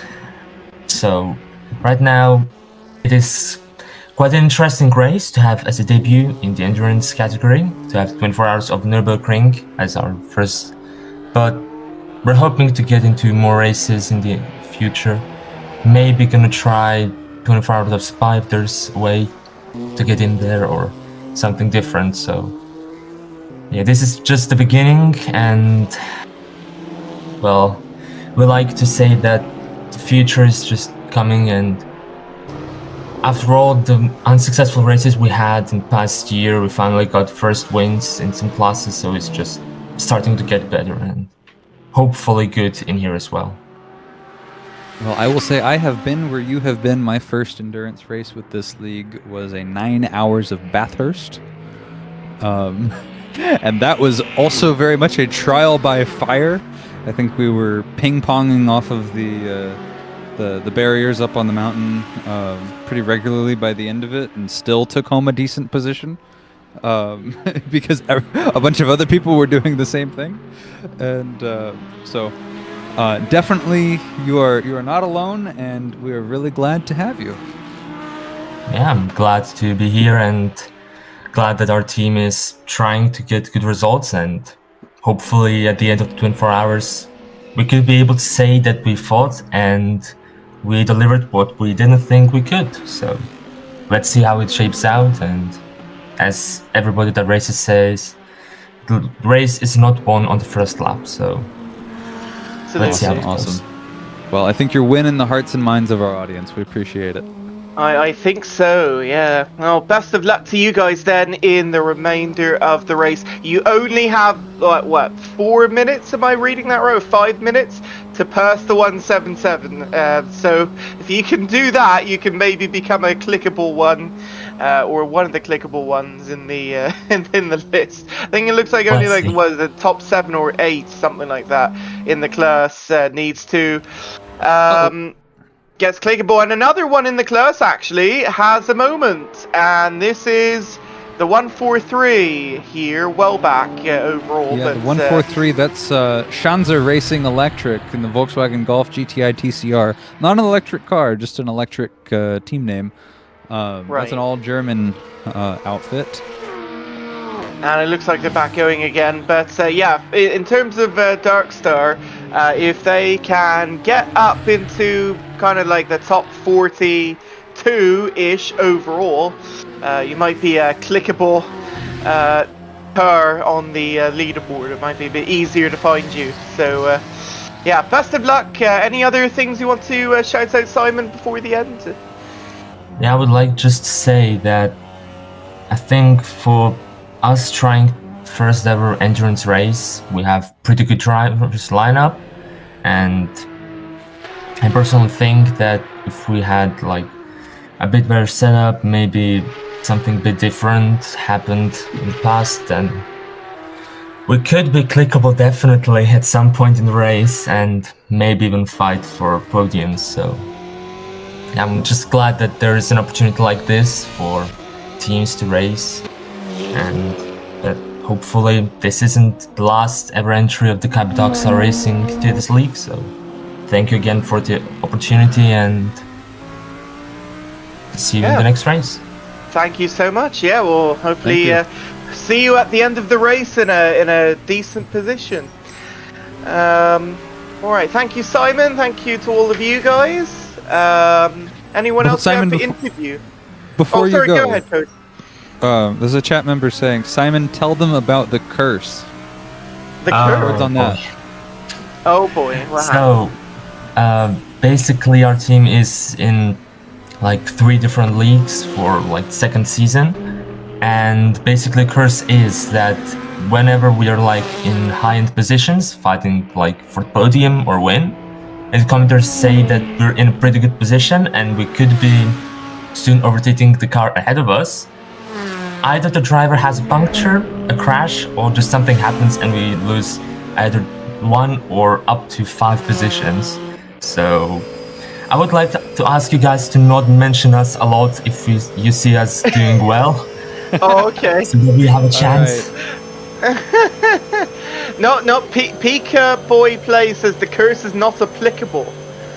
Oh, we have something, a fight in chat about it. So why would it not be applicable then? Maybe because it was joint venture. I don't know, but I mean, KV Motorsport is not much better in terms of positions than us. So maybe in math, minus and minus equals plus. So maybe it's gonna be luck for us today. Who knows?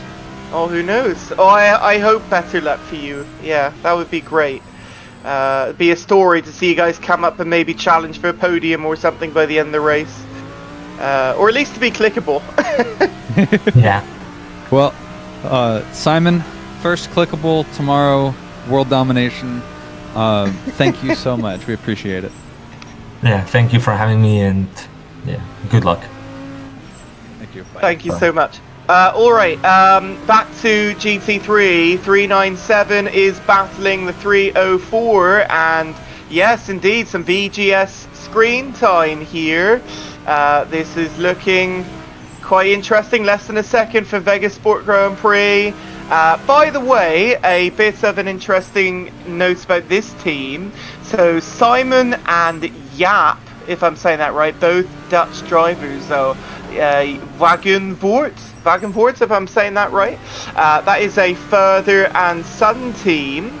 I learned that on the test race last week. So, best is that of luck Anthony to them. Steiner? That Steiner? is. Yeah, that I don't know. That's a good question. Well, we have an Anthony Steiner. Number It looks like Anthony 331, Steiner, yeah. 331 waiting coming in the waiting room for us. So, That's hello, second Anthony. place. Hello, thanks for having me here. Hello, and how are you doing today? Yeah, pretty good actually. Second place, and you're challenging the Watty Racing, but it's looking difficult for you because the 321 is managing effectively, but you don't have the 333 on you guys anymore as they've fallen back significantly. So what's your challenge right now in this race? The challenge is now keeping the position. We have really strong pace, and we're actually pretty lucky with traffic and incidents. We had an incident in Schwalbenschwanz where you've seen us driving over the curb with the VAC 367. And yeah, just keep it clean now and hope for the best to keep the place.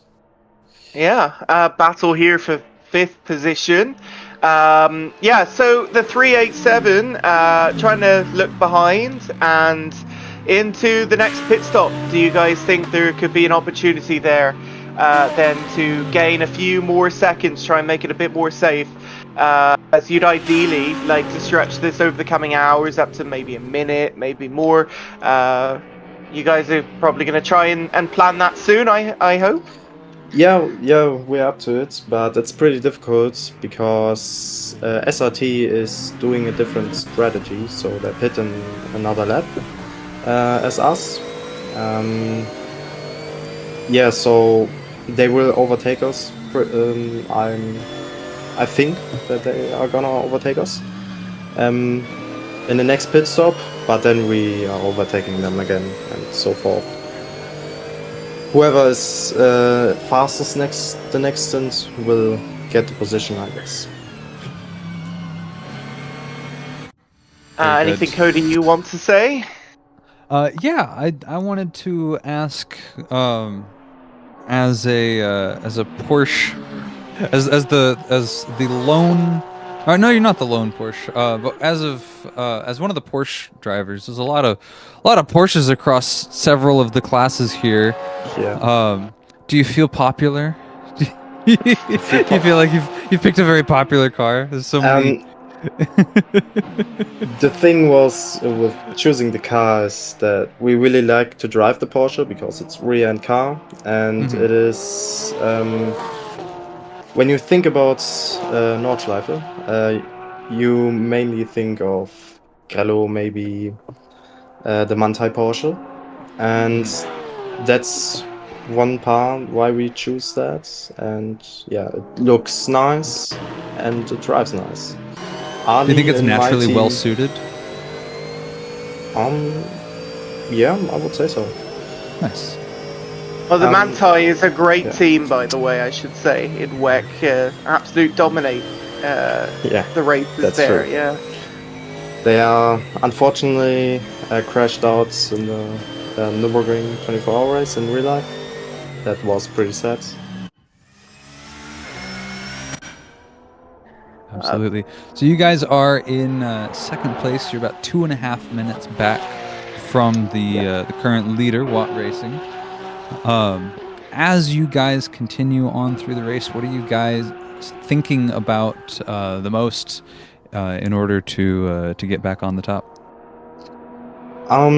Actually, we are not planning to be on the top right now because these guys in the Watt 321 car are very, very fast, and it's only luck that we are P2 right now. I wouldn't say it's. We luck. hope that the night shift is going good. That we have no crashes, and then we hope for a podium. Definitely. Yeah, I wouldn't say it's luck, to be honest. If I just had to interject there, because you get there based on how well you do in the laps, and your best is an 8:05, and that's not slow by any means. So I'd say that you're doing just fine. Yeah. The thing was in the first stint of the race, we gambled with a strategy to double stint the tires, and that give us 3 positions, if I'm not wrong, and that really paid off. And one car, also the Watt car 333, had disconnection, so that was another place. And the VAC car had some sort of pace issues, I would assume, and that was another position that we've got. Yeah, but we started P10 and now we are P2. It's pretty awesome. I think that earns the award of most improved. I think from what we've seen so far, I think you guys have come from the furthest back to take the lead. Maybe you guys in the Bentley. Yeah. The guys in the Bentley were in front of at the start, if I'm not wrong. Oh, okay. No. So, all right. So, I think you guys take it then. P5 in qualifying, right? And an 8-minute 2.050. It's not not a terribly bad qualifying, but it is looking much better for you in the race. Explain the qualifying then, and how it went, and all of that. I drove the qualifying lap. Was not a good one. that must have been said.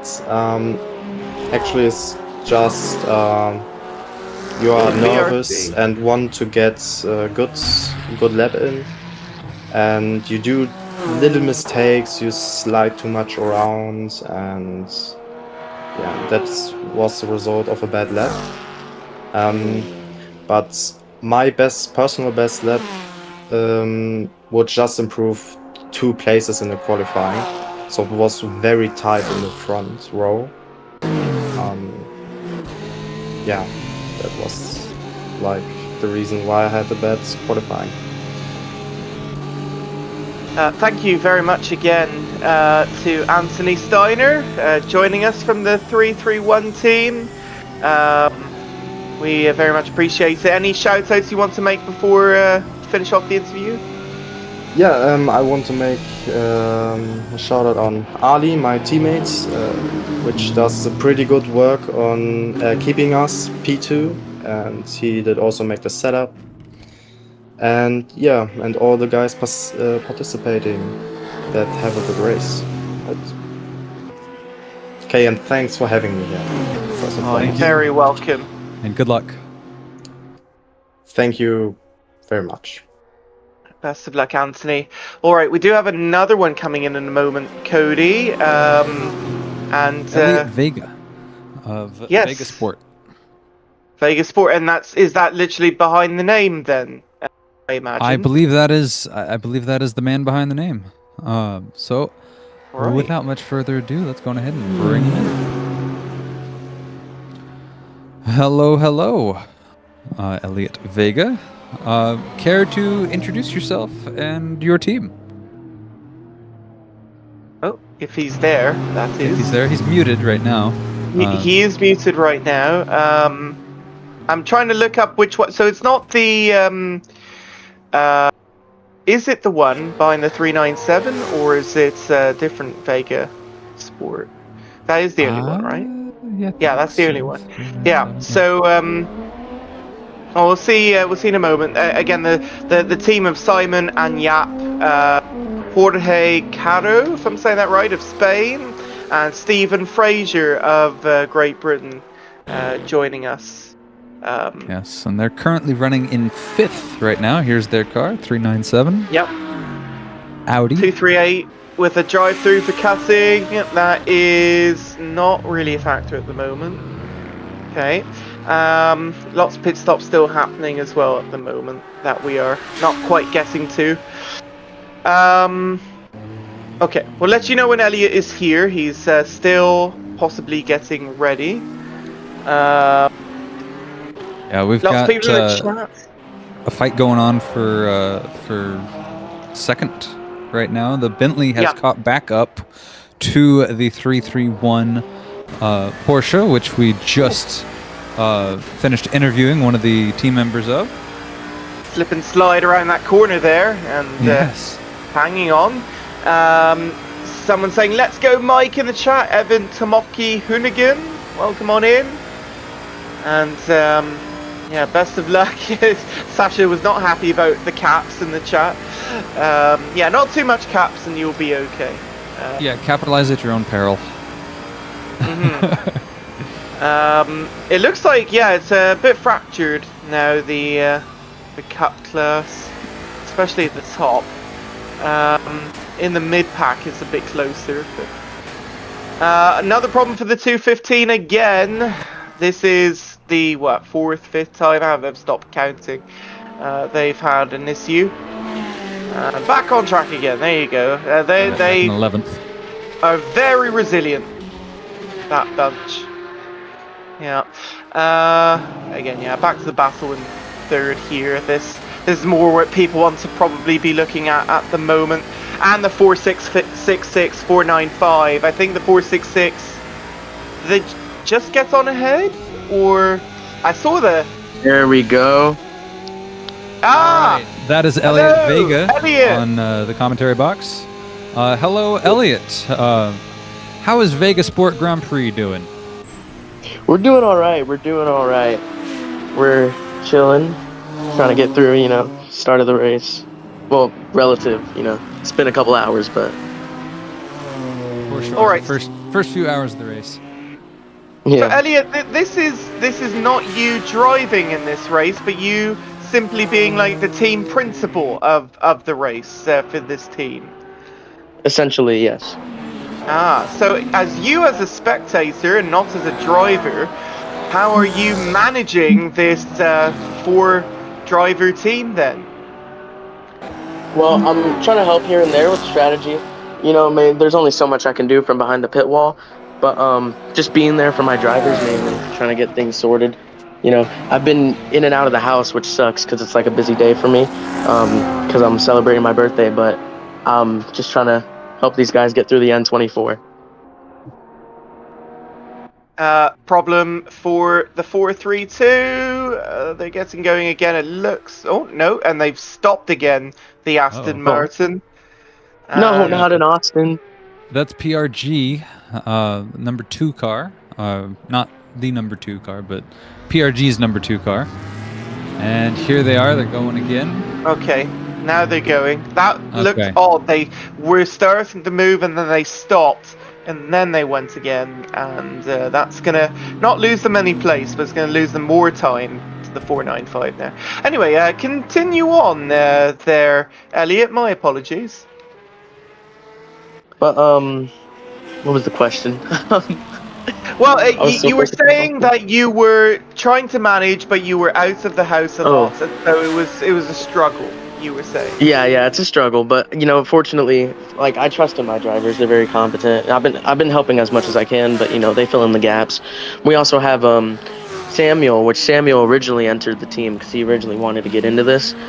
He's helping there too. Very nice. Shout out to Samuel then. So yeah. Managing the team, how do you feel like your strategy has played out so far in the race? Do you feel like things have gone to plan? Are you having to do a bit of on-the-fly adjustments? How's it going?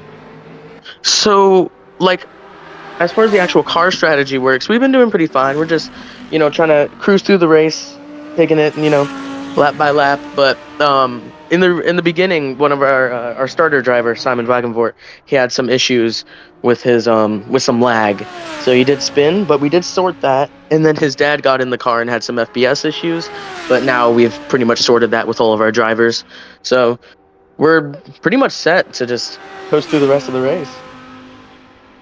Tell us more about the son and dad relationship here, because I learned about this last week.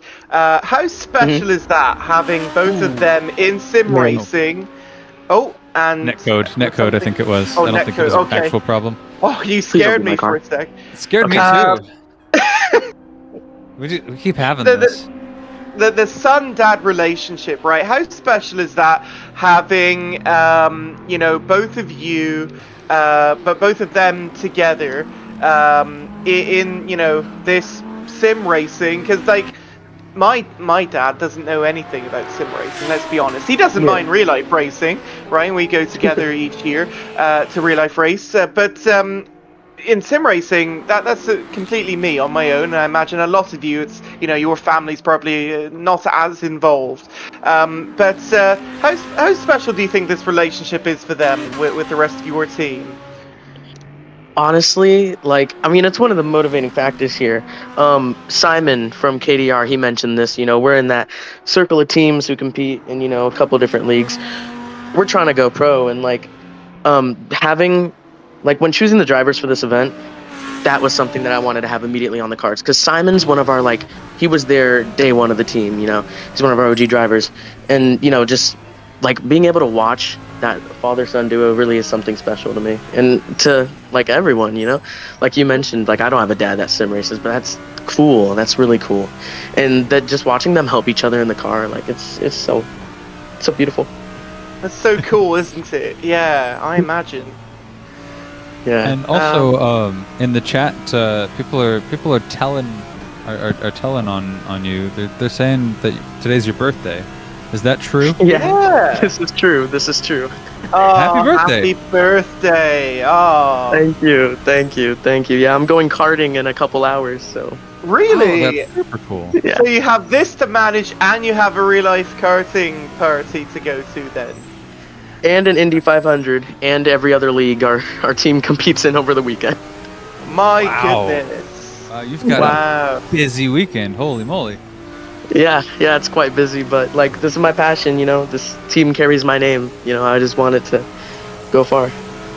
So how old are you going to be today then, Cody? What? I'm turning 16. 16? Really? Yeah, That's incredible. So quite young then. Yeah, and now I can drive in real life too, so. Oh, that's impressive. Wow, I didn't know it was that young. That's insane. Well, everyone in chat say happy birthday to him. Thank you. And everyone is saying, Yap started sim racing back in the 90s. So before I was even born then, in that case. Before Elliot was born as well. And Elliot, yes. My goodness. And apparently CSHMNY65 says Uncle Yap still got it. So there you go. He still got it. That's awesome. And given the fact that you guys collectively have gotten the car into 5th place, it seems like, he has still got it. Yeah. Really proud of them. Nice. Who's in the car currently? I could look, but I'm currently, I'm pretty sure. I mean, you guys know my situation.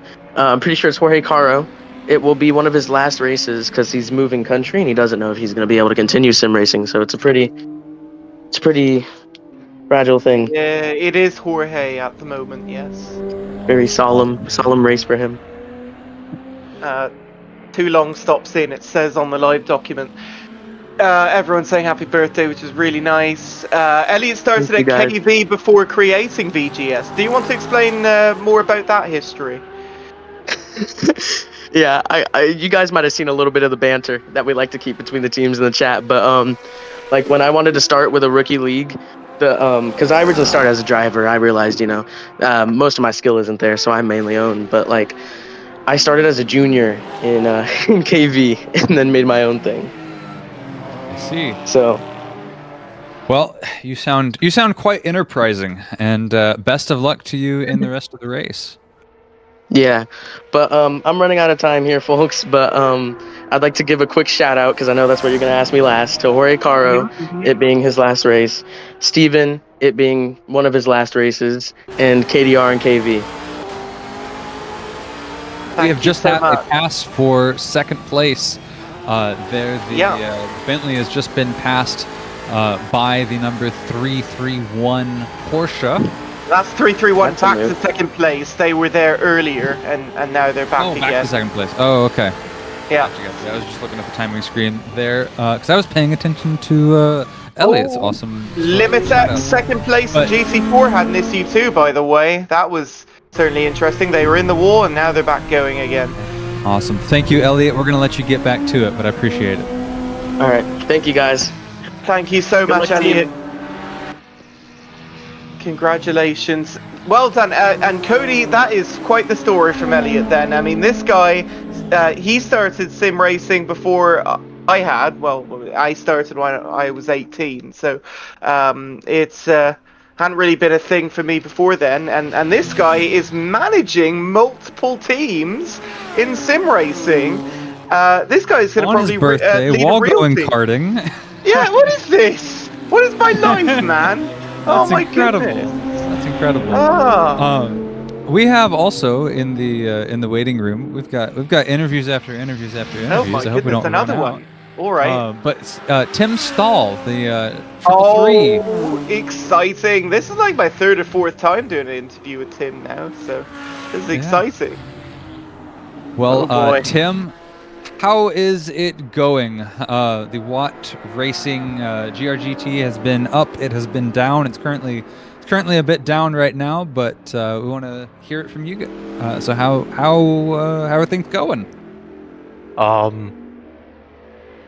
There's a lot of words to describe it, none of which shall be said here. I think that should give you a pretty good idea of how I think about it. Yeah, it's been extremely bad luck, really. The race started off okay. I had a decent start, especially with the VRC Ferrari just kind of sleeping. So that was nice.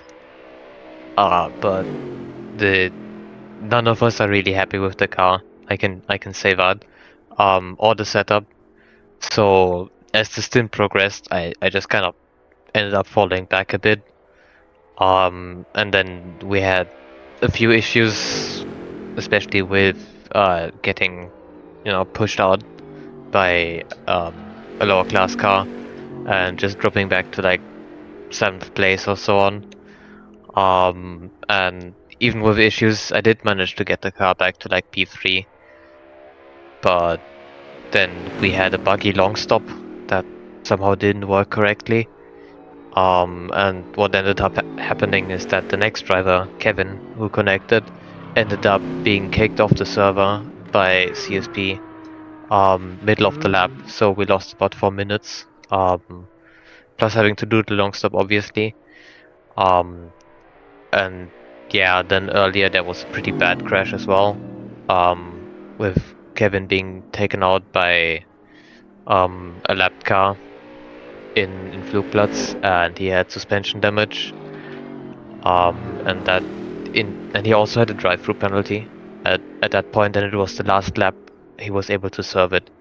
So what ended up happening is that he had to serve the penalty first, because you're not allowed to stop, and then he had to drive the GP track and then come in immediately after the GP track, losing those 2 minutes as well, to start fixing the car. So we've at this point lost 2 long stops and like 5 or 6 minutes on track at least. It's just gone from bad to worse then for your team then, Tim. That's mighty unfortunate and a complete opposite to what we've had in previous interviews then with you guys, where you've generally been on top of things. I'm really sorry to hear that. Yeah, well, you can't win them all, really. That's true. One thing I one thing that stood out to me, you said you were very unhappy with the setup of the car. We had one of your teammates in your sister car, 321, on earlier, and they said that they had borrowed your setup and actually quite enjoyed it. So, have there been further modifications made since then, or are you guys just accustomed to different driving styles? Or I'm kind of curious what your thought is on that. I don't know too much about the other team. I know that I did send a base setup at some point that I ended up trashing later on. Maybe that was the wrong choice. I took another base setup from the other team and kind of modified it a bit because it drove nicer, to me at least. Because I could not get the car to behave how I wanted it. It was just always just total understeer on exits and just random understeer really, and this is something I really don't like. I like pointy cars. I like setups that are, you know, in theory very quick. One, because they're good, and two, because they're well oversteery. I just prefer that driving style as well. And this car is just not really making that work for me, no matter what I do. So yeah, I'm a bit frustrated with the whole situation for sure. Yeah, it certainly sounds like it. You know, I was talking to Luke Scholes the other day, and he was saying like, well, you know, we were feeling nice now, but ask us how we're feeling once the race has started, and it would be probably a different answer. So yeah, it seems like, yeah, for you guys it has not gone very well, and hopefully if we get back to you guys before the end of the race, hopefully it starts to get a bit better. Again, you have 19 hours still, right? So maybe you can push for something, because you guys are quick. Whoa, that was take a moment here. This Lotus Amira having a big off, went in the grass at the chicane, and the 410. Yeah, both of them. Went into, well, the Lotus, they kind of got into each other. The Lotus then slid through the grass. That was BMW. On the 450 first, though. That was definitely on the 450 first. Okay, yeah. And the 410, an unfortunate collector of that. That's for the podium in GT4. My goodness. And I just saw it out. Yeah, on YouTube replay, that was a very bad moment there. Just couldn't get on the brakes or something. I don't know, but oh boy. Anyway, sorry about that there. No worries. Tim, during the interview. But yeah, I was going to say, for you guys, you have 19 hours to go. There you guys are right now on screen. But even though you're last place here, you can still work your way up the leaderboard. And during the night, if you get your strategy right, maybe you can fight for a podium of some kind. It's not impossible. So, best of luck. We do have one thing on our side, being having the most long stops at the moment. So we will gain a bit of time from that. And yeah, the rest, as you said, will be decided during the night. Right, any other shout out you want to give, Tim, before we carry on? We have another interview still to come. Well, I would like to give a shout out just in general to the team. Both Kevin and Zach are amazing drivers and really good teammates. They, you know, when I get upset at something, you know, they manage to say it's all good and you did a good job, you know, even if I mess something up, you know, it happens. It's a very friendly I mean, we push each other obviously, but it's a very friendly situation in the team. And yeah, even now that things are going wrong, they're still confident and still keeping their morals and, you know, hoping for a better finish than how it's looking right now. Alright, best of luck then at the rest of the race, Tim, and hopefully better spirits soon. Yes. Yeah, hopefully the luck improves, but good luck. Thank you. Right, that's Tim Stahl there. Who do we got next then? Oh, by the way, before we do that, I want to make one note. If we all can just remember back to, we don't have the ability to rewind, the issue with the 450 and the 410. I went back and I looked at it. Oh, yeah? Okay. BMW, yeah, I looked back on the YouTube stream. The BMW was like hugging the inside line, just running their line, and the Lotus Emira completely turned in on them. And the Lotus Emira, of course, being the lighter car, just bounced off of the BMW, but it also upset the BMW a bit. And then as the track curved back around, the Lotus just slid back into the BMW and then just collected the BMW into a spin. And so yeah, I think I don't know if race control is going to be looking at that one, but that's a rough one. Okay, it could be for another stack of penalties or something, but okay. Well, I mean, someone was saying in the stream chat, oh, maybe it got deleted. I don't know. They were saying that one of the team members was saying that the 410 had turned in on them, and there was nothing they could do. That looked pretty. Yeah, that looked pretty close to what I had seen. Yeah. Okay. Well, the 450 is ahead by nearly 7 seconds now. On that. That is drama brewing between the 450 and the 410 in GT4 class then. Yeah, and that's for second place overall. For the class. In the class. No, sorry, yeah, that's actually 23rd overall in class, battling for it. But yeah, let's bring in the next interviewee, and we're coming up to 4 hours on me, so I am willing to get some lunch soon. So maybe Cody, you'll handle after this next interview, and it's another Dutch folk coming in from the 301. Hello. Hello. Yes. Good evening. And the Euro would you like racers... to introduce yourself? Yeah, go ahead. First, and then we'll get the question. Well, it's Bjorn. We're from Euro Races. I'm an admin there as well. We entered 2 teams, just for fun, see what we can do. Just having some fun out there. That's really all. Yeah, I mean, you guys. Let's see here. I'm looking on the spotter guide, and it's Carl Brown, Bjorn, which is you, Mikhail Kaminski, and Drazen Herendic, if I'm saying that right. Yep, that's correct. Okay, and so yeah, that's 301, which is on screen right there. 9th overall then. And I know you guys had a few issues. I'd seen you guys pop up with red text, meaning you had a spin or something. How has it been going then in these first 4 hours of the race? It's been a bit of a struggle, not gonna lie. I've had a few PC issues myself, just performance issues that turn into skill issues. So the screen hampers a bit. You're turning this off, and then you end up spinning.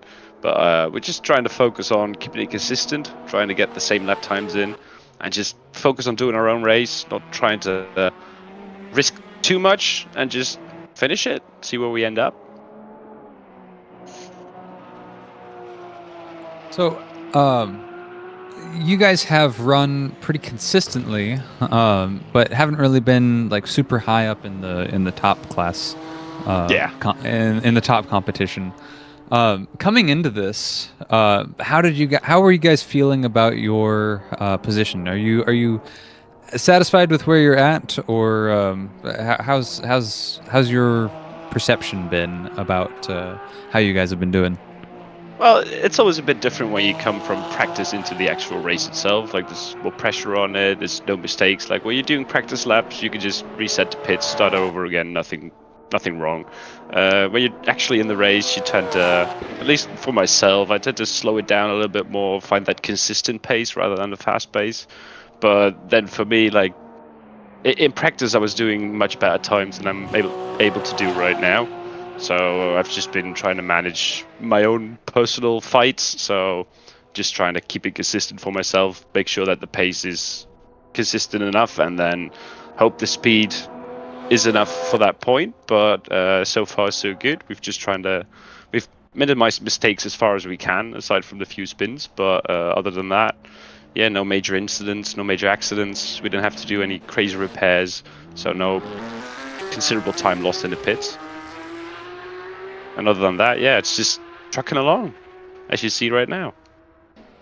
Yeah. Oh, problem in GT3 for the 389. This is same class, but 8th place, so 1 position ahead of you, 301. Road. And further up the road, and quite a few minutes ahead, it looks like. 1 minute ahead. Well, maybe you guys can gain a bit of time off of that. That'd be nice.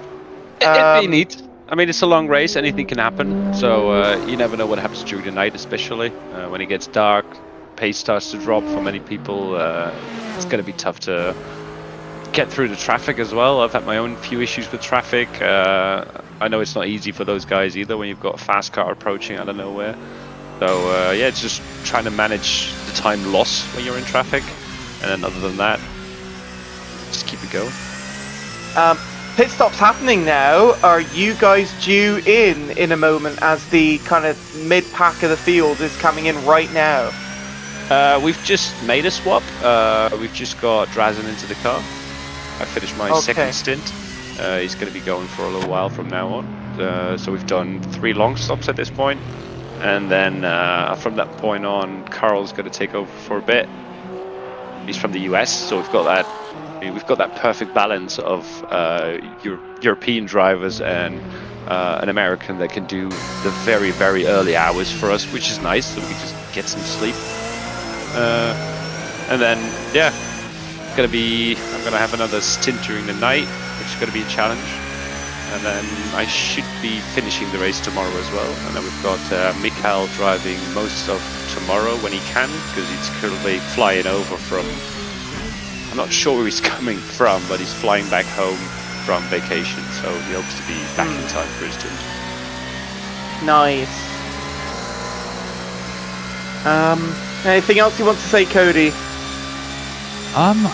I do want to ask you about your livery, because we have on the stream, we've been talking about liveries, and a lot of people have been asking us about our favorites.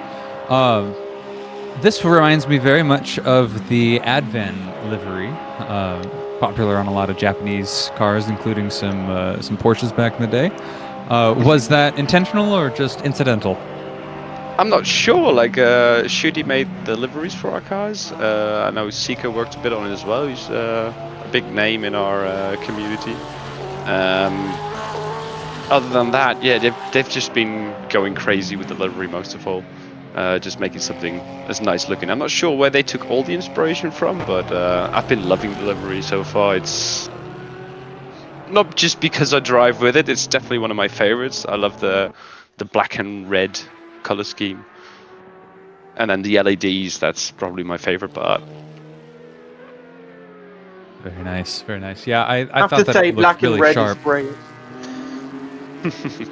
we got to honor up our Euro Races logo, so we had to go with red and black. Really, really Love good. Well, thank you so much. We appreciate having you on. Yeah, thanks for having me on. Good luck to you guys for the rest of the race. Thank you very much, and keep up the great work. I'm loving watching the stream, so you guys are doing a top job as well. So keep it up. Oh, thank you. Trying our best. Well, thank you, Bjorn, and best of luck in the 301 GT3 team. Thank you very much. So Cody, it has been officially 4 hours for me and 5 hours of the race. So it's about time for me to go get some lunch.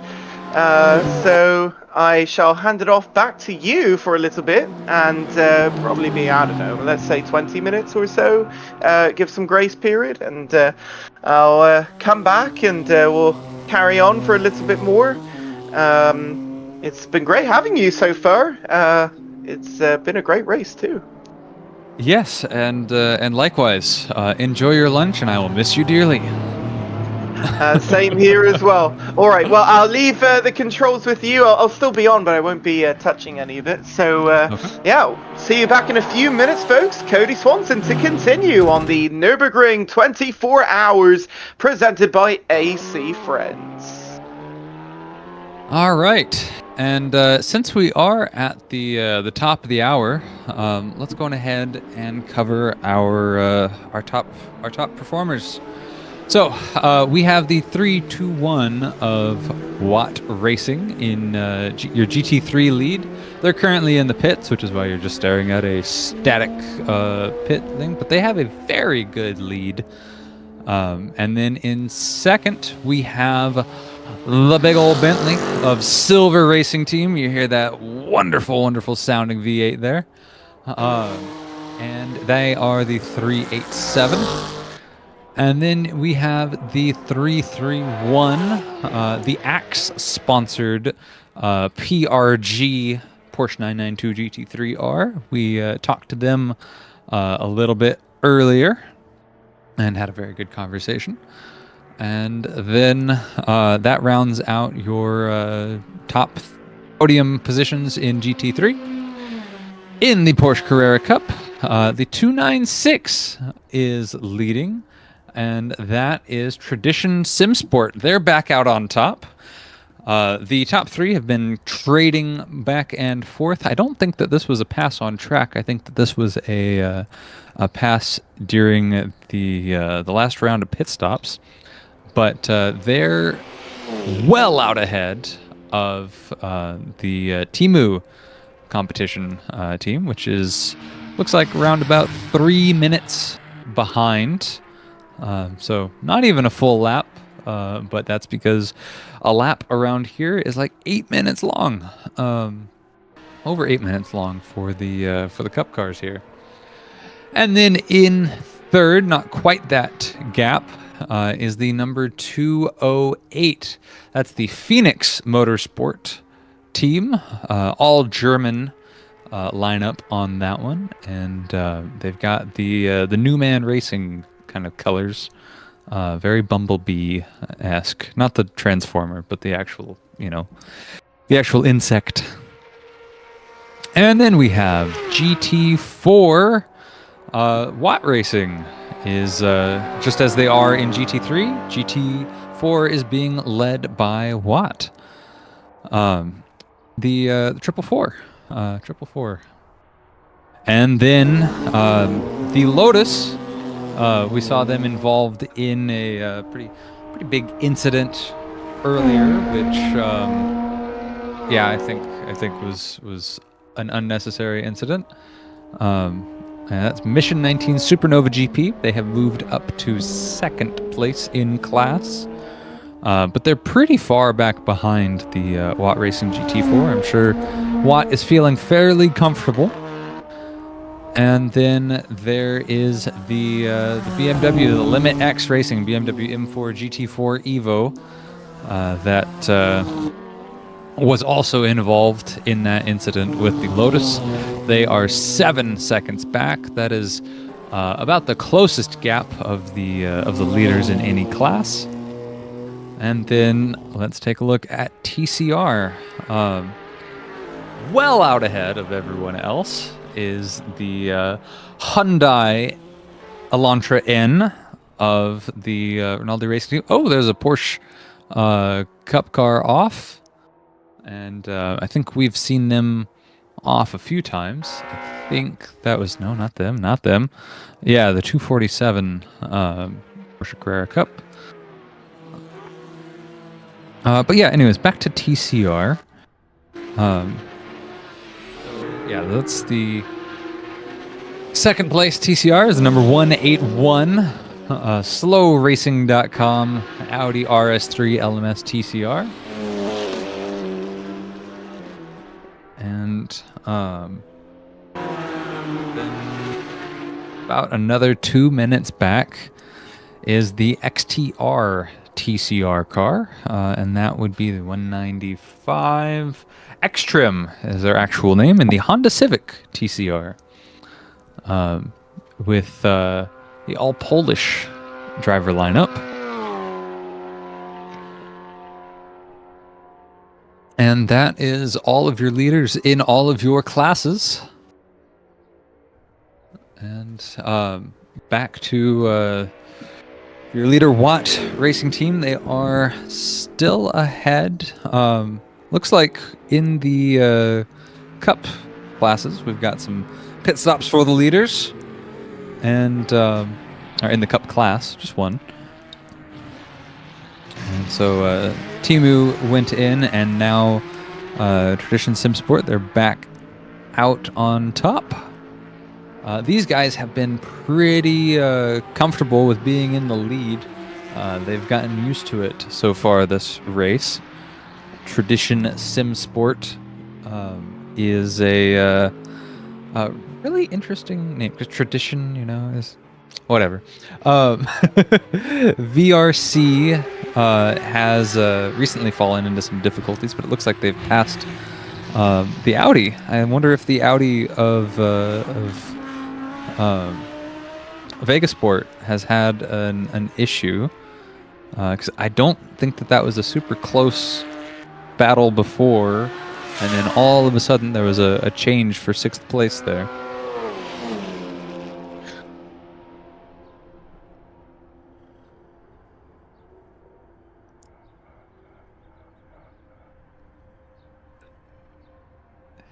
Let's see. I'm looking around. At this point, a lot of these drivers are kind of settling in. And, we have a driver in the waiting room, Kordion Przminski. So let's bring the driver on. Hello. Good evening. How is it going out there for Split Strat Esports? You can tell I've been talking a long time. Oh yeah, it's not the best, not as good as we hoped for. We've definitely seen a lot of incidents come up for your car. How have you guys been dealing with that? Yeah, the motivation in the team is not there. Actually, 3 out of 4, me being the one who still wants to keep going, but the rest not so much, and I think I will be forced to DNF the 222 car. Well, you guys are out there right now running in some good clean air, and I know you guys aren't super high on the position, but certainly you're getting some good experience. Is that correct? That is correct. I'm having fun overtaking the traffic. Yeah, being one of the mid-speed classes. How has it been to overtake and get overtaken?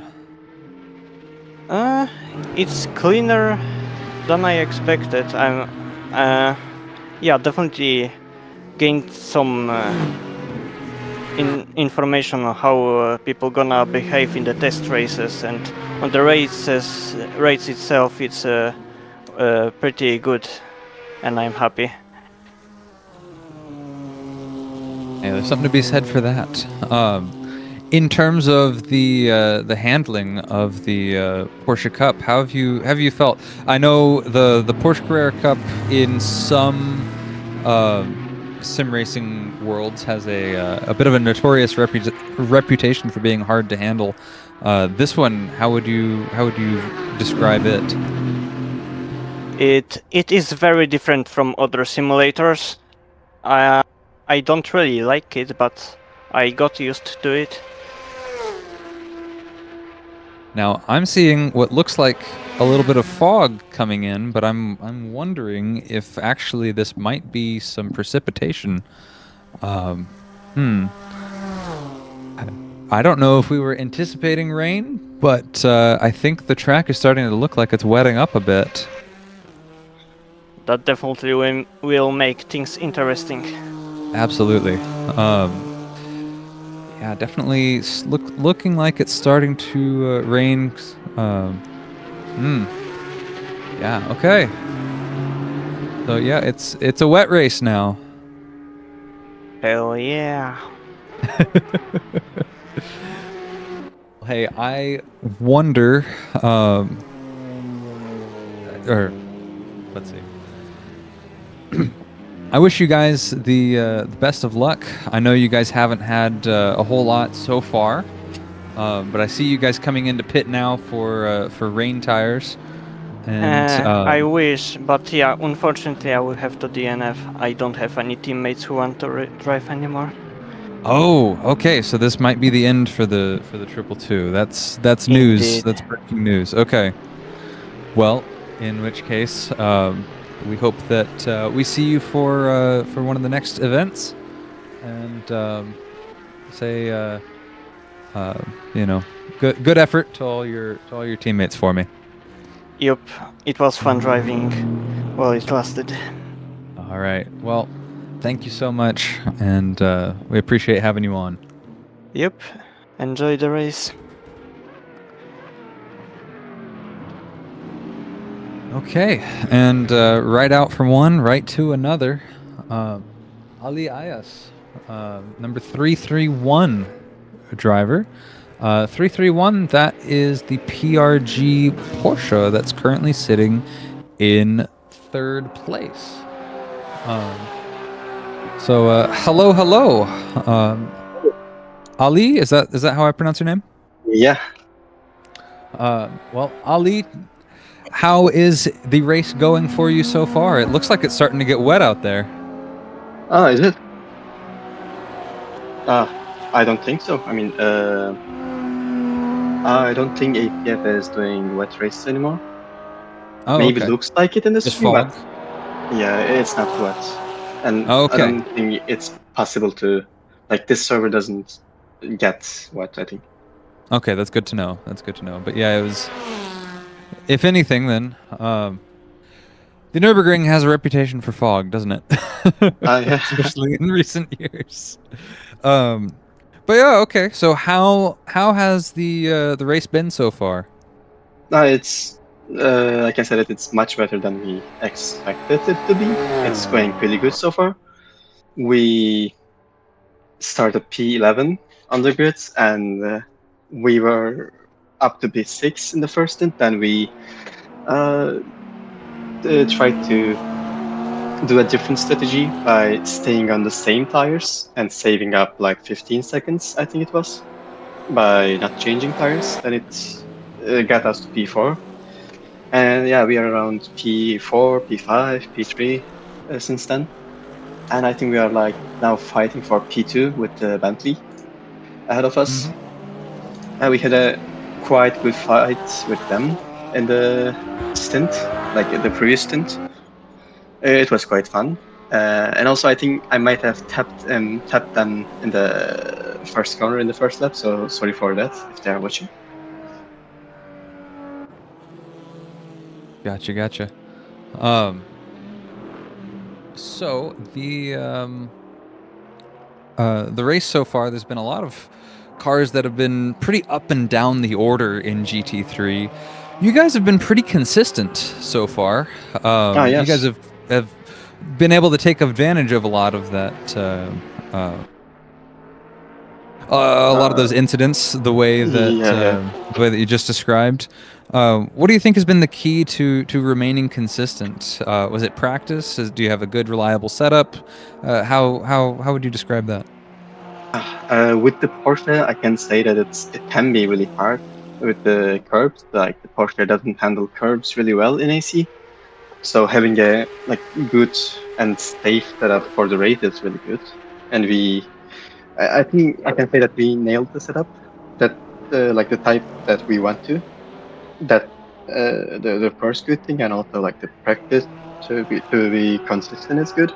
And we had some moments, but I don't think we had any moments that costed us more than like 20 seconds. So I think that made us like climb up. I think the triple P Watt team had a disconnect or something. I think we were also close with them, and maybe we could have fight with them. But I see them have like unlucky moments. Yeah, like that. Well, very, very good.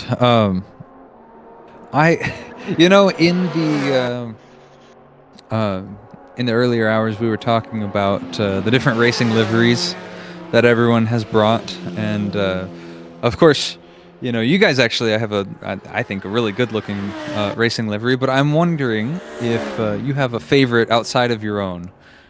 If there's been any other cars on the grid that you've looked at and you're like, oh yeah, that's pretty good looking. I mean, first of all, I want to say our sister team livery. That's I think that's also really good. The 432 Aston Martin GT4. I like them, and other than that, I also really like the Limit X GT4s.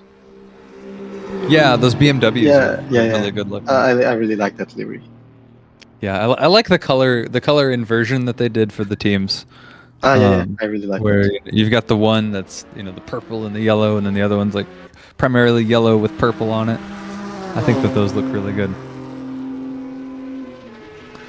Yeah, I agreed. See, someone in the chat says, what teams are racing? That is a question that has a very long answer. Yeah, for sure. We have 52 teams racing. We have had, I think, at least 2 now DNF, so there's about 50 cars out on track at the moment. And yeah, within each class, I think there's roundabout, 10 to 15 cars, something like that. It's quite a big grid. Well, Ali, is there anything that you would like to say? Anybody you'd like to shout out or thank? First of all, I want to thank Anthony. He's driving at the moment, and yeah, we are like exchanging double stints since the start of the race. It's going pretty well, and he's driving really good also. And I want to thank Aaron and Tom for. Whoa! Oh, I hate to break this news, but there's been a big crash involving the 331. They ended up spinning, hitting the wall. They've gotten back going again, but how did they? Yeah, I think they took on some damage. But they're now down into 4th place, about 2 seconds behind the IRT Audi.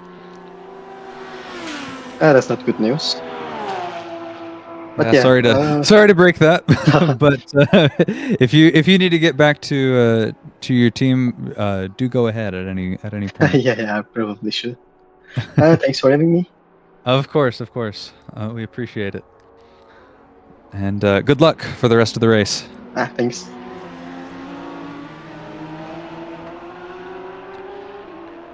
Well, that's always interesting. We had a few close calls where we thought that a team had crashed whenever we were talking to one of their other drivers, and then I think that's the first one where it's actually happened, at least that I can remember.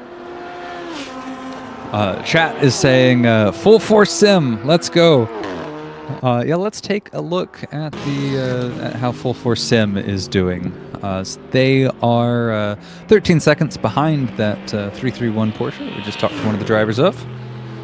And they're sitting in a relatively comfortable 5th place.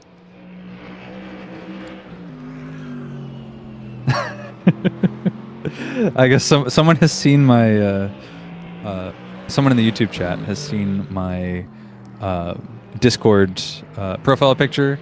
It says Cody Swan's got the demon on wheels as the profile pic. I do have a very unflattering frame of the original Speed Racer anime of Speed Racer making a really weird face. That's my Discord profile picture. Just in case you're seeing that in the chat and wondering.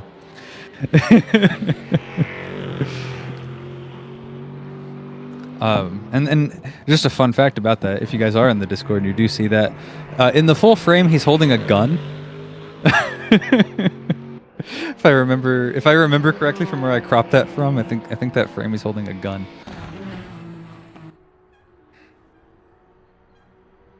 But oh hey, so the 331 Porsche, the PRG racing team, they had their off. They lost the position to the Audi, but I don't think they picked up a whole lot of really penalizing damage because they're able to stay on pace. They're about 3 seconds behind that 355 Audi of, let's see, where was it? The Italia racing team, which had led the race at the beginning for a little bit and has kind of been mid-pack ever since. I think this is the highest that the Audi has been. I guess either Audi, but the Italia racing team Audi, I think this is the highest that they've been since the first hour of the race.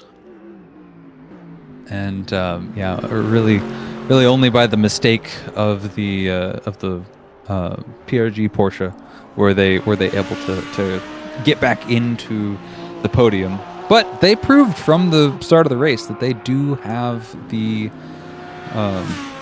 pace. So they just have to find it again. And yeah, the slow lap showing up, the 8-minute 18.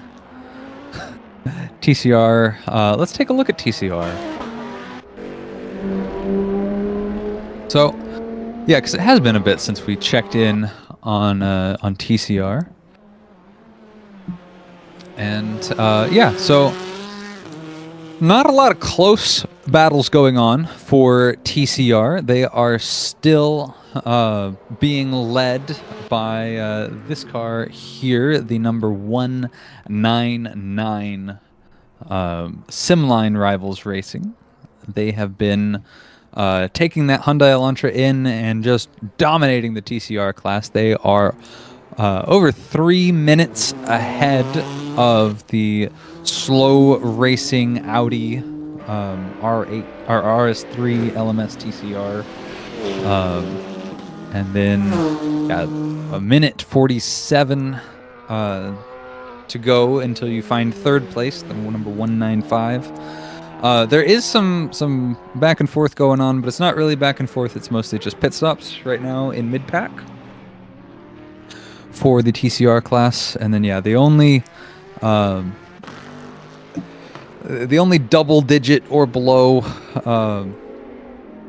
intervals are between 5th and 4th and 4th and 3rd, and even that is about 15 seconds. So unfortunately, there's not a whole lot going on in the TCR class at the moment, but we will make sure to check in on all the classes as we go on through the rest of the race.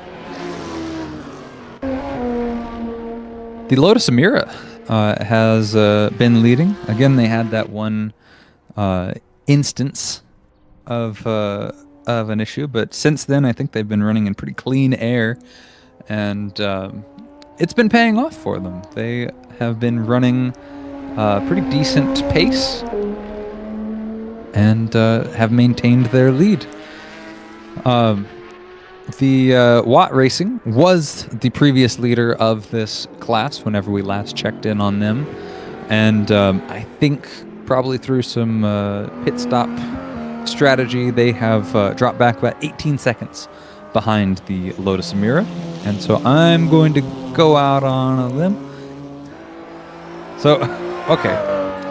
In the chat, they're saying it's slow, in parentheses, Venia Racing, right? I know it's Slovenia. I can see the flag, but you have spelled it out as SLO Racing.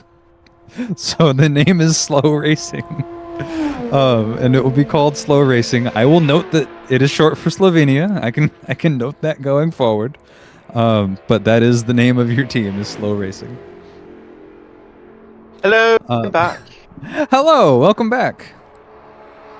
Thank you. And yes, also chat, there is one GT4 not shown on the tower at the moment. It does show on the overall tower. I think you're talking about the Ford. And that is because just in our sorting, it's in a class of its own. And so yeah, you can see right here, here's the Ford, number 400. And it is sitting in 1, 2, 3, 4, 5, 6, 7, looks like 8th place. But yeah, welcome back, Mark. It's good to have you back. Oh, thank you. Yeah, hopefully I didn't miss too much. I did see that there was one spin when you had that interview, which looked pretty unfortunate as I was eating my food. That was a bit of a commentator's curse almost. A little bit, yeah. That was the 331 PRG Porsche, and yeah, they ended up losing a position on that, which they have not gained back yet. The Audi, the Italia racing team Audi passed them. I do also have an update on the Champions League final. It's 1-1 at the moment in extra time, so that's exciting. That is exciting. Apparently Dembele had a penalty goal at the 65th minute, so I didn't see that goal, but I just turned on the TV as I was downstairs and I noticed that they are still playing, and I'm like, wow, that's very close. It's exciting. Anyway, moving on. I know this is about racing, not about football, so I'll move on, but maybe if you folks are watching both at the same time, that'd be a lot of exciting action. Yeah, like I said, it's in my other monitor. 140 just had something there, but then they're back on track again. Okay. I think I lost my control. Oh no, I do have my control back. 140, everything okay? 140? Looks like they're back going again. They're back in, what is that, 6th in TCR? Yeah, it is. So, okay. Right, well, yeah, Cody, I'll let you continue because you know more about the current situation of the race than I do. As I was There's not been too many major changes, I'll say. I will note that we had that GT3 lead change, or not lead change, that GT3 third place position change. And in GT4, there's been some pitting going on. Not pit maneuvering, but people taking pit stops. Okay. And now the Lotus is in a healthy lead. Yeah, the Lotus 450 looking to do pretty well then at this stage. I mean, 17 seconds to Watty Racing. Yep. I think that the Lotus is probably due for a pit stop at some point soon that might switch up the order of that. Because if I remember the last time that you and I checked into the GT4 race, the Watt Racing Toyota was like a ridiculous amount of minutes out in front. It was like 2 or 3 minutes out in front. And so I think they've since taken a pit stop, and that leaves the Lotus out. But I need to check the long stops. I'm going to do that now. So they will cycle back through then. I'm going to guess so. I have a Coke Zero Sugar to now open as well. Oh, tremendous. I shall do that. There we go. We're all looking forward to the burps with bated breath. Yeah, I'm sorry. I do that a lot, and I will try to mute when those happen, but yes. Oh, you know me well enough then, in that case. Goodness. But yeah, so the Lotus Emira GT4, they've taken 3 long stops if the doc is to be believed. I have no indication to believe it wouldn't be believable. And the oh gosh, where are they? There they are. Sorry, which one? Oh, YE Racing. The Lotus Emira GT4 has taken 3 long stops. The YE Racing, they have taken actually 4 long stops. So we got to kind of add mentally, or I guess subtract a minute from YE Racing's, or 3 minutes from YE Racing's positioning. And so they are, in terms of long stops taken, they are in a better position than the Lotus team. I have to, by the way, state this. Apparently, Elise just said that the damage is reduced to 60%, so it's not its full effectiveness when you crash. So that's good to know, I guess. But it is enabled. By the way, Logan, thank you. W Coke Zero, indeed. I'm a root beer guy myself. Oh, really? Oh yeah, I'm a I'm a big fan of root beers and sarsaparillas and cream sodas. That's my flavors of choice, which are all, when you think about it, different forms of root beer. A&W root beer, very good. I'm an A&W guy, definitely. I like a good Dad's. I like a Sioux City sarsaparilla if you want to get in the weeds.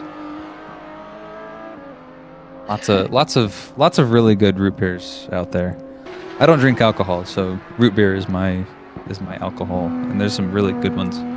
And if you are in Germany right now, you may be having a beer, which I wouldn't blame you, because there is some fantastic German beers.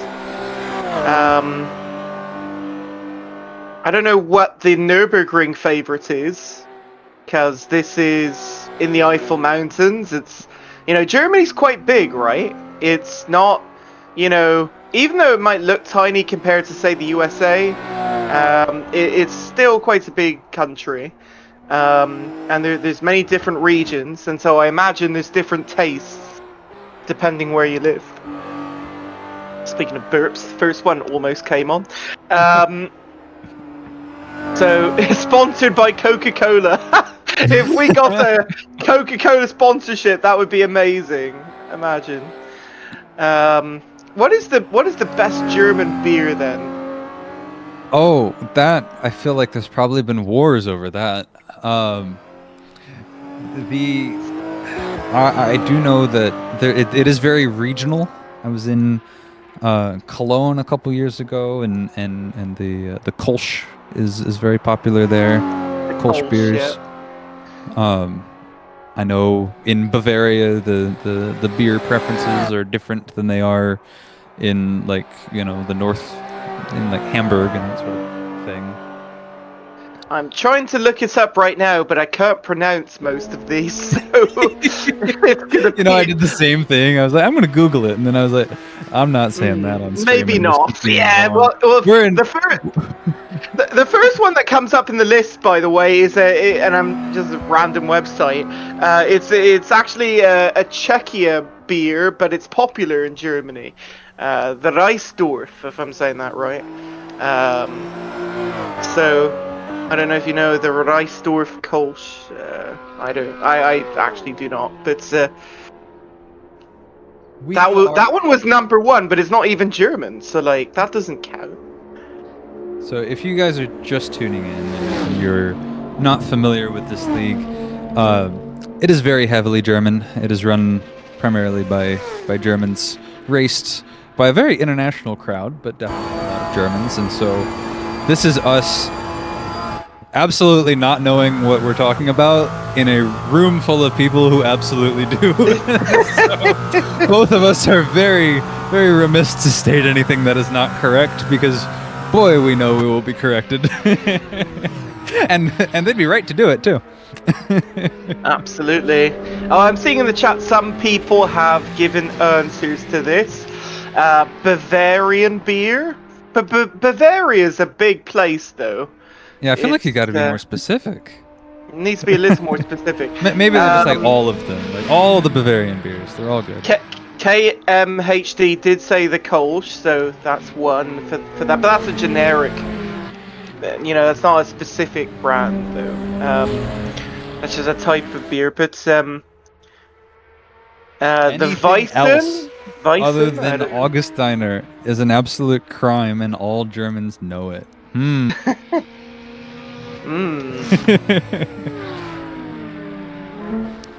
Well, I would believe the Germans in the chat first. Augustiner Brau, Munich, because that's what München is, Munich. Yep. I think it's a fantastic city. Yeah, nice. Veltins? I've never heard of Veltins either. Okay. Oh, we've got some good mentions in the chat. Oh, the 357, that's a big off! Hard into hit the barrier. Into the wall. Oh, that was one of the one of the biggest on. shunts we've seen all day. I think My so, goodness. and yeah, they better be glad now they just set to 60%, because if it was at 100, I'm not sure you'd be coming from coming away from that very easily. I'm sure they're still feeling that, nonetheless. And they're already so far back in the class, but it's not going to help them if they want to get back to the 369. Well, they're further ahead of the 333, which has had an even worse day. So, there's a look at the class results. Someone brought it up for me. Yeah, that's what it looks like, but just between them cars. And you can see multiple minutes between them, actually. So, it's not been so fun for some of these. Fun fact from Gas Gaming says the Ottinger Sud Göttinger beer, Göttinger. I know the O is pronounced differently. Because they sounded alike. They lost the dispute because Göttinger exists for a few hundred years longer. Okay, Ottinger and Göttinger. Or Göttinger, something like that. Anyway. I definitely love not knowing what I'm talking about. Yeah. You learn fun facts like that. Oh man, fantastic. Well, you bring up the topic of German beer, you're gonna get some interesting responses. I know our audience. Oh, the butchering of German words, gotta love it. It will continue. Beatings will continue until morale improves.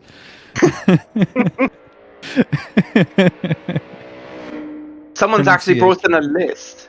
The Augustiner first, Tegernseer second, Erdinger White Beer third, and the Wehensteppen fourth. If I'm saying that right, probably not. All from Upper Bavaria. Oh, there you go. Oh my God! You said that really well.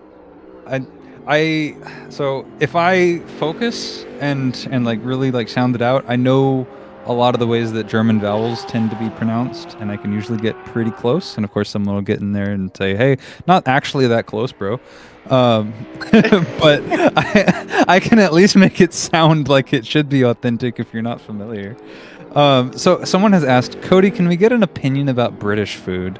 So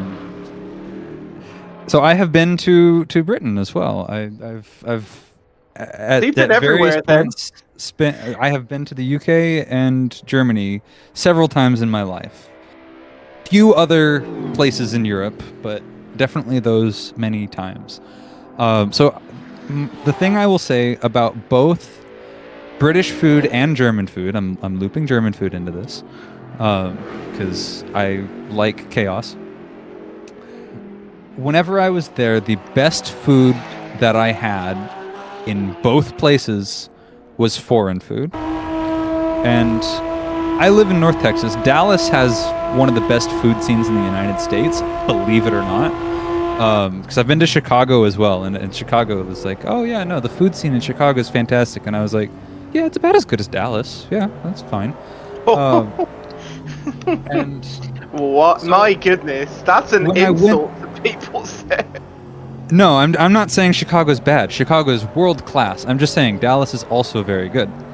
Okay. But when I went to perhaps, but when I went to the UK and to Germany, all of the stuff that was like German and British in their respective locations, I felt was okay. Like, it was good, and then if you paid more for it, it was better. But then, like, the foreign food, like the best Indian food I think I've ever had was in Munich. You know, I've been to, like, you know, far north Dallas has a very big Indian community. I've had Indian food there. Very, you know. We've had an off. I hate to tear us away from the food talk. 134. But yeah. No, I was actually fully expecting you to continue as that was going to happen. Hey, there is a race going on. There is. That's true. You're right. But no, I'm very glad you switched to that. Yeah, just silently as you were going there, I noticed the red text. I was like, well, I might as well pull it up. do please tear us away from this. But also, America has food culture that's news to me. Brother, it is not 1980 anymore. America has a fantastic food culture, especially in the last 20 years. But yeah, no. Anyway, so all the best. Depends where you look, right? Yeah, it also depends where you live. Like, so if you're in Nebraska, yeah, the food scene sucks. But yeah, if you're at any place that has an international port, you're gonna get pretty good food. Or Dallas, just because it's like in the middle of everything, same as Chicago. Yeah, there you go. Best German food, hands down. IMO is the hamburger. Here's the thing: the best hamburger that I had in Europe, that I would say was anything comparable to a hamburger that I would have in DFW, Dallas Fort Worth, was in London. At a pub in London, they had like an America style thing, and I had it, and it was like, oh, this is actually a better burger than a lot of the American burgers that I have on the regular. So, you know, take that for what it's worth. But yeah, most of the best food, like the food in the UK and the food in Germany, is world class. The German food in Germany, the British food in Britain is good. Very good. The foreign food in both of those places, I will reiterate, is world class. Yeah, there you go. The made by German immigrants, smiley face. German immigrants in America as well. Like Central Texas has a lot of German and Czech and just other Central European immigrants. A lot of the best German food that I had in Germany, just as good as the stuff that I have in Central Texas. So, you know, there's a lot to like, but then also I think it's not to discount, you know, the German and the British food in not Germany and not Britain. That's what I'll say on that. Yeah, hamburger is one of my favorite types of food, so that's making me. Well, I'm not hungry anymore because I did just eat some lunch, but it will be. It will make me hungry for later, I think. Right. So what do we have going on now? The 495. Oh, actually, 238 had a moment, and they're back on. So that was unplanned. The minute the bit that was planned, 495 RSW back in the fight with the 410. This was the car that had the problem earlier, and the interview as well. Fourth place in class at the moment. Oh, it's getting quite dark out there. Yeah, it's the track lights are on, and they're starting to do stuff, and so yeah, we're entering the twilight hours of this race. Certainly a lot of actual race to go, but you know, the actual twilight hours of daytime. All right, I gotta go back to the food chat here in the chat. Elise says American food culture is corn syrup. All right, so that is there is a level of that in terms of processed food, but I will also say the American styled foods that you guys get in your supermarkets. Oh, we've had another off. The 357 is going backwards down the hill. Oh, no way. Are they going to go back to the pits via that? No way. Oh, boy. Or no, have they lost their brakes? Side. I have to wonder. I thought they were going to take the short pit entrance. Like, you can turn right there and go back to the pits, but they've gone past that and into the barrier. What in the world is going on? That is very odd. I think they are they dead inside? They're in reverse. They are stopped. They are engine on. Chumbo GT, the Brazilian team. This is the Ferrari team that's been having trouble all day, but they truly have stopped now and have not moved at all. So there's a ping. We were talking about they're ping gone. connection. Yeah, I think their ping may have spiked or something to that effect. Because it rolling back, it felt like a felt very strange.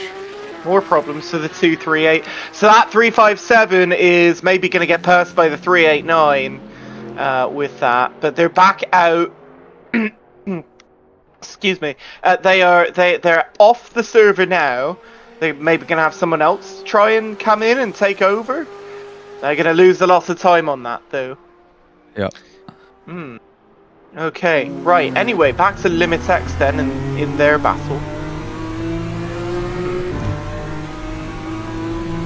And while we see about that, I do still have to address the the corn syrup thing, right? Okay, So- I have been to European supermarkets. I've been to German supermarkets. I've been to British supermarkets. I have seen the American food sections that you guys have.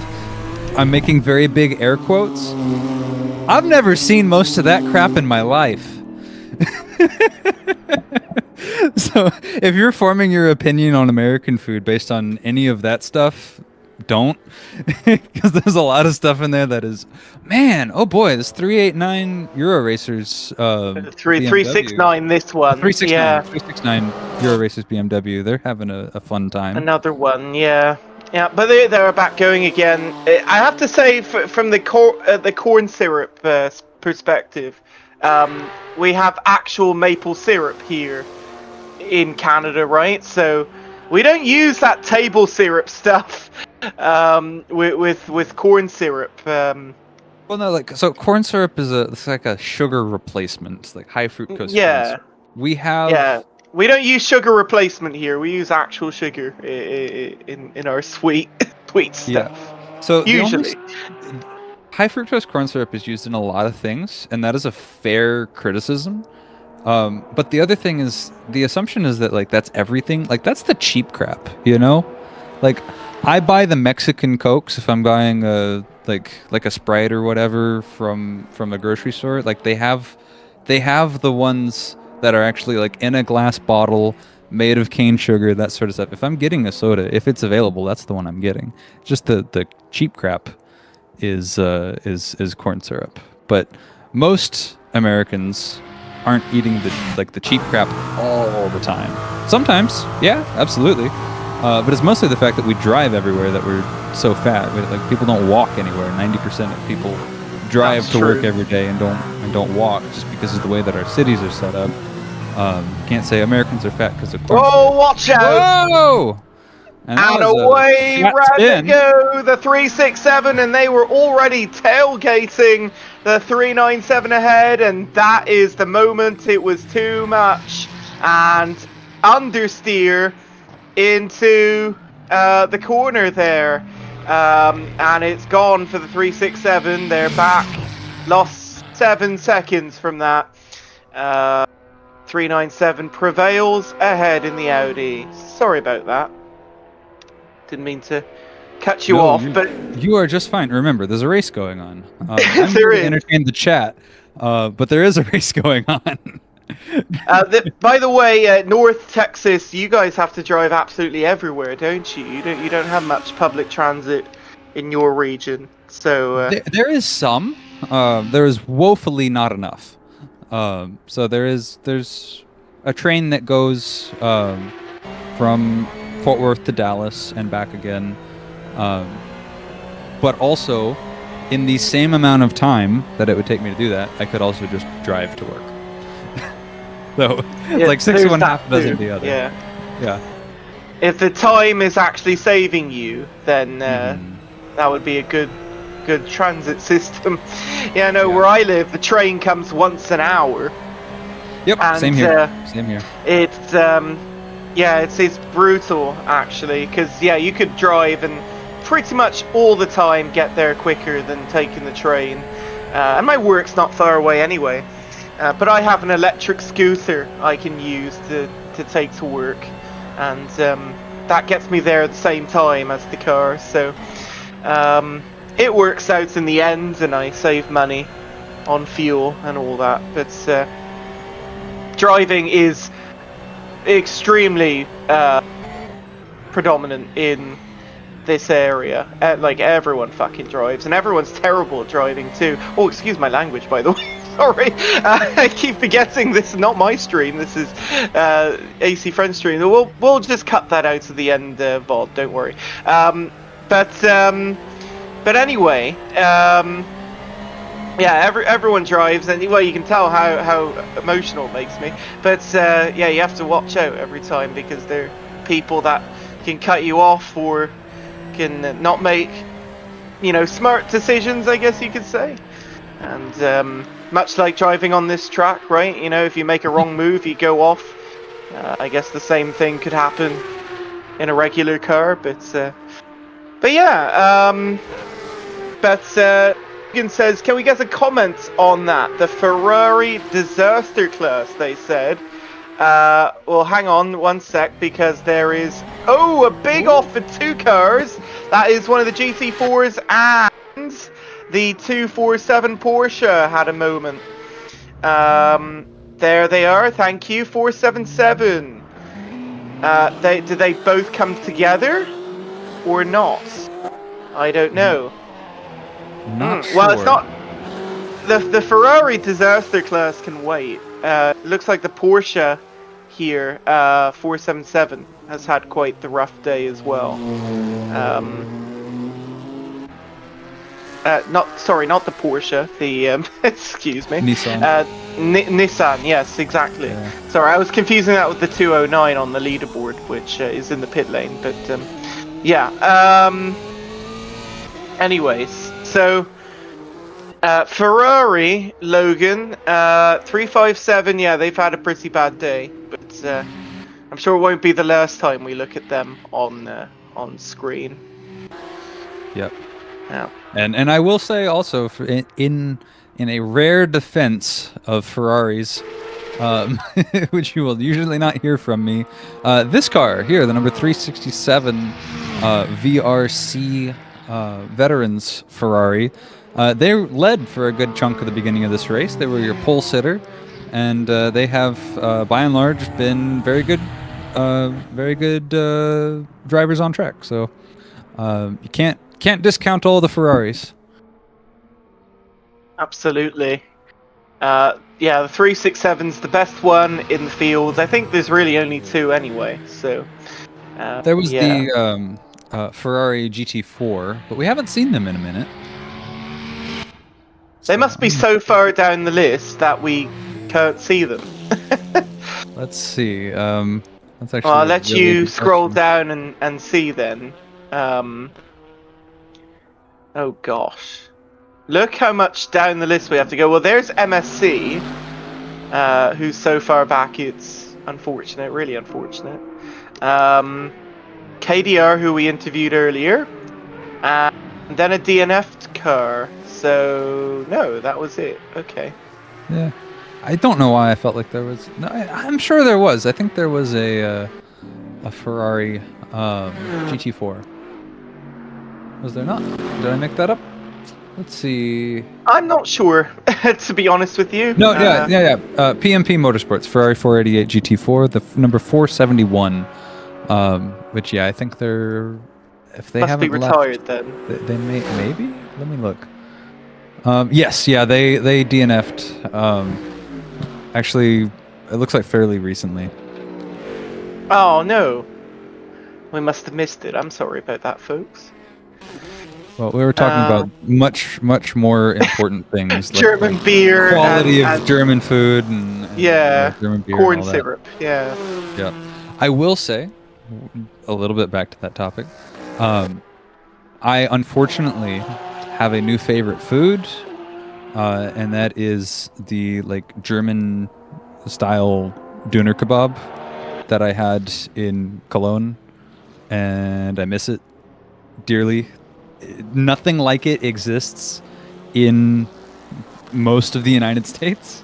It is pretty much exclusively a European thing. It's very ubiquitous in Germany, but yeah, I can't find a Döner guy. Like, the closest thing to it is like Greek Hero, but like Greek food and Turkish food is not the same, and both Greeks and Turks will tell you that. Yeah, so just a good German style Turkish doner kebab is something that unfortunately we're dearly missing here in the US. That sounds good, really good. By the way, IMSA is in Detroit today, I think. So They are racing on the city street circuit. City circuit, yeah. I went to Windsor a couple of years ago. Speaking of traveling, and I could only really look across the river to see what the track would have looked like, and only a small, tiny bit. But yeah, one day I will go to Detroit. But you know how the parents could be. Oh, I don't want you going to Detroit alone. It's dangerous. But I mean, isn't like a lot of America? You know, we can't really blanket statement that. But it depends where in Detroit you go. It's all like neighborhoods. Like there's rich areas of Detroit that are super safe, and there's bad areas of Detroit that are not. You know, it's like that with a lot of cities in the U.S. Well, when that new bridge opens, then I could maybe go and have a look then. But yeah, that's the second closest race to me is Detroit. Because unless Watkins Glen gets closer, but I don't know if that's closer than Detroit for me. But yeah, it's a race I'd like to see at some point. Even though I mean, not a lot of people like the Detroit circuit. Well, it's very narrow in sections. Belle Isle is indeed way better in my opinion. Yeah. But we'll see how that race goes today. I remember last year's race. There are 5 Dooner, I think it's supposed to be pronounced, guys in every town, says Hold the Phone. I'm jealous. Oh, I'm jealous. There is, I actually do stand corrected. There is one place, I think it's a chain in Germany as well, GDK, German Döner Kebab. But it is a chain, and it's like kind of like, yeah, we're gonna take, you know, Döner Kebab street food, and we're gonna make it a chain restaurant experience. There is one of those in like far north Plano, which is like north Dallas. And I'm a Texan. I'm used to driving long distances. It's far even for me, and then it's just okay. Nothing like the stuff that I had in Germany.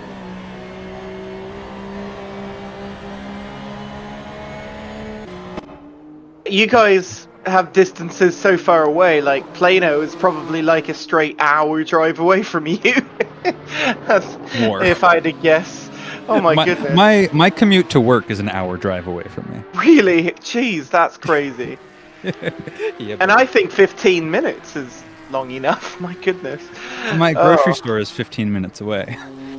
Okay, that's a short crazy. distance. What, do you live out in like the cornfields or something? No. I do My not. goodness. I live in a normal suburb, very typical of the suburb. the South Central United States. My goodness. That is insane. I mean, we have suburbs where I live as well, but I mean, there is some bits of rural areas in between. Where I live in what's called York region. It's quite vast actually, but there is some rural areas. It's not completely urban yet. Anyway, yeah, FFS has been shown a few times today, folks, in the chat. We've given them more than their fair share of screen time. But and they're Which, to be fair, the Mustang's pretty to look at. I like looking at it, but yes, absolutely. Well, it's much better than the boring grey livery that the 66 Proton competition has, in my opinion. Yeah. Also, what a downgrade this year's IMSA Ford liveries versus last year's and the year before. I really like the red and blue, or mostly blue livery, yeah. Yeah. So, I have a funny comment here. So, dear commentators, this is Kuiper, Darkstar Racing, KDR. I'm happy to announce KDR management has decided to start a documentary series called KDR Beyond the Grid, and it will be initially about this race. Now, wow. That sounds awesome. Do please include the entire German Döner Kebab rant. I want you to open with that. That's my only request. I can't imagine they'll agree to the whole thing.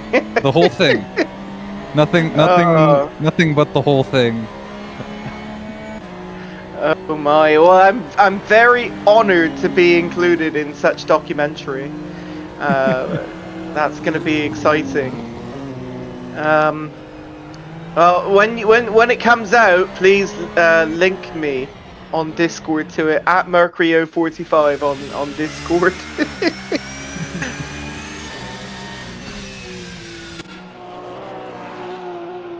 Wanted to show the PRG GT3 team because they are about 6 seconds back from second place, which is a change. And yeah, I think the only other shuffling going on is the pits for GT4, and there actually is. I actually do want to look back at that now that I'm looking at it. So Watt, the Watt Racing 444 Toyota Supra. Is that a Supra? Yes, it is. It is. They are. I'm wanting to look at long stops because that's been the conversation around the GT4 pace.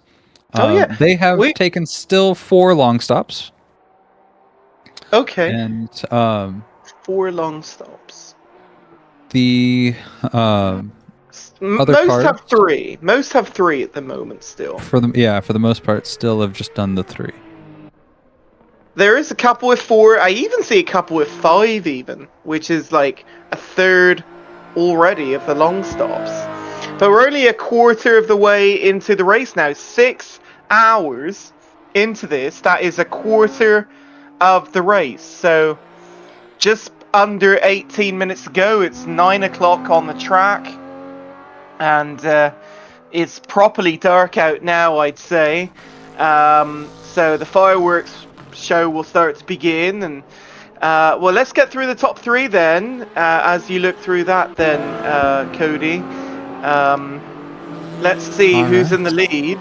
The 3-2-1 Watty Racing, 44 laps in, is leading almost 3 minutes on the 387, who is right there starting a new lap. It's SRT there. Third place, the 331 Porsche at the moment. The 331 is PRG number 1 team. There is, by the way, a Turkish driver on that team, Ali Ayas. And then to the Cup class, it's Tradition Simsport back in the lead now. 296 eventually grabbed the lead again. They weren't leading the entire race, but they've been leading a lot of it. 296 leading the Phoenix 208 car, which is a few secs back. And then the 201 Temu car is in third place now. So they were second before, they've fallen back a bit. Noodle to fourth as an honourable mention as well. To GT4, it's the 444 Watty racing car, and it's the 495 RSW in second place, which I have to say that's pretty good for them considering they're standing earlier, but also there might be a bit of an off strategy here as well. 450 is third place at the moment, and there was a battle at one point at the top of this class, but it's thinned out a bit. The 450 and the 410 had a big moment earlier in the race. And for TCR, it's the 199 in the lead, SRT, still trundling around, and they're doing 9-minute lap times. 181 Slow Racing from Slovenia in second place, following behind a train of cars there. And you got they're just the going to pass for one. position. Oh, look, the Lotus Emira is down several positions. It is. What happened there? That was back in GT4. I don't know what happened. I don't know, but they've dropped 2 positions now. The 4. That's very odd. Yeah, I mean, they are fairly close together. 410 then, 3rd place. 495 second. 466 is 4th now. Okay, I don't know what happened. Okay, but the 181 Audi is 2nd place in TCR. And the 195 Cupra for, what was it again? X-Brim? Something like that. I forget what the name was. Sorry, I can't remember everyone. But they are in 3rd in TCR class. X-Trim. Yeah, that's it. Yeah, the Polish outfit. All Polish outfit. That's how we stand then, a quarter of the way into the race. So I will mention the Porsche 718 GT4, the RSW Motorsport one. We talked to the driver of earlier. Liam Jacob Vogel is in that car right now, and they have taken 4 long stops, and so I think that they have just gotten up there on pace. Wow, okay. Oh, Yeah, trouble for VRC again! Oh, no. That's going to put them back even more. That is the first Ferrari, so if you... Well, we were just talking about them a few minutes ago. If you are cheering for the Ferraris, both of them are having struggles here in this race. Yeah, I feel like they've maybe have increased since it got dark. Now, does this time, and especially with CSP and whatever you guys are using, right? Mainly CSP, maybe like Sol. You guys use? You don't use Sol anymore, do you? You use like Pure, don't you? But I use Pure. Yeah. Pure, yeah, that's kind of the successor. But does that like change the grip levels out here on the track? Is that making things different for some cars with their setups? Custom Shaders patch does that. And so, yeah, your CSP level, right? If your CSP is up to date, and I think the server runs CSP, that's how we're able to have this day-to-night cycle. And so that also changes the grip levels depending on the temperature and that sort of thing. We have some folks in the waiting room. Let's bring in Daniel Santos. Okay. Actually, they're both team members, Layla and Daniel. Let's bring them in. The 450. All right. We'll grill them on the Lotus then, because that is the main story about their team, right? Because they were involved earlier, right? So let's see. Are they in there? Daniel and Layla, can you hear us? Hello, hello. Hello. Can you hear me? Yes, we can hear you guys. And how have you guys been doing in the 450? It's been eventful. Yeah, it's definitely been an experience, yeah. That's one way to say it, right? So if I recall correctly, you guys had an incident earlier in the race. I think it was even shown live on the stream. And do you guys want to take us through your perspective on it? Sure. At least for me, I think I was a bit quicker than the BMW. Problem was that on the straights, I don't know if it's the setup or if it's the car itself, but we're a bit slower on the straights, so I took the opportunity, went into the slipstream, and I think I gave him enough room on my end. For me, he kind of just forced me off the track, and then I couldn't really do anything else. I was midair, I couldn't brake, I couldn't do anything, and we ended up colliding. It gave me red front damage, but we kept it going and somehow made ourselves into the lead. Yeah, I do want to mention, you guys have been competing with, one of your big competitors has been Watt Racing, and I feel like there's a lot of drivers who could say that as well. how are you guys thinking about your strategy as it goes into the night? And are you having to adapt it based on kind of where the other drivers are at, or are you just really running your own race? Honestly, at least for me, the plan was for me to do like a very long stint since I was the most comfortable on the car. But I mean, at the end of the day, we're doing this mostly for fun. Whatever happens, happens. But we're in a good position. Hopefully, we can end up minimum of a top 5. Top 3 would be great. Strategy-wise, I think we're just gonna keep what we're doing so far, which is it seems to be working. And if we have to adapt, then we'll adapt. You guys think you'll catch back up to the 410? They are a few seconds ahead of you guys, and the 466 as well. It's a good battle. Yeah, it's definitely entertaining to watch. I was just gonna pull up the stream again and look at myself drive from the outside. But we'll see. It's a long race, very long race. You never know what can happen, and you can't really predict an outcome for such a long race. So, if we catch, we catch. If we don't, we don't. At the end of the day, we're doing it for fun. Absolutely. Well, best of luck to you guys then. Anything else, Cody, you want to say? Yeah. I want to ask about the Lotus Emira GT4. This is a fairly new car, generally, and so I wanted to see how you guys were finding it. If you felt it was a good handling car. You mentioned that you weren't quite as quick on the straights.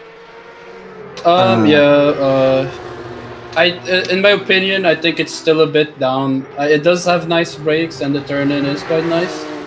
But in my opinion, it's lacking too much on the straights, and I think a little bit on the mid-turn. But with some setup work, it kind of negated a little bit. Also, the curbs were. It was definitely a very big challenge to get the setup to where you could actually use the curbs a little bit more. But I think our team did a good job, and I think it's showing so far. But we'll just see. Yeah, it's also like pretty bouncy, if I may add. It's a bit bouncy on the suspension side. The 420 wants to go left, but it looks like this 400 is struggling to get by. Or he left his indicator on by mistake, who knows? I don't know. He's actually struggling there. So, okay. Sorry. So, anyway, best of luck to you guys, though, for the 450 team. Hopefully we'll see you towards the top of the podium, because you're definitely in that fight. Although it will be a lot to get back to the Watty Racing 444, that's for sure. So, best of luck. Thank you. Thanks. Thank you. Bye-bye. So, I knew that the driver in the car ahead here was going to be Killian Sattler, because he puts his turn signal on a lot. I have talked to him before about that. Like, he was just like, let me put my turn signal on just to psych this guy out. And that is a thing that he has done before whenever I drove with him ages ago now. He did it at least once. I do remember that.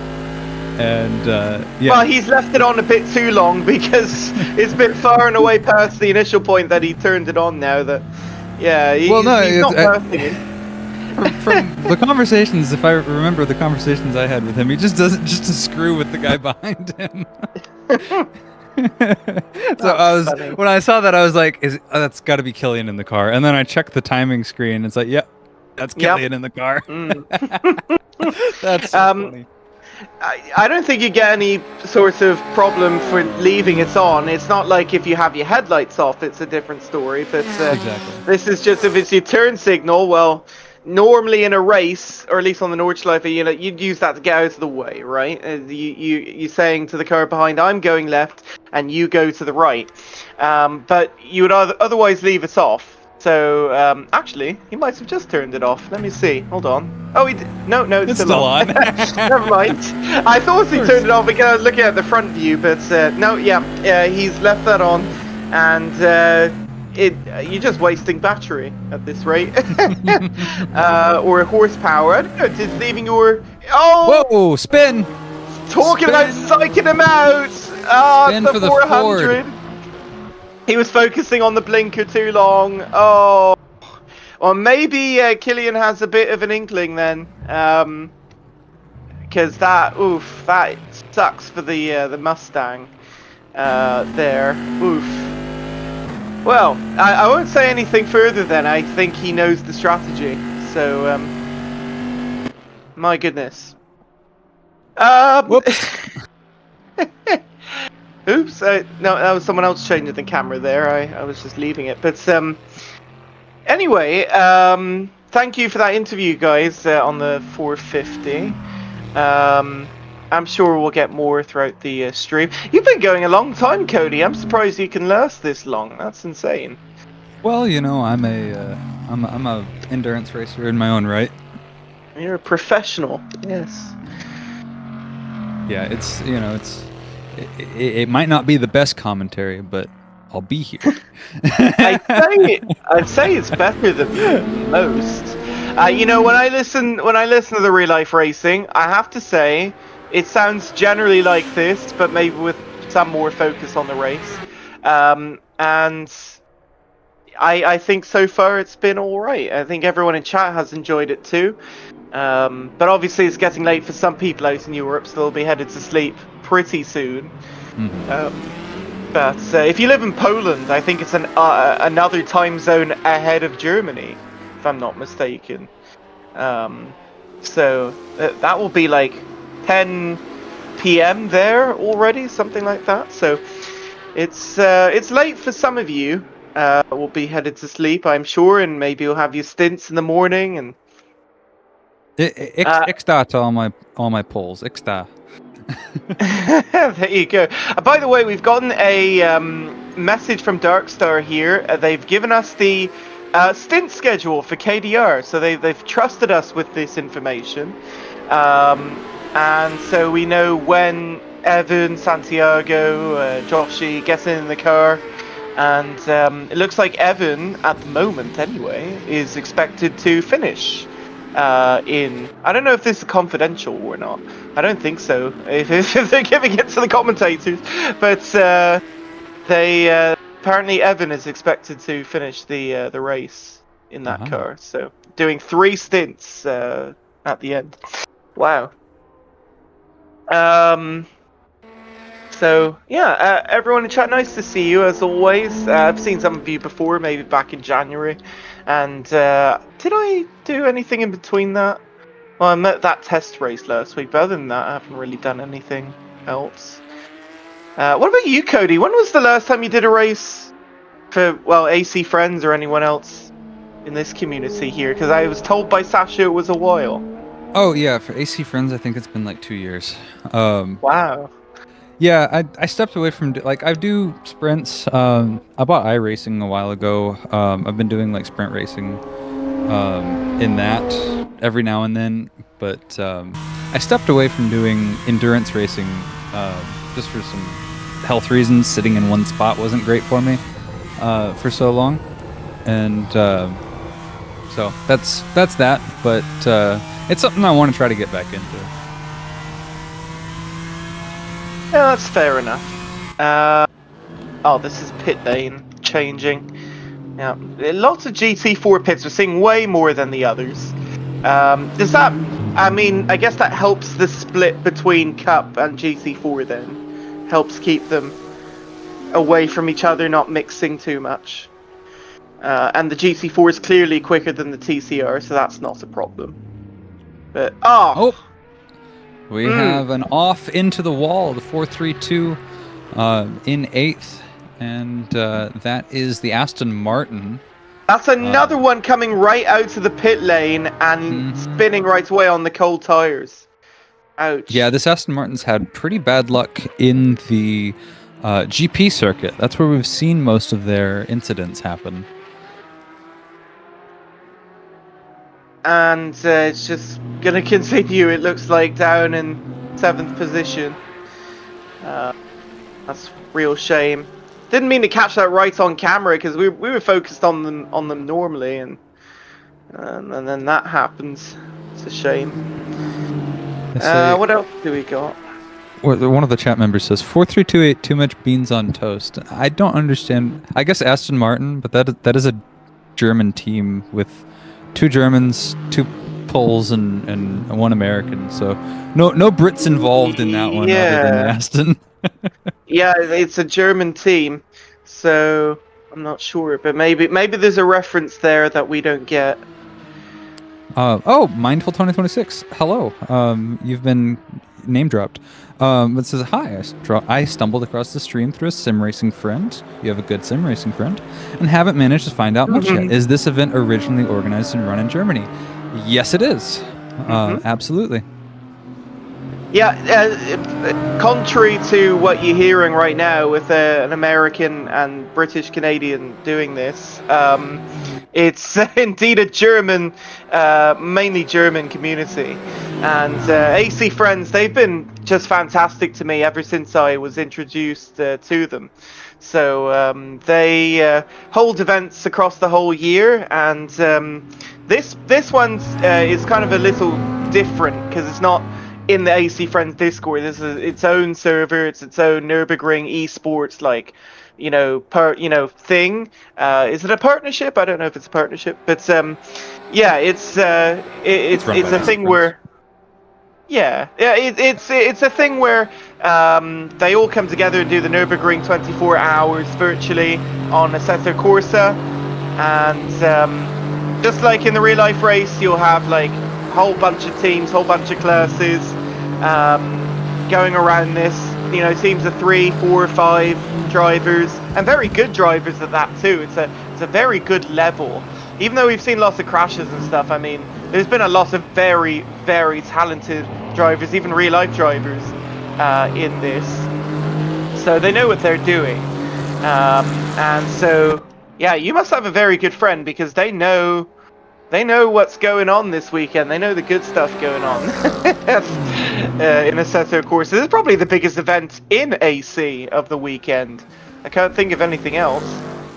Yeah, I'll bet it is. This is whoa! Oh, we just Waffy passed Racing. a spun around Watt Racing GT4. Yeah, yep. That's your leader in GT4. It is.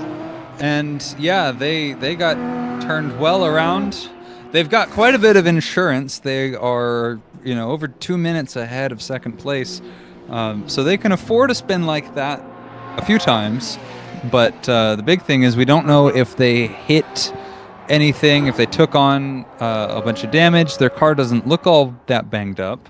Well, it's only 60% damage anyway, so you're not getting the full effect. I bet if that was 100%, you would be going to the pit lane as quickly as you could with a damaged suspension. Yeah, exactly. But nonetheless, they I think that they've afforded themselves some leeway to have some mistakes, but better than that, they've afforded themselves some leeway to not have to push so hard that they have mistakes, and that's the better option. Which, of course, is that really what this race is? Is it? Yeah. I mean, is this just like push the best you can, and if you have a mistake, it's no big deal?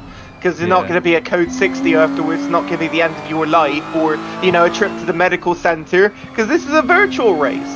So that's a very different tactic than it is to a real life event, right? Yeah. Speaking of which, I saw in the chat a good bit earlier there was someone who was getting after someone else for LARPing. Brother, these are fake cars. For what? LARPing. Well, they're like I think it was talking about the documentary joke. And then someone was like, "Oh, the LARP," and I'm like, "Brother, these are fake racing cars.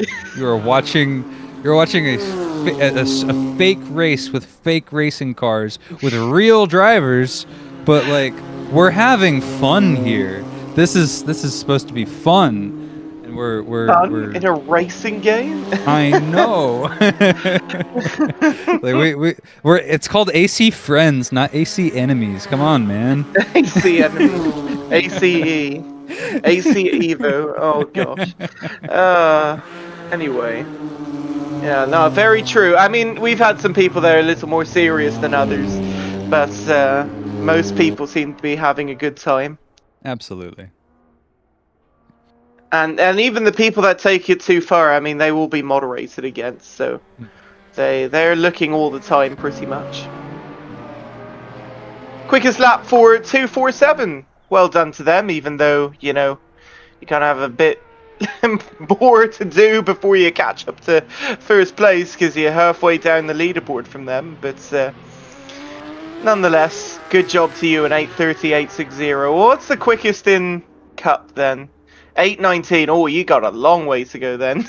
In that case, many seconds. I will say I do have a lot of respect for someone who's down the order in a race like this and still keeps going.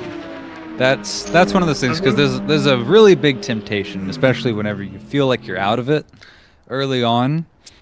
But I mean, you know, the car's still capable and all that, but it's just, oh, we're so far down, you know, we're never going to get back. We're never going to get up there. There's such a temptation to just say, all right, I'm going to pack it up, go do something else with my day, right? But if you do that, then you don't know how the race is going to end. You don't know how you're going to perform. And you deny yourself and others the ability to actually go and compete on fair terms. And so I always respect whenever people actually stay in it for the duration of the race, even whenever they don't feel like they're going to be on the podium. So absolutely, I can appreciate that. Yeah, at that point it becomes a bit more like practice, and you just try and get better and better per lap.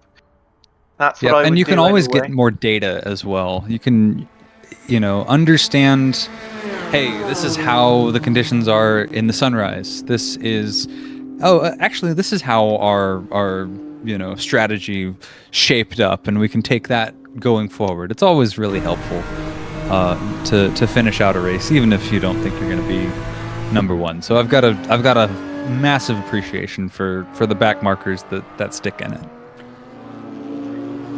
We have a request for the commentators picking two drivers and guessing how soon they're going to overtake someone without looking at intervals. I don't know how to possibly do that. Who am I going to have to pay to sandbag? Without looking at the intervals at all. Yeah, I mean, that's kind of impossible, isn't it? What do you mean by overtake? Does it have to be on track, or can it be through the pit lane? Would that be cheating if it's in the pit lane? Yeah, I won't look at the intervals. I'll just look at how long they've been out on track. I seriously have no idea, but well, let's see what the 331 can do. Can they get past the 387 anytime soon? They've been trying for a few hours, so I don't know if it's a few hours, but they've been trying for a while. Yeah, they had been at one point, been there in second, and they dropped back. And, yes. Yeah, we'll see what happens. Any way of overtaking, says Dark Star Racing. Maybe that was that for us or was that for someone else? I don't know. There's plenty of ways to overtake, just not everywhere. Anyway, back to the 410. They are still trailing behind that pesky 495 for them. This is the last step on the podium. Are we allowed to say that now, a quarter of the way in the race? That they're on the final step of the podium at the moment? Maybe not quite, but... well, we can't count the chickens before they hatch, but we can at least count the eggs. The eggs, yeah. Because those are eggs. Can't call them chickens, but we can say they're eggs. So, this is the closest battle on the track at the moment. Someone said it's actually almost easier to stay inside the cab, inside the cockpit, than it is to be outside, because it's getting so dark. It's hard to see which car is which now. That is very true. The lit position lights help, but whenever you're in a camera like this, it's like, yeah, it's okay, harder, those are all. There's 3 sets of headlights. 3 sets of headlights. Someone is there somewhere. Oh, TCR had an issue. Oh, they're getting back going. Okay. That was the 134. I'm sorry if we've abandoned TCR for a little bit as well. But carry on, Cody. What did you want to say there a minute ago? Someone said, and I don't fully understand this comment, I must say. A chat member says, when can I see long laps make? And which I would reply, this is the Nordschleife. They're all long laps. We are making long laps for right 24 now. hours. Exactly. You're in the right place, I guess. There is a bit of a language barrier. There's no German equivalent stream, I don't believe. So all the Germans who have to watch this and want to watch in German, unfortunately, they are not going to have that, it seems. Well, maybe that's something for next year. As simple a terms as I can put them, you are here. Guten Tag. I don't know what else to say. I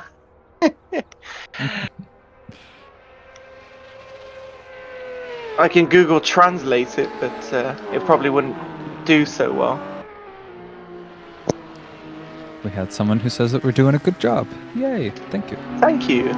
Yeah, I'd say so far it's been pretty good. I wasn't really sure going into this, like how it was going to go, but so far I have to say it's been pretty good. Guten Abend, by the way. It's actually evening over there. Guten Abend to all of you. Ooh, okay. Matteo has reiterated. He says he wants to know about the long pit situation. That's what the question was. Okay. So, long pits. That's actually not a terrible idea. We can just read through the long pits per category. So, number 321, Watt E Racing. They've taken 3 long stops. This is the GT3 category. Euro Renfar 369 BMW. They've taken 4 long pits. Number 301, Euro Racers. They've taken 4 long pits. Number 331, Prototype Racers Germany, Porsche 992. They've taken 3 long pits. Simline Rivals DNF'd. VRC Veterans has taken 4 long pits. One Motorsport has taken 6 of their long pits. That's the highest out of any of the GT3s. That's crazy. AMG. 389. Yeah. What the heck? Uh-huh. Well, they are very far back, so I'd imagine they've had some issues. They had a much better test race last week than this, I must say. This is a rather disappointing result, and a lovely livery too. We mentioned this last week. This is a rather disappointing result, turnaround from last week to this week, I must say. And they qualified with an 8 minute and 2, so they did okay there. That's good, yeah. And then FFS Racing Team, the lone Mustang GT3, they've taken 3 long pits. Peta Chumbo GT, the Ferrari 296 GT3, that's had some issues. They have taken 5 long pits. The number 333 Watt Racing Toyota GR GT3 has taken 5 long pits. The number 387 Bentley Continental Silver Racing Team has taken 3 long pits. 397 Vegas Sport Grand Prix has taken 3 long pits, and the Italia Racing Team has taken 4 long pits. Okay, that tells the story a bit more, because some of these are quite a bit further back, and they've had more long pits. That means, they've been in the pit lane a lot longer, they've taken a lot more time, and thus that creates such a big gap.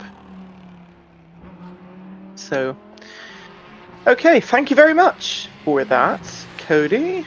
For Cup class, it looks like there's 6 long pits for the 209. Simline Rivals Racing Team number 3. Team Delta Infinite, the 238 has not been mentioned really, because they're not in this race. Or are they in this race? No, they are. They didn't have anything for qualifying. That's why. And it says they've had 2 out of 15. Are they on the leaderboard here? They are 238, you say? Yeah, they're on camera right now.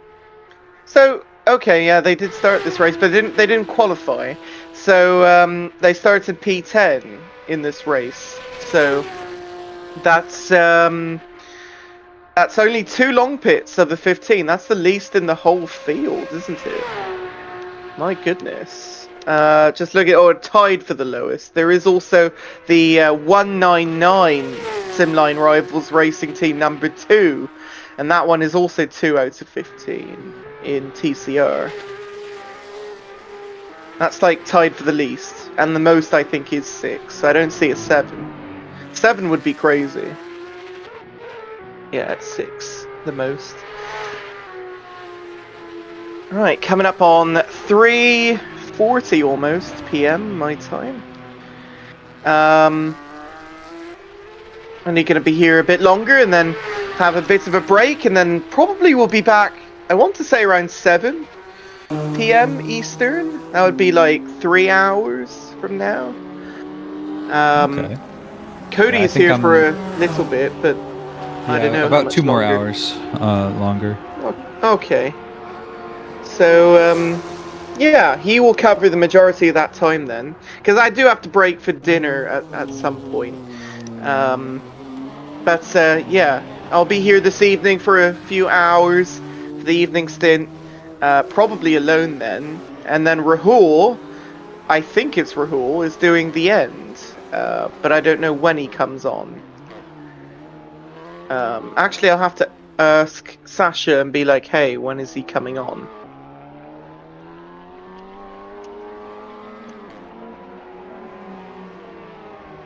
Because, actually, someone did ask me. Someone mentioned me on my iMessage here from work. And they said, hey, do you want to swap opening for closing? And I'm like, you know what? No, but if you told me in advance, I would have done so because, you know, I could have then maybe done the end of the race here, but oh well, too late now.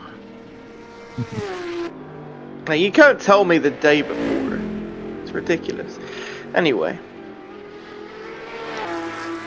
So, if you want a fun fact, number 357,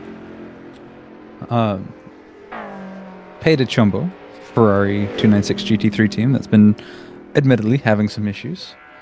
They are the only Brazilian team on the grid, and they have the only Panamanian driver on the grid. They have a driver from Panama, Emmanuel Aguilar. That's right. That was mentioned earlier in the Discord, actually, I recall. And I only know one other Panamanian, and he lives, well, he lived in Panama City, and then he's in my community, and he recently went to the USA a couple of years back for school, and he got his private pilot's license, and he's now flying there, and he's at Florida State University in Tallahassee, Florida. So that's the only other Panamanian I really know, but it's a very interesting country, for sure. Yes. We have a request for some technical help. The number 387 is asking if we would show them to see if their lights are out. Or if they're, yeah, blinkers? Blinkers are on. Oh, let's see. Well, yep. Looks good to me. Yeah, your blinkers are on. Is it supposed to be on? Yeah, that's my next question. Is they're on? Is that good or bad? Maybe that was on purpose. Maybe it wasn't. Maybe they're trying to distract someone else. So who knows? VRC and other. Oh, we're not going to show VRC. We've shown them crashing enough. So yeah, 387. You do have those 4-way flashers on. So. Who knows? It could be just to try and show the broadcast to distract us. So, who knows? What reach would you guys do to try and get on the broadcast? What would you guys try to do? The lengths people go to.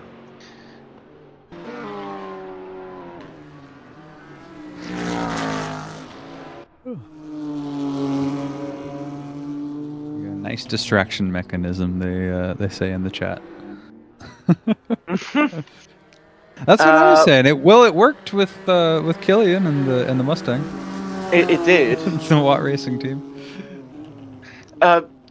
Okay, Sasha says Rahul will be there for the last 3 hours.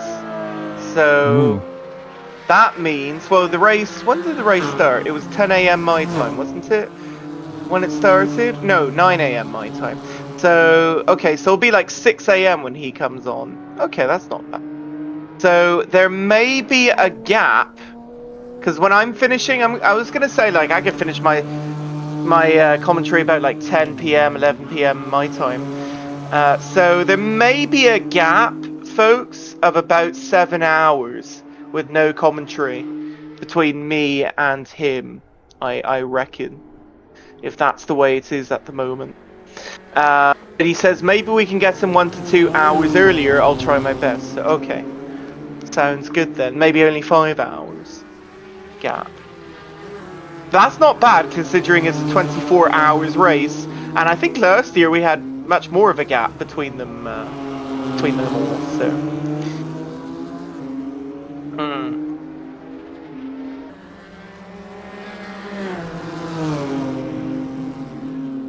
Sorry if I've been talking so much. No, you are just fine. I have appreciated it. I've been just kind of watching this GT4 battle here. This is the 410 BMW. That is the Limit X Racing BMW M4 GT4 Evo, and they are still trying to reel in that number 495 Porsche Cayman as they go through Flugplatz, and you hear the engine kind of spike whenever all the friction goes away. Oh, whoa, the 331, which is currently sitting in third. They just got a drive-through cutting the track. Oh, and what's happened here? Oh, what's happened here? Something in the pit lane? Or 397 had a weird thing. They're in the pit lane now, though. I think they went past their box, is what happened. Sorry, go back to the 331 then. What's happened there? Yeah, I think they ended up... let's see, they are at the beginning of Sector 2. They're in the wall. And they're off track again, so maybe that has something to do with it. Okay. Maybe they had an incident and it screwed up their suspension. Because, yeah, they are looking kind of wiggly, trying to go straight away. I mean, it's getting dark enough that it's they hard hit the wall to see again. Now. Again. They are in trouble. Oh, they're in deep trouble right now. Let's look in the onboard. Oof, that does not look good. Look at the steering damage. And look, they can't even turn the corners properly here. This is wounded 331 now. Oh, no. This is not looking good. They have very little working steering range. Yeah, you saw they went from almost lock to lock and it barely turned, so... They're going to lose the podium position here, aren't they? The 304 is catching. Yep, the fourth place Ford Mustang GT3 is 37 seconds back, and they have 2 whole more sectors of the longest track in the world to go in order to get that thing back to the pits. I think PRG is in trouble. FFS is going to get to the podium position here for 304, and that's going to make everyone in the chat extremely happy.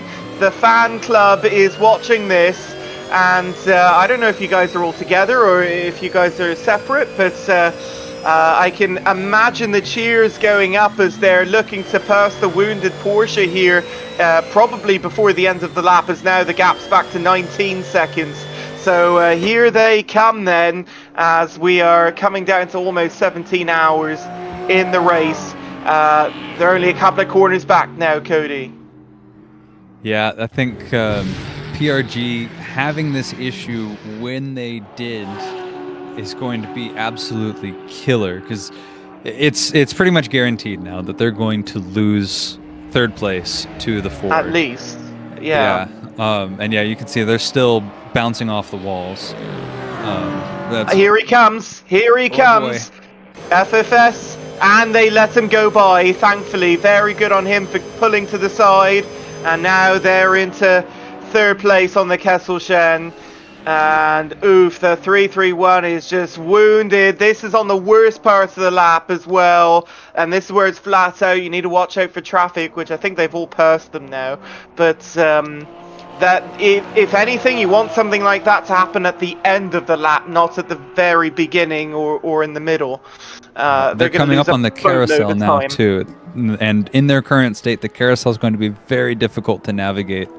It's the closest we have to a full hairpin corner here in the Nordschleife, and yeah, this is going to be rough. But yeah, so full force racing. They've moved into third. They're well up ahead. Let's see. Just take it slow, or maybe just go on the outside. Yeah, that's what I'm thinking. Yeah, they tried it. Brave of them to try, but good idea. Oh.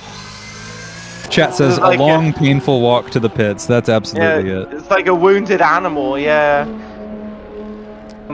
So, can they lose to the 367? This might be the best news that VRC has gotten all night, because they're less than a lap, like half a lap back. They might be able to grab it when they come into the pits. Yeah, I think so, because right now, 3 minutes 24 seconds is the current gap. That's a little less than half a lap, and they're gaining. So they were over half a lap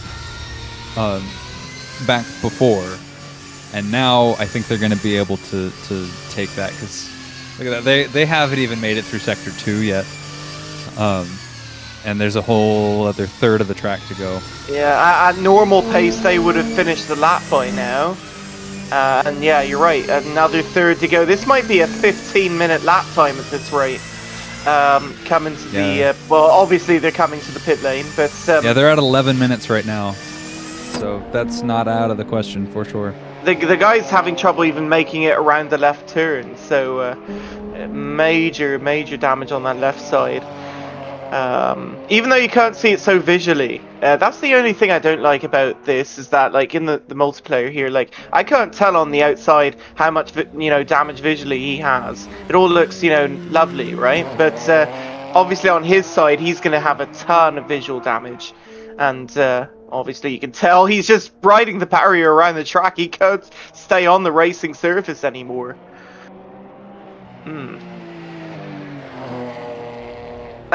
By the way, let's get back to the 410 as they've gone by for second place. This is on the Dottinger right now. Yes, in GT4. There's the slipstream, and watch out here. 495 RSW. Who's going to be later on the brakes? It's going to be the 410 BMW. Squarely into second place into Man, GT4. Did you see him jump like that? He just jumped ahead of him.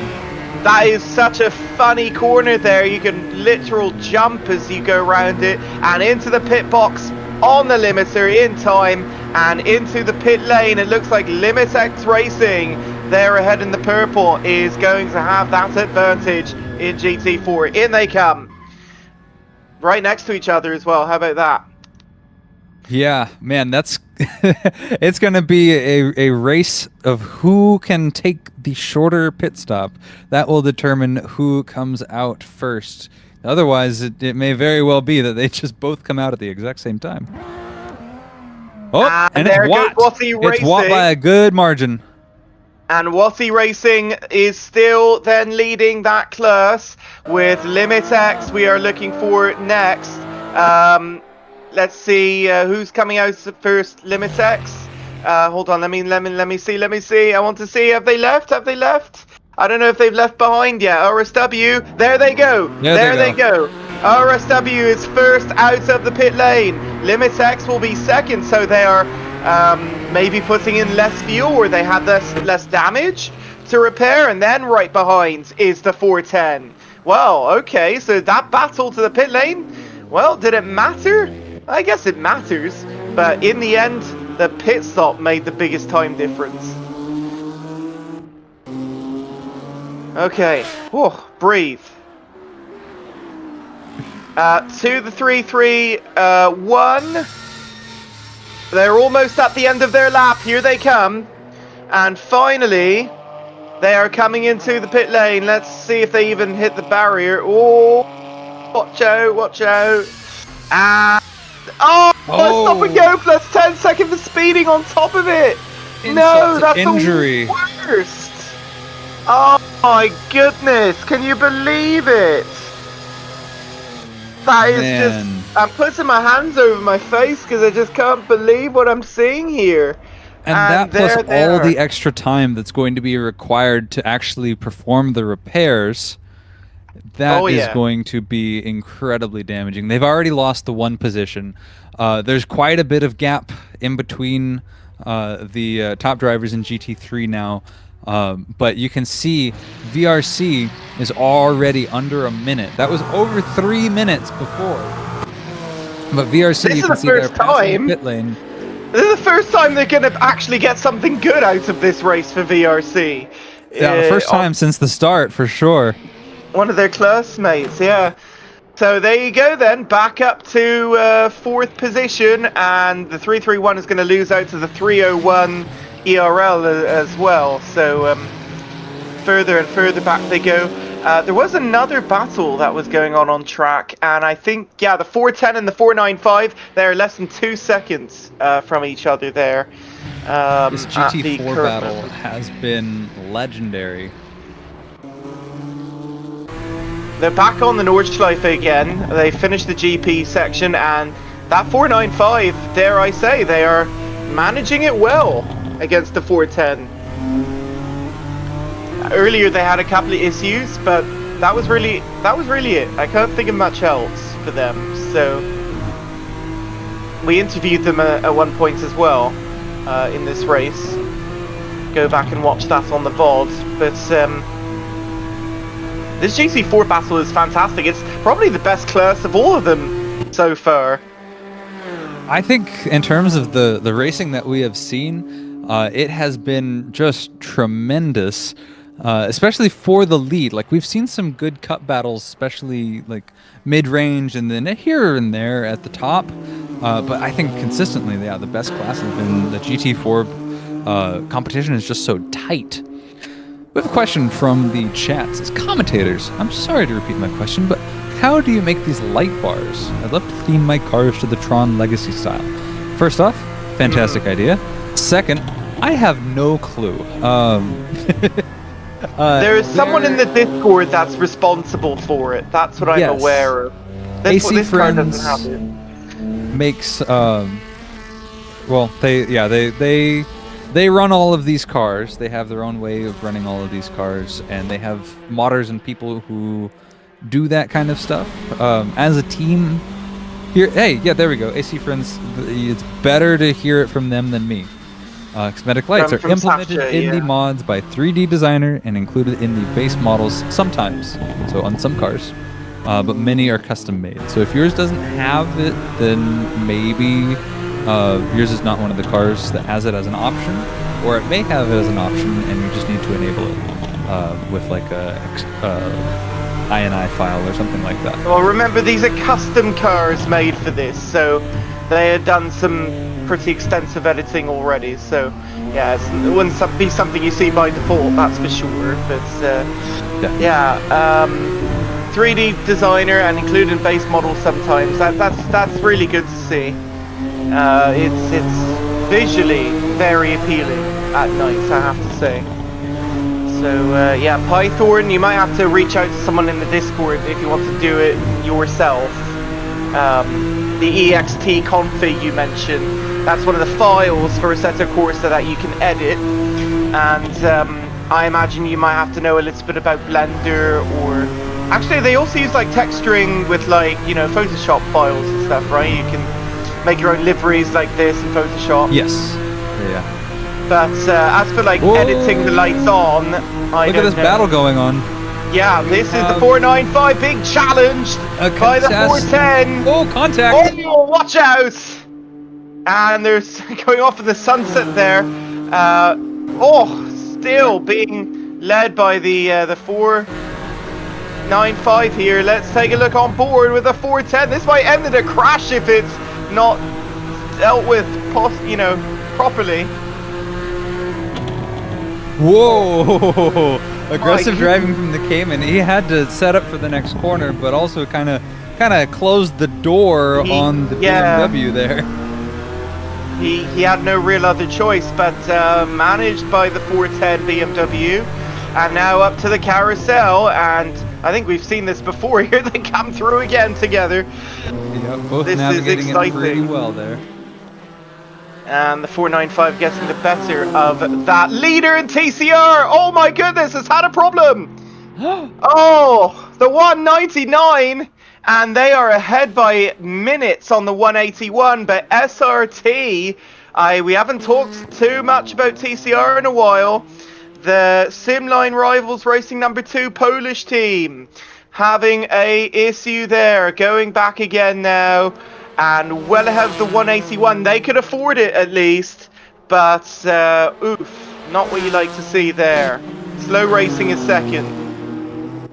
Oops. Sorry, I misclicked.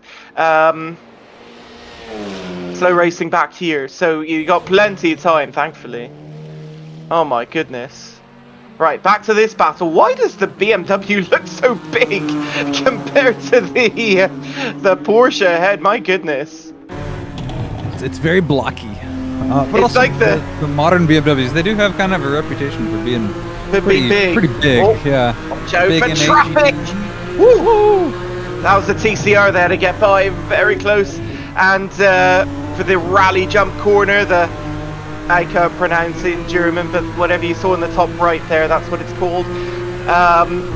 Flansgarten 2.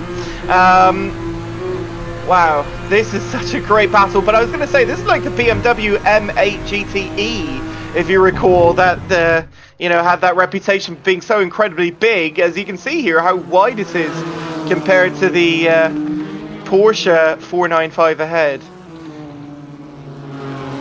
It's almost comical. Whoa. No need to push that hard when leading. Absolutely. If you're the 199, just, be free. Be happy. Be consistent. Not slow, not quick, just consistent. On to the Dottinger again.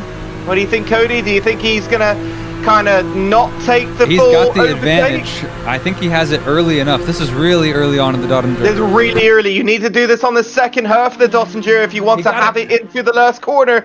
He's taking it. He's going to weave. He dives to try and break the toe, and the Cayman follows him. And I thought he was going to give it back and then try for a second overtake, which is how you're supposed to do it. But it looks like he's going to take it into the braking zone, and it looks like it's going to be the 410 staying ahead yet another lap as this battle continues. Yeah, and usually whenever you have a battle like this, they end up both slowing each other down, but it's a really big testament to the skill of these drivers who are in the car right now, that they really haven't dropped back much further from the Watt Racing GT4 that is in the lead. I was monitoring that, and I think they were at about, 24 seconds back. They have lost a little bit of time. They're now around 28 seconds back, but with how long they've been fighting, it's really not that big of a drop. Indeed, 5 long pits for the 432 now. And by the way, for the 400, congratulations, you just got by the 432. That took a long time for you guys to get back to that position. So well done. 400's had a struggle today. We have a request from the official AC Friends account that says, my wife asked if you can say Schwalbenschwanz. Probably not. Better than me. Schwalbenschwanz. Fuck, I'm sorry. I don't know how to pronounce it. I'm sorry. I'm not going to try again. I'll just Schwalbenschwanz. I know the Schwal bit. The Schwal bit is easy to say. Schwalbenschwanz. Okay. Yeah. Anyway. But how many laps do you think this race will have? It should be a pretty predetermined number. It's green the whole way. and it's what's the quickest lap times here? Like 8-minute lap time, right? Yeah, I think so, we've been averaging around like 8:05 for the GT3 cars. Okay, so probably 60 a little less than that. Times 24, so that's 1440. And so divide by 8, 180. Yeah, I mean it's probably going to be a couple more than that, isn't it? 1 or 2 more than that. I'm going to have to get my phone soon. My iPad's running out of battery. But yeah, it's going to be well over 100 laps. That's for sure. Actually, no, sorry. No, I got that incorrect. Not even halfway through the... No, it's going to be closer to 200 laps. Yeah, 200 laps, excuse me. Yeah, 171. Okay, there you go. There will be enough that everyone gets a turn. All the drivers get a turn. Get a turn. Oh, my mouse has stopped. Sorry. Sorry, my mouse for some reason I could not move for a sec. Here we go. Some are on 6 long pits now. Least I've seen is 2. 404 is not even in the race, so that's why it says 0. Why does... Oh, someone put no for webcam stream. Most people just didn't even bother putting a yes or no on the live document. Okay. So DNF for the 222. Unfortunate for them. And for the 399. That's the only 2 that are out of the race. Oh no, there's a third one, right? The 471. That's the third one out of the race. You said was not too long ago. Yeah, the 222 actually pulled into the pit lane for their DNF while a team member was on stream interviewing. This was the 369 BMW. They've had an off, and they seem to be having handling issues now. So maybe we've got another issue similar to what the 331 was dealing with.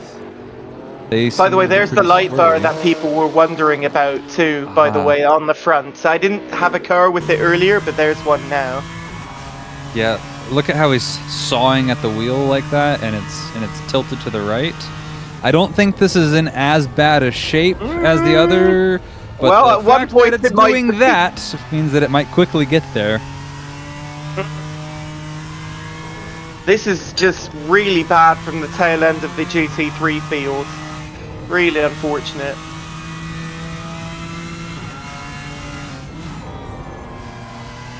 Yeah, they're early on the brakes, braking really where they shouldn't be. And good luck getting through Adamberg. Okay, they seem to turn right okay. Turning left seems to be an issue. F6 cams, yeah, I'm doing a bit of that on my side. I don't know about you, Cody. Cody has some of the controls too, so there you go, he just did one. Really see perfect to watch him go into the barrier! Oh my goodness! Oh no. Well, what a great way to show off the light bar and a huge crash into the barrier. Oh my goodness. Light bar POV of one of the roughest crashes we've seen today. Whoa! And someone flying by and almost hitting him. Oh man. Someone else is coming up that on him. That could be a problem.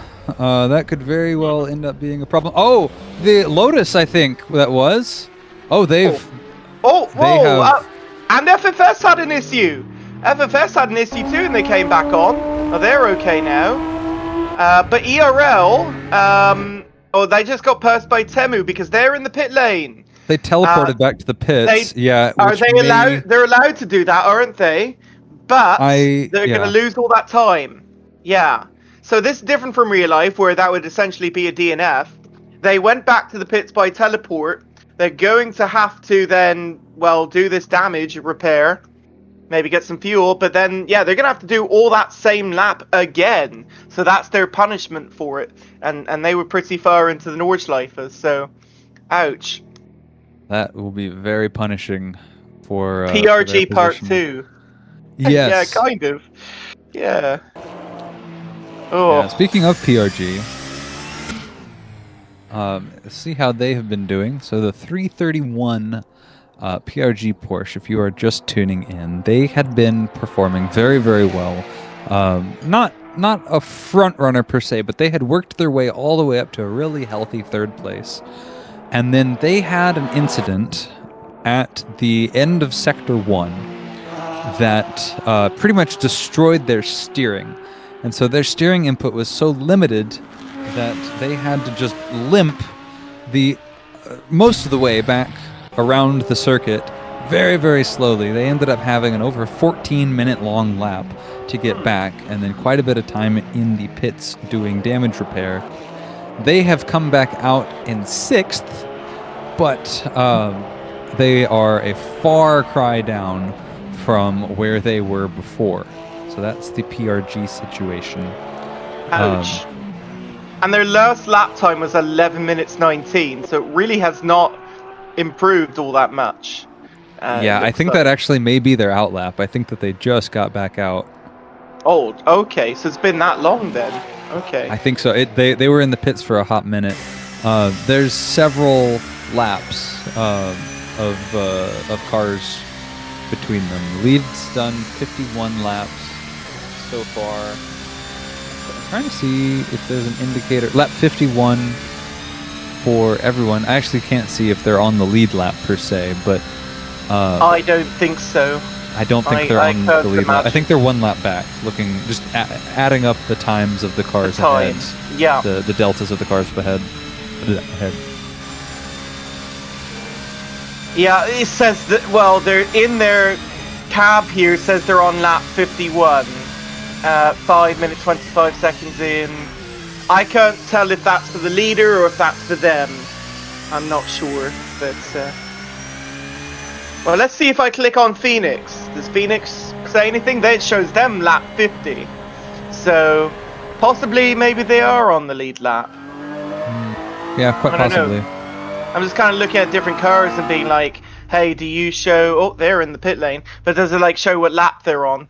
199 in the pits. They had the issue earlier. They're going to repair that damage. The 181 slow racing is still going around the final third of the Nordschleife here. So they have quite a ways still to catch up to them.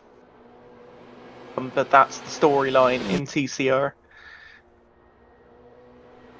The 199, they're still in the lead, aren't they? They are, yes. Yeah, they had such an advantage before that even after their incident, I don't think they are in too much danger of losing that position. Well, they've lost to the GT4 of 432 now, so they have officially gone behind the bulk of the GT4s. Like, they were ahead of a few of them earlier. So that's pushed them back to a straight gap to 33rd overall with slow racing here. So if that means anything, it doesn't really, but yeah, 3 minutes difference. ERL is having long pits. Oh, here's 299 or 397, sorry. Yeah, I wanted to look at them. They're our closest delta on track to the PRG Porsche now that they've come out. And these guys, the 397 Audi has been... I don't think they've led any laps this race, at least nothing in line with pit strategy. But they have been rather consistent. And I think they've avoided major incidents. So, given that they can find the same amount of pace that they've had, their last one was an 8-minute 10. Their best is an 8-minute 8. They're not the quickest, but if they keep going the way they're going, where they're not really having any incidents at all, I think that these guys are a good bet to be at least near the podium. But people are asking for F6 onboard cams. So F6. well, there isn't much there's onboard some F6 for you. Yeah. You know what though? It's different for each one. For the GT3s, you don't necessarily get some looking on board. If I look at, say, here, well, you can't really see it because it's so dark in the cockpit. There is a driver there somewhere for Phoenix 208. It just doesn't look so good, you know? So, you know, we can show you the light bar on the front here, the lovely yellow. But, yeah, it's obviously, you know, used appropriately. But, yeah, it's very dark now. If we can get commentary on the opinion of Ford versus Ferrari. Which Great I guess, movie. Yeah, it's a Do you want me to say something bad about it? Like, it's a fantastic movie. What do you mean? I can't say much more than that, to be honest. It's it's really, really good. I'm a big Le Mans fan. The only criticism I can give it is Le Mans 1965. They got very inaccurate, but outside of that, they did a really, really good job. So, what do you mean? It's good. Absolutely. The 331 just had a drive-through taken, and that's now another insult to injury. Behind the 301 Porsche. They're in 7th place. And this one here's the 369. They've got them back going again. Oh, 134 TCR. Hello. Oh boy. That's not what you like to see. Ooh. There they go. That's 5th in TCR. And back they go. Okay. That was an interesting moment. But yeah. Still ahead of the rest. First gear in that car sounded like a printer. Yeah, some of the cars have funny audio sometimes, I have to say. I don't know if TCR, especially in Assetto Corsa, I don't know if TCR is modeled so great. Or if the sounds are so great. Because I've used the TCR mods, because this is like the World Touring Car Championship car or whatever, right? But you know, there was a series back, like, I want to say like almost a decade ago. There was like the World Touring Car Championship, and it was, they had a car in Assetto Corsa modeled kind of after that. But I don't know if it was a great mod. I don't know. This might be a completely different mod altogether, but certainly I know that was the only one I are, ever are had. different. But the physics are definitely different. Yeah. So someone asked what the most abundant nationality of driver is here, and I am gonna go out on a limb and say German. Real easy. I'm looking at the spotter guide. It's German, definitely German. Earlier in the chat, I think they said that there are 38 nationalities in this race in total. So that's pretty good amounts of the globe. I mean, there's nearly 200 countries, right? So that's a good chunk out of the UN. That's like nearly 20% of the globe. It's not bad. One of the things I really love about this community is the fact that it is so international. You know, like, yes, of course, it's German-based. There's a lot of Germans, but yeah, you would be hard-pressed to find someone from, you know, like, you'd be hard-pressed to find a country that there's not somebody from. If it's like, you know, a country you've heard of regularly, like, there's probably someone in the AC Friends Discord, at least someone who's been there. Like, it's incredibly international and super friendly, as the name implies. So yeah, it's fantastic. If the world could be like the AC Friends Discord server, we would all be a better world for it. We'd also all make a lot of really funny, snarky jokes about things, but we'd all be a better world for it. Mr. Worldwide, yeah. Monsieur Worldwide. Yeah, we got people from Poland, Germany, we got people from Great Britain, Canada, USA. There might be another nationality I'm missing. Finland, Romania, Slovenia. Yeah. Yes, I did not forget about you guys slow racing. Netherlands, yeah.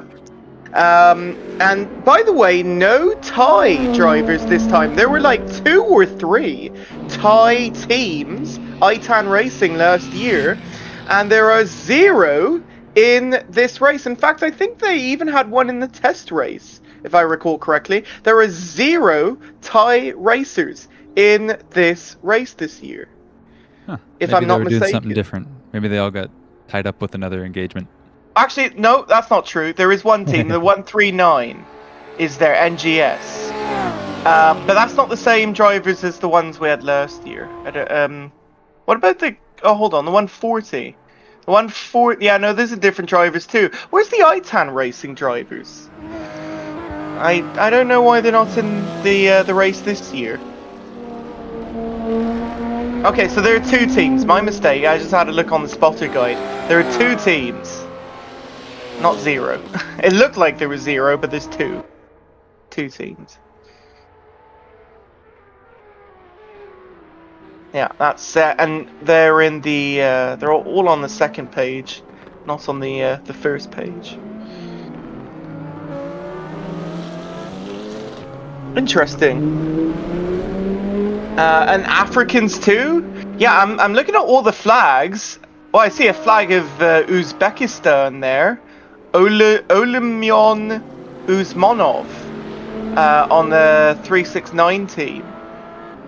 Along with a Romanian, Latvian, and Polish driver. Wow.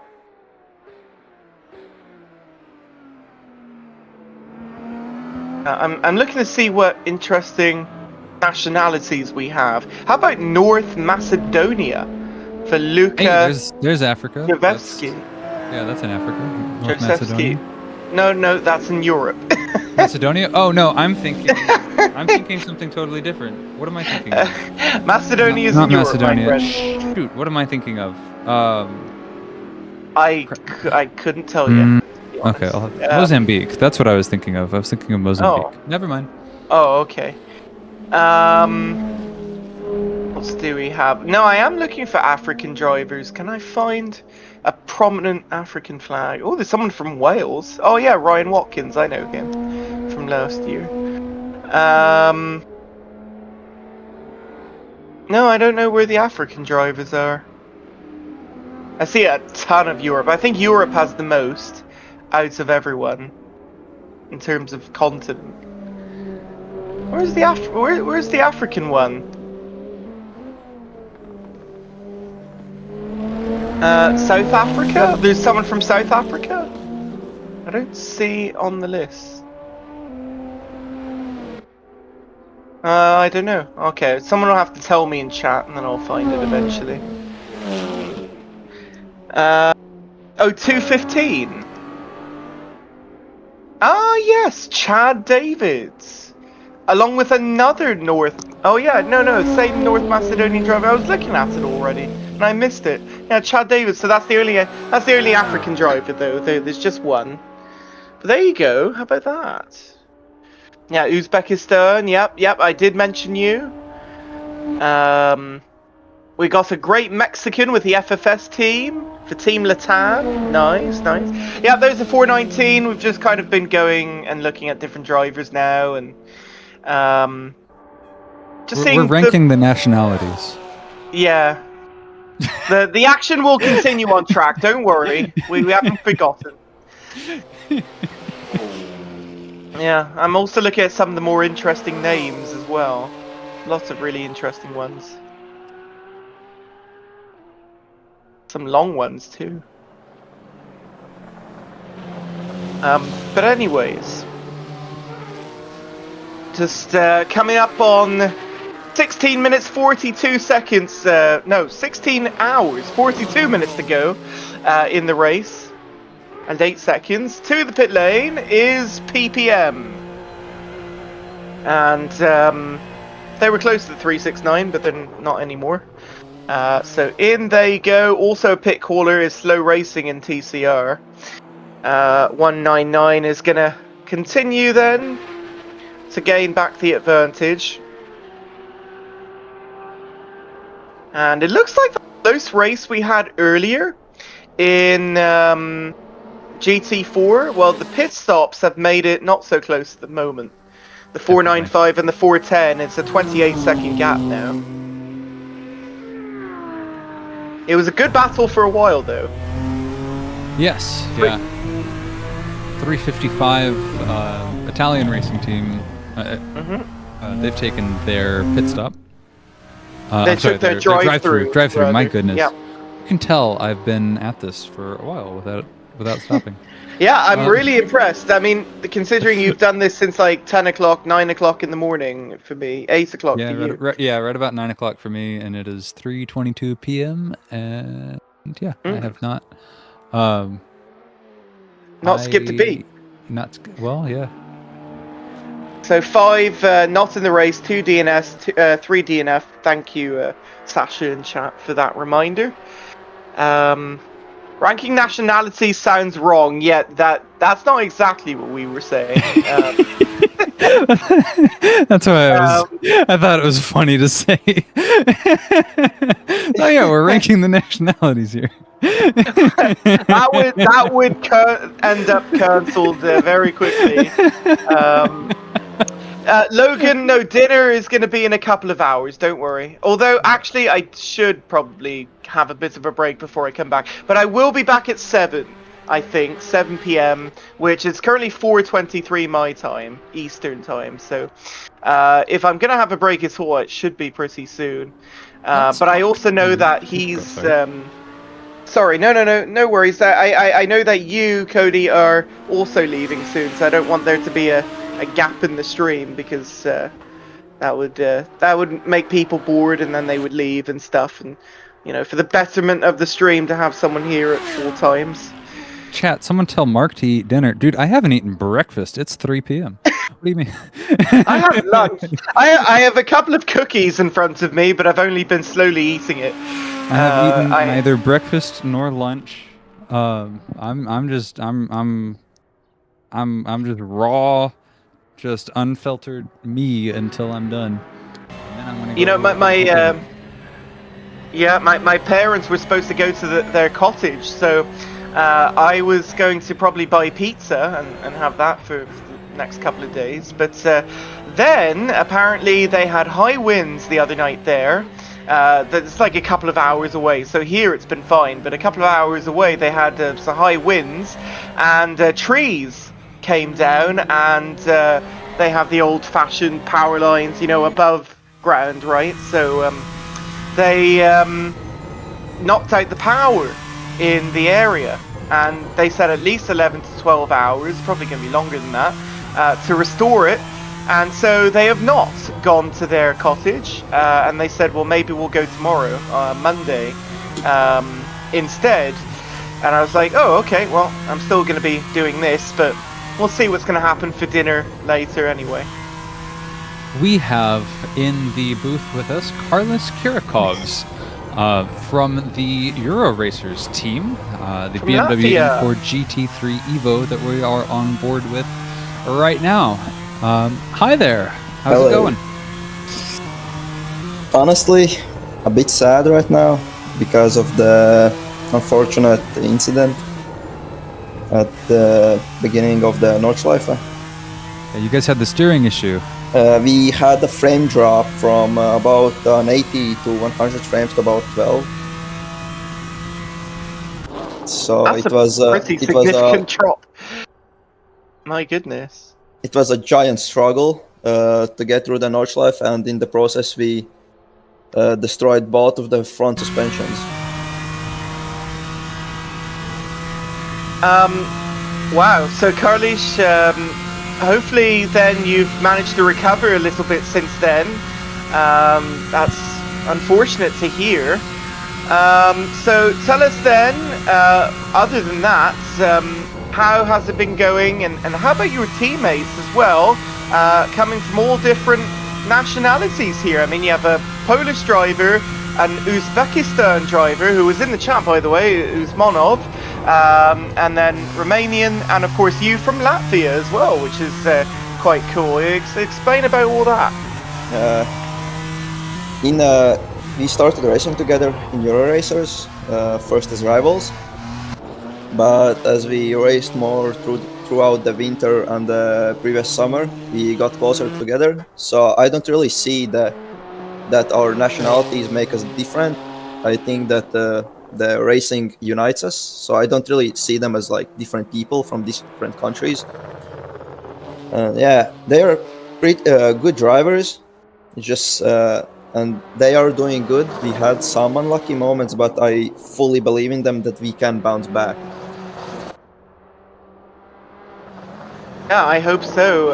Any other questions there, Cody, for him? Yeah, I wanna ask, now that you've kind of gotten down, down the order. I hate to say it. What are you guys planning to do? Obviously, that kind of threw a wrench in your strategy. So, how are you guys adjusting your strategy to continue the race? Because of the because of the reset, and we needed to change the drivers. We got a faster long stop than we expected, which could actually help us at the end, as other teams may have another long stop to serve, and we may gain on that. And I fully believe that the driver that is in the car right now can get back the time that we have lost.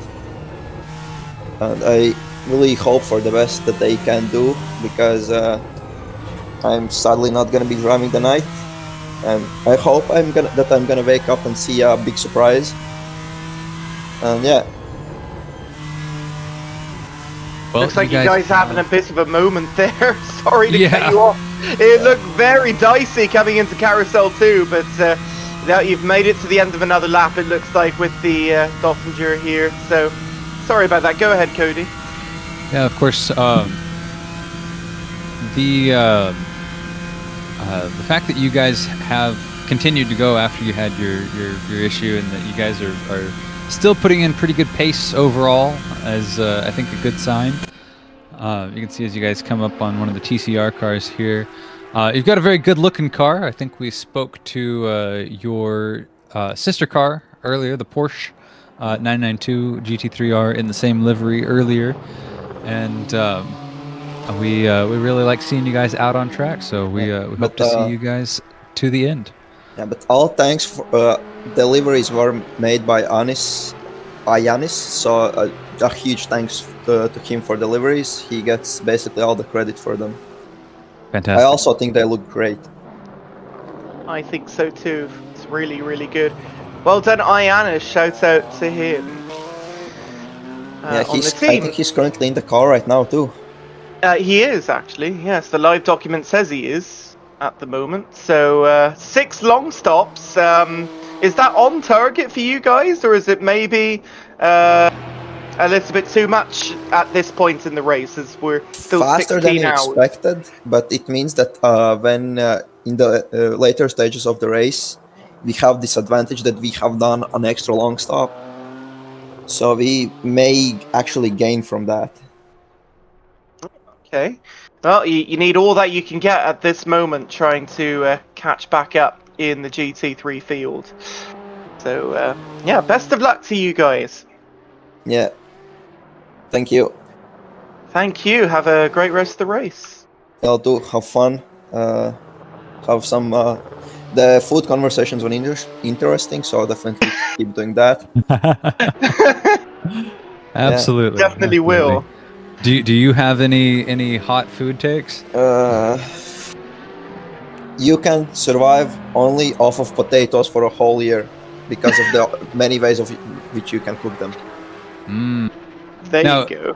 Can you like survive just because, like, you know, I won't go hungry, or is like survive? No, I eat I'll potatoes every day, nutrients. and I have survived for 16 years. Well, I got you. Okay. That's a top tip. Man, Latvians are really interesting. Are you from Riga, by the way, or? No. No. Okay. I'm from the. It's a city 30 kilometers from Riga. Okay, nice. Yeah, Riga is like kind of the largest in the country, and Yeah, well, because I know there are parts of Latvia. I mean, you talk about potatoes. I'm sure there's parts of Latvia you can probably survive out in the wilderness. You know, if you had nothing else with you but potatoes, you could survive, I guess. My question: what is your favorite way to cook potatoes? What's your favorite potato dish? Turn on the oven, wash the potatoes thoroughly, coat them in salt and oil, and just put them in. Okay. It's gonna be like one of the best potato making ways. One of the best ways to make potatoes. I see. Yeah. Mark, do you have a favorite? Potato? But yeah, a favorite way of preparing them. If you say French fries. Well, don't get me wrong. I mean, I like those too. I love my chips too. But yeah, no. I mean, yeah, there's mashed potatoes. Mashed potatoes. That's a solid choice. Yeah, all kinds of things. Yeah, and yeah. I mean, if I had to pick, I guess it'd be that. Because I mean, fries are good. Don't get me wrong. But yeah, I mean, I have those in fast food all the time. It's I don't have authentic stuff so much, I guess. But yeah, what about you, Cody? Is that also good for you, mashed potato? I actually hate mashed potatoes, but those are fighting words. Wow. I like potato pancakes and like latkes and things like that. Big crash! 369. Oh, I cannot swear. Oh goodness! And another moment for them. Yeah, I wasn't even looking on the parsec at the time. That's at Ware Siphon. Oh no. Well, they're going back again, so well they continue on. How much? Well, I'll let you get back to your team then. And Carlisha, it was good speaking to you. Another thing, if you ever can, try cold soup. Really? Okay. Cold soup, yeah. It's like, I think it was beetroot juice, boiled eggs, pickles. That's something you guys like over there, isn't it? Yeah. Those beet kind of soups and stuff. Yeah. It's really nice.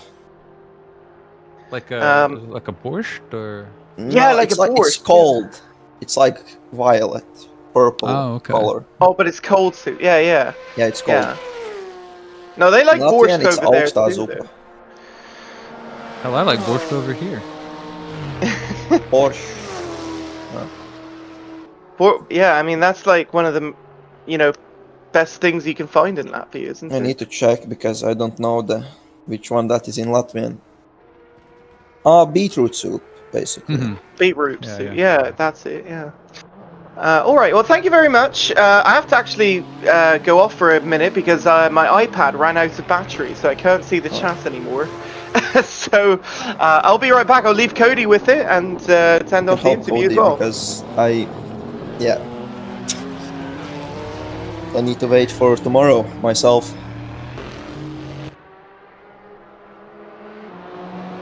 Well,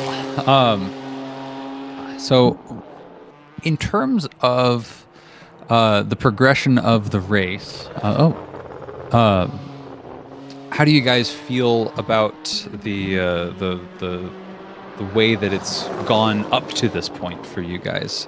I know obviously you're down in the back personally, but for the race event, how have you felt that like the flow of traffic has gone and that sort of thing? The traffic has been interesting because there are some nice people. There are some people that are not as nice. We had an incident where we were overtaking. We had an unfortunate contact with some traffic, which put us in, spun us, but we have bounced back.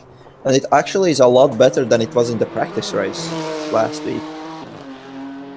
Well, that's good. That's good. I didn't hear any particular complaints about the practice race, but I'm glad that it's improved from then. Yeah. That's awesome. But a bit unrelated to the race, do you know karting championships? Generally speaking, I know of them, yeah. Today has been pretty intense as I have been straight from karting to here. Basically, driving the race, then coming back home and straight away driving this. Wow, yeah, we had someone who had a similar experience. They were managing a team here, and then they're now off going and karting. So very, very interesting, very cool. And Carlos, is there anyone or anything you want to shout out or give a thanks to or anything? The biggest thanks is to Osmano, our team leader, who and let me find his real name. Oh, I think he may have dipped out. Sorry, I just came back to get my phone. I'm bringing up the chat, and I will actually have to pop out again in a moment, so my apologies. Yeah, accidentally disconnected. Oops. So it was I was saying Osmano and Carl Brown and Osmano. They are the people that pulled Euro Racers into this race. So a big thanks for them to give us, all the drivers in the teams, this great opportunity to drive here. Absolutely. Thank you so much. Someone wanted to know, Logan wanted to know what happened to FFS and why they're back in 4th place. Was that a problem or a pit stop? I didn't see anything beyond just pit stops. Nothing that popped out. Yeah. It could have been possible that we missed something, but yeah, I didn't see anything in particular. They're a minute behind, minute 20. RSW in the pits for GT4, and that's going to put the 444 in the lead now, I believe. At least that's what the timing tower says. Absolutely. In that class. Well, Carlos, thank you so much. We appreciate it. Have fun. And see ya. Thank you. Bye. Thank you so much. Bye-bye. Yeah, as I've said here, Cody, oh, just a driver swap it was. Okay, yeah, so nothing crazy. Yeah, just as I said, I just need to go, you know, out for just a moment. But yeah, actually coming towards the end of my first stint anyway, and we'll be back at probably 7 for me, and I'll be able to continue on for another few hours. It's been a long day already for all of us. Yes, it has. I am going to let you go, and I'm going to bring in Luke Schultz from the 296 team. All right. I'll say hi to Luke, and then I'll pop out. Hello. So, Luke, you are on the team that is leading the Porsche Cup class. Oh, we're leading again. Didn't notice that. Well, would you care to give your thoughts on how the race has gone so far? Yeah, our race has gone great so far. We didn't had any big moment. Just, I think a few minutes ago, Andy, who's driving right now, had a little touch with the wall, but everything's all right. The pace is good. Yeah, good race so far. I'd say so. If you guys are leading, how has the journey to get to this point been? We have seen a lot of kind of back and forth in the standings in GT4. You guys led a lot of the early race, and then there was a good bit of trading positions for the top spots there. I'm curious what your assessment of that situation was. Yeah, so I think most of the time we are in P1, but unlike all the teams that are in front, Phoenix, Temo, and us, we have good drivers and not so fast drivers, and there's it often happened that a fast driver and a not so fast driver were at the same stint, and it switched the whole time. Like you saw Phoenix sometime on the top, then Temo, and us again, and so on. Yeah, it's a pretty close competition there at the front, depending on the driver. Yeah. I have to say, Luke, by the way, because I talked to you during, or was it? Yeah, actually, I talked to you yesterday. Was it? I believe. And you said, yeah, make sure to tell us or ask us how are we doing after the race has actually started, how the mood would be. So your mood, you could probably say, is pretty chipper at the moment, pretty good. Yeah, pretty good, pretty good. And I also wanted to talk about the origin of our team, because at one moment of the race you thought like, how is this name happened? Yeah, I was kind of curious to. It all started about, I think, 3 years ago, 2023, at the same race, the 24 Hours of Nürburgring. We drove a Porsche Cup and a GT4. And because we wanted to interpret or like show classic liveries again, and with that the name Tradition was created.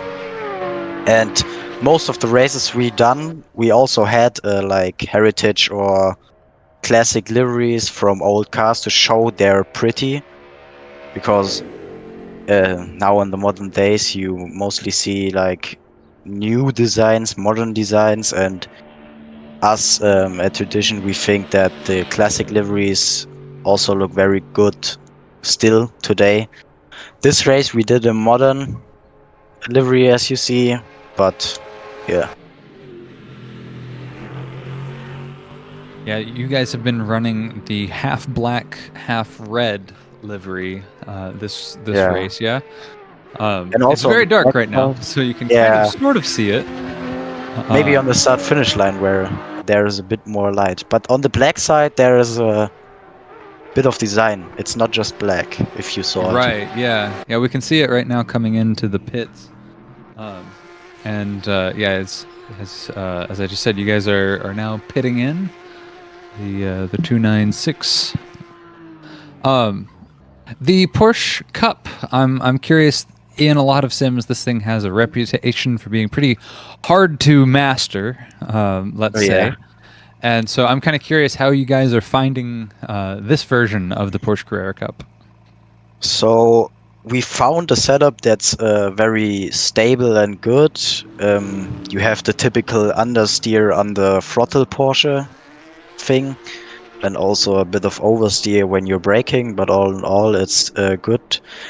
But I must say, which is also pretty typical for a Porsche Cup, that it bounces a lot on the front axle. Like if you go to, where is a good place to, for an example, for example, Beloff S. There are a lot of bumps at high speed, and if the car bounces there too much, it can get out of hand. Yeah. I also had one moment that at the Pflanzgarten 2, which is the jump, I drove too much on the curb on the left side, and then I made an airplane-like jump, and with this bouncing front axle I came on the ground again, and the car gone left, right, bouncing in all directions. Was a bit of scary moment. I see. Right, I'm back. Welcome back. We're talking about the hello. handling characteristics of the Porsche Carrera Cup car. Ah, okay. Bouncy car. Yeah, I thought that was interesting. But of course, you guys are getting a pretty good handle on it. You know, of course, leading the race by it looks like 22 seconds, and that's after the pit stop.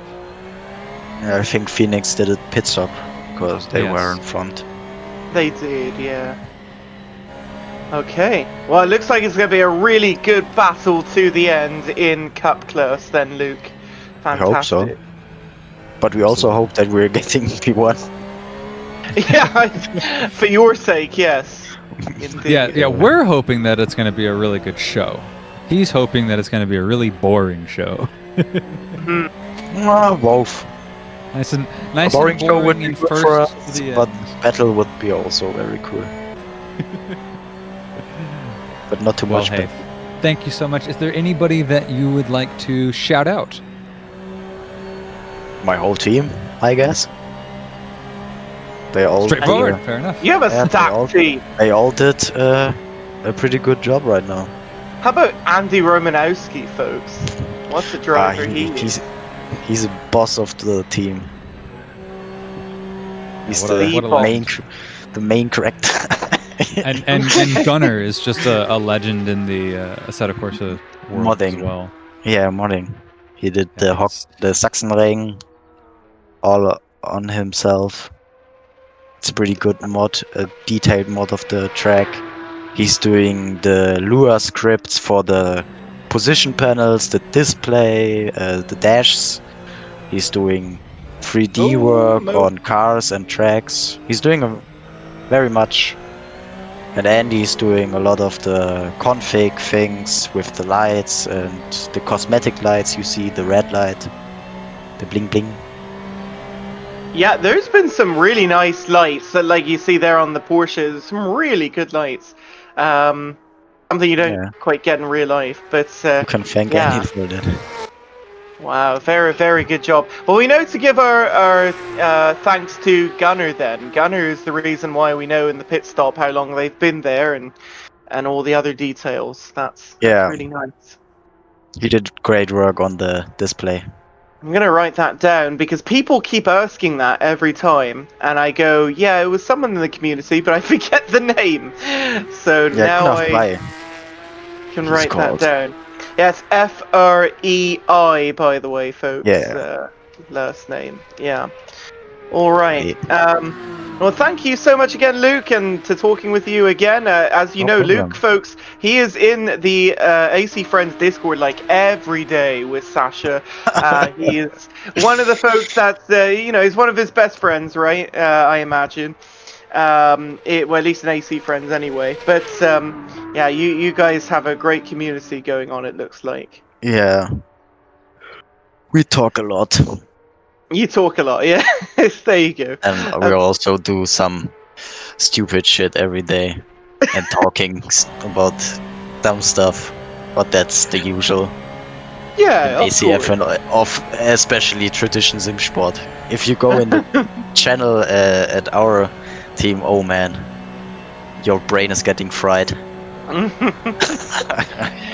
Yeah, I do look in there occasionally and see what you guys post. I mean, some of it's in German, so I can't understand it, but the English German stuff, nonsense. German nonsense. Yeah. The English stuff is rather good, and yeah, all kinds of different racing folks, but mainly endurance stuff. The people here like so. Yeah, both real life and virtual. So anyway, thank you very much, Luke. We'll see you again soon, and best of luck to the end of the race. Thank you. Maybe I'm doing another interview tomorrow or something. Maybe. I mean, I don't know if... Or another driver of my team is doing an interview in the night if there are commentators. Yeah, it might not be me, but it'll be somebody, especially in the last few hours of the race. We'll have people. Yeah, I saw that in the chat. Yeah, it sounds like it's after me. It's going to be Rahul at the moment, at least. But very little downtime in the commentary this year, which is great. Yeah, the commentary is great this year. Thank you. Yeah. Speaking of which, any food takes or American food culture is nothing. There is nothing. It's all European. Okay. All European. Yeah. Okay. It's. You can all call the it Japanese American food I've been having the last week would disagree. Yeah, but you can call it American food culture, but most of the food has European or somewhere other from the world origin. Brother, do you know where tomatoes are from? I guess something from Europe. They're from America. Oh my From god, the one Americas. thing from America versus, I don't know, a million things from Europe. Anything with a tomato, you have this side of the world to thank. Yeah, but it was originally Europe people, and I don't know if Africa and South American. Yes, the next time I have sushi or a burrito, I will remember that.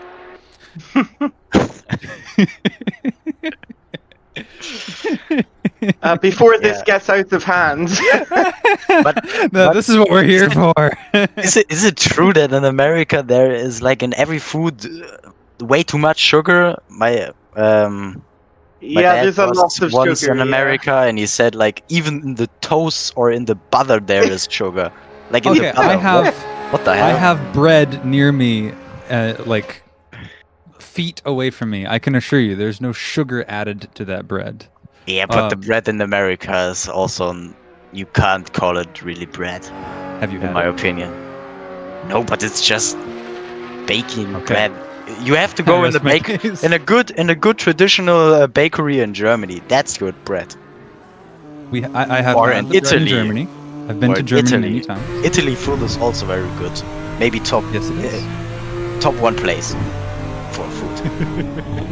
Actually, some of the best Italian food I have had was in pizza, Germany. So fair. lasagna. But yeah, no, I've Please also add had this bit to the fantastic documentary. Italian food in the U.S. Chicago especially has been fantastic. Yeah, but You what's the Americans food don't there? have bread, you have toast from the comment section. What do you mean? What are you on about? It's true. Literally, we have bread. Fake bread. Well, to make American toast, we bread. have bread, so. I have a bread slice near me. So it's as real a bread as it gets. Now, are But you is it thinking really- of white bread? Because there Yeah, but- exists white bread and there exists wheat bread as two types of the many types of bread. But do you have like bread like sourdough bread? Yes. Like the good old bread? Uh-huh. The traditional bread? Yes. But then I it's from Europe. can go to Target or Walmart and get a baguette right now. Like Yeah, with European receipt. Yeah, Well, anyways, Walmart you can Luke, get guns. It's crazy. We really appreciate having you on. We appreciate your insight. Good luck in the race, you guys, and Thank you. Congratulations on the lead, and we hope for your sake it continues. Thank you. Bye bye. Yeah, thank you very much, Luke, from the 296 in the lead of the Porsche Cup class. Right, Cody, that was quite the interview. That was fun. I had fun. That was a good time. That was good I love banter. it. Coming up then to 16 hours to go in a few minutes from now will be the end of my first stint very shortly. Looking forward to some good food tonight. Myself, actually. You're going to make me hungry again. But this has been quite the race so far. 57 laps into the race, with the closest battles on track within seconds of each other. I have to say it's pretty impressive how we've done so far. Let's hope to the end of the race we have a battle that's extremely close on track, and it's not, all spread out by minutes and minutes, because that would be a little boring. So we have a drive-through for cutting the track, the 215. But yeah, Cody, anything you'd like to say here in the last few minutes? Well, yeah, as I wind down, because I'm going to have to head out pretty soon as well. I'm going to say this has been a fantastic race so far. Of course, as you progress through a 24-hour race, it's always expected that you'll have some gaps expand, but the fact that the battle for like third right now, or the battle for second, sorry, is 4 seconds apart after like 8 hours of racing, just about. Fantastic, you know. That like you cannot ask for much more than that, and so I hope that you guys will stick around through to the end. You'll be in fantastic hands for the other commentators, or other commentator, as they come in for the finish of the race. And Indeed, and I'll be back for later of the middle as well. Yes. So it won't be you that guys long. will be in great hands with him. Thank you. I appreciate it. I try my best. When I'm on my own, I feel like I'm more scattered. When I have you, it feels like it's been very easy, because you've been, you know, talking about something and I've been able to kind of have the other eyes on something else, and it's worked quite well, I think. Absolutely. Yeah, and I feel the same thing. So, you know, the first hour of the race was like, I'm everywhere. But yeah, so definitely, I lament that I do not have more time available in the weekend to do this. I know, me too. I wish I had the full 2 days, because then it would just be great. I could have been around for most of it, right? But yeah, unfortunately, it's the same with me. It's just I have something Sunday morning, and I mean, they asked me if they wanted to switch shifts, but I was like, no, it's too late now anyway. There's a process you have to go through. But yeah,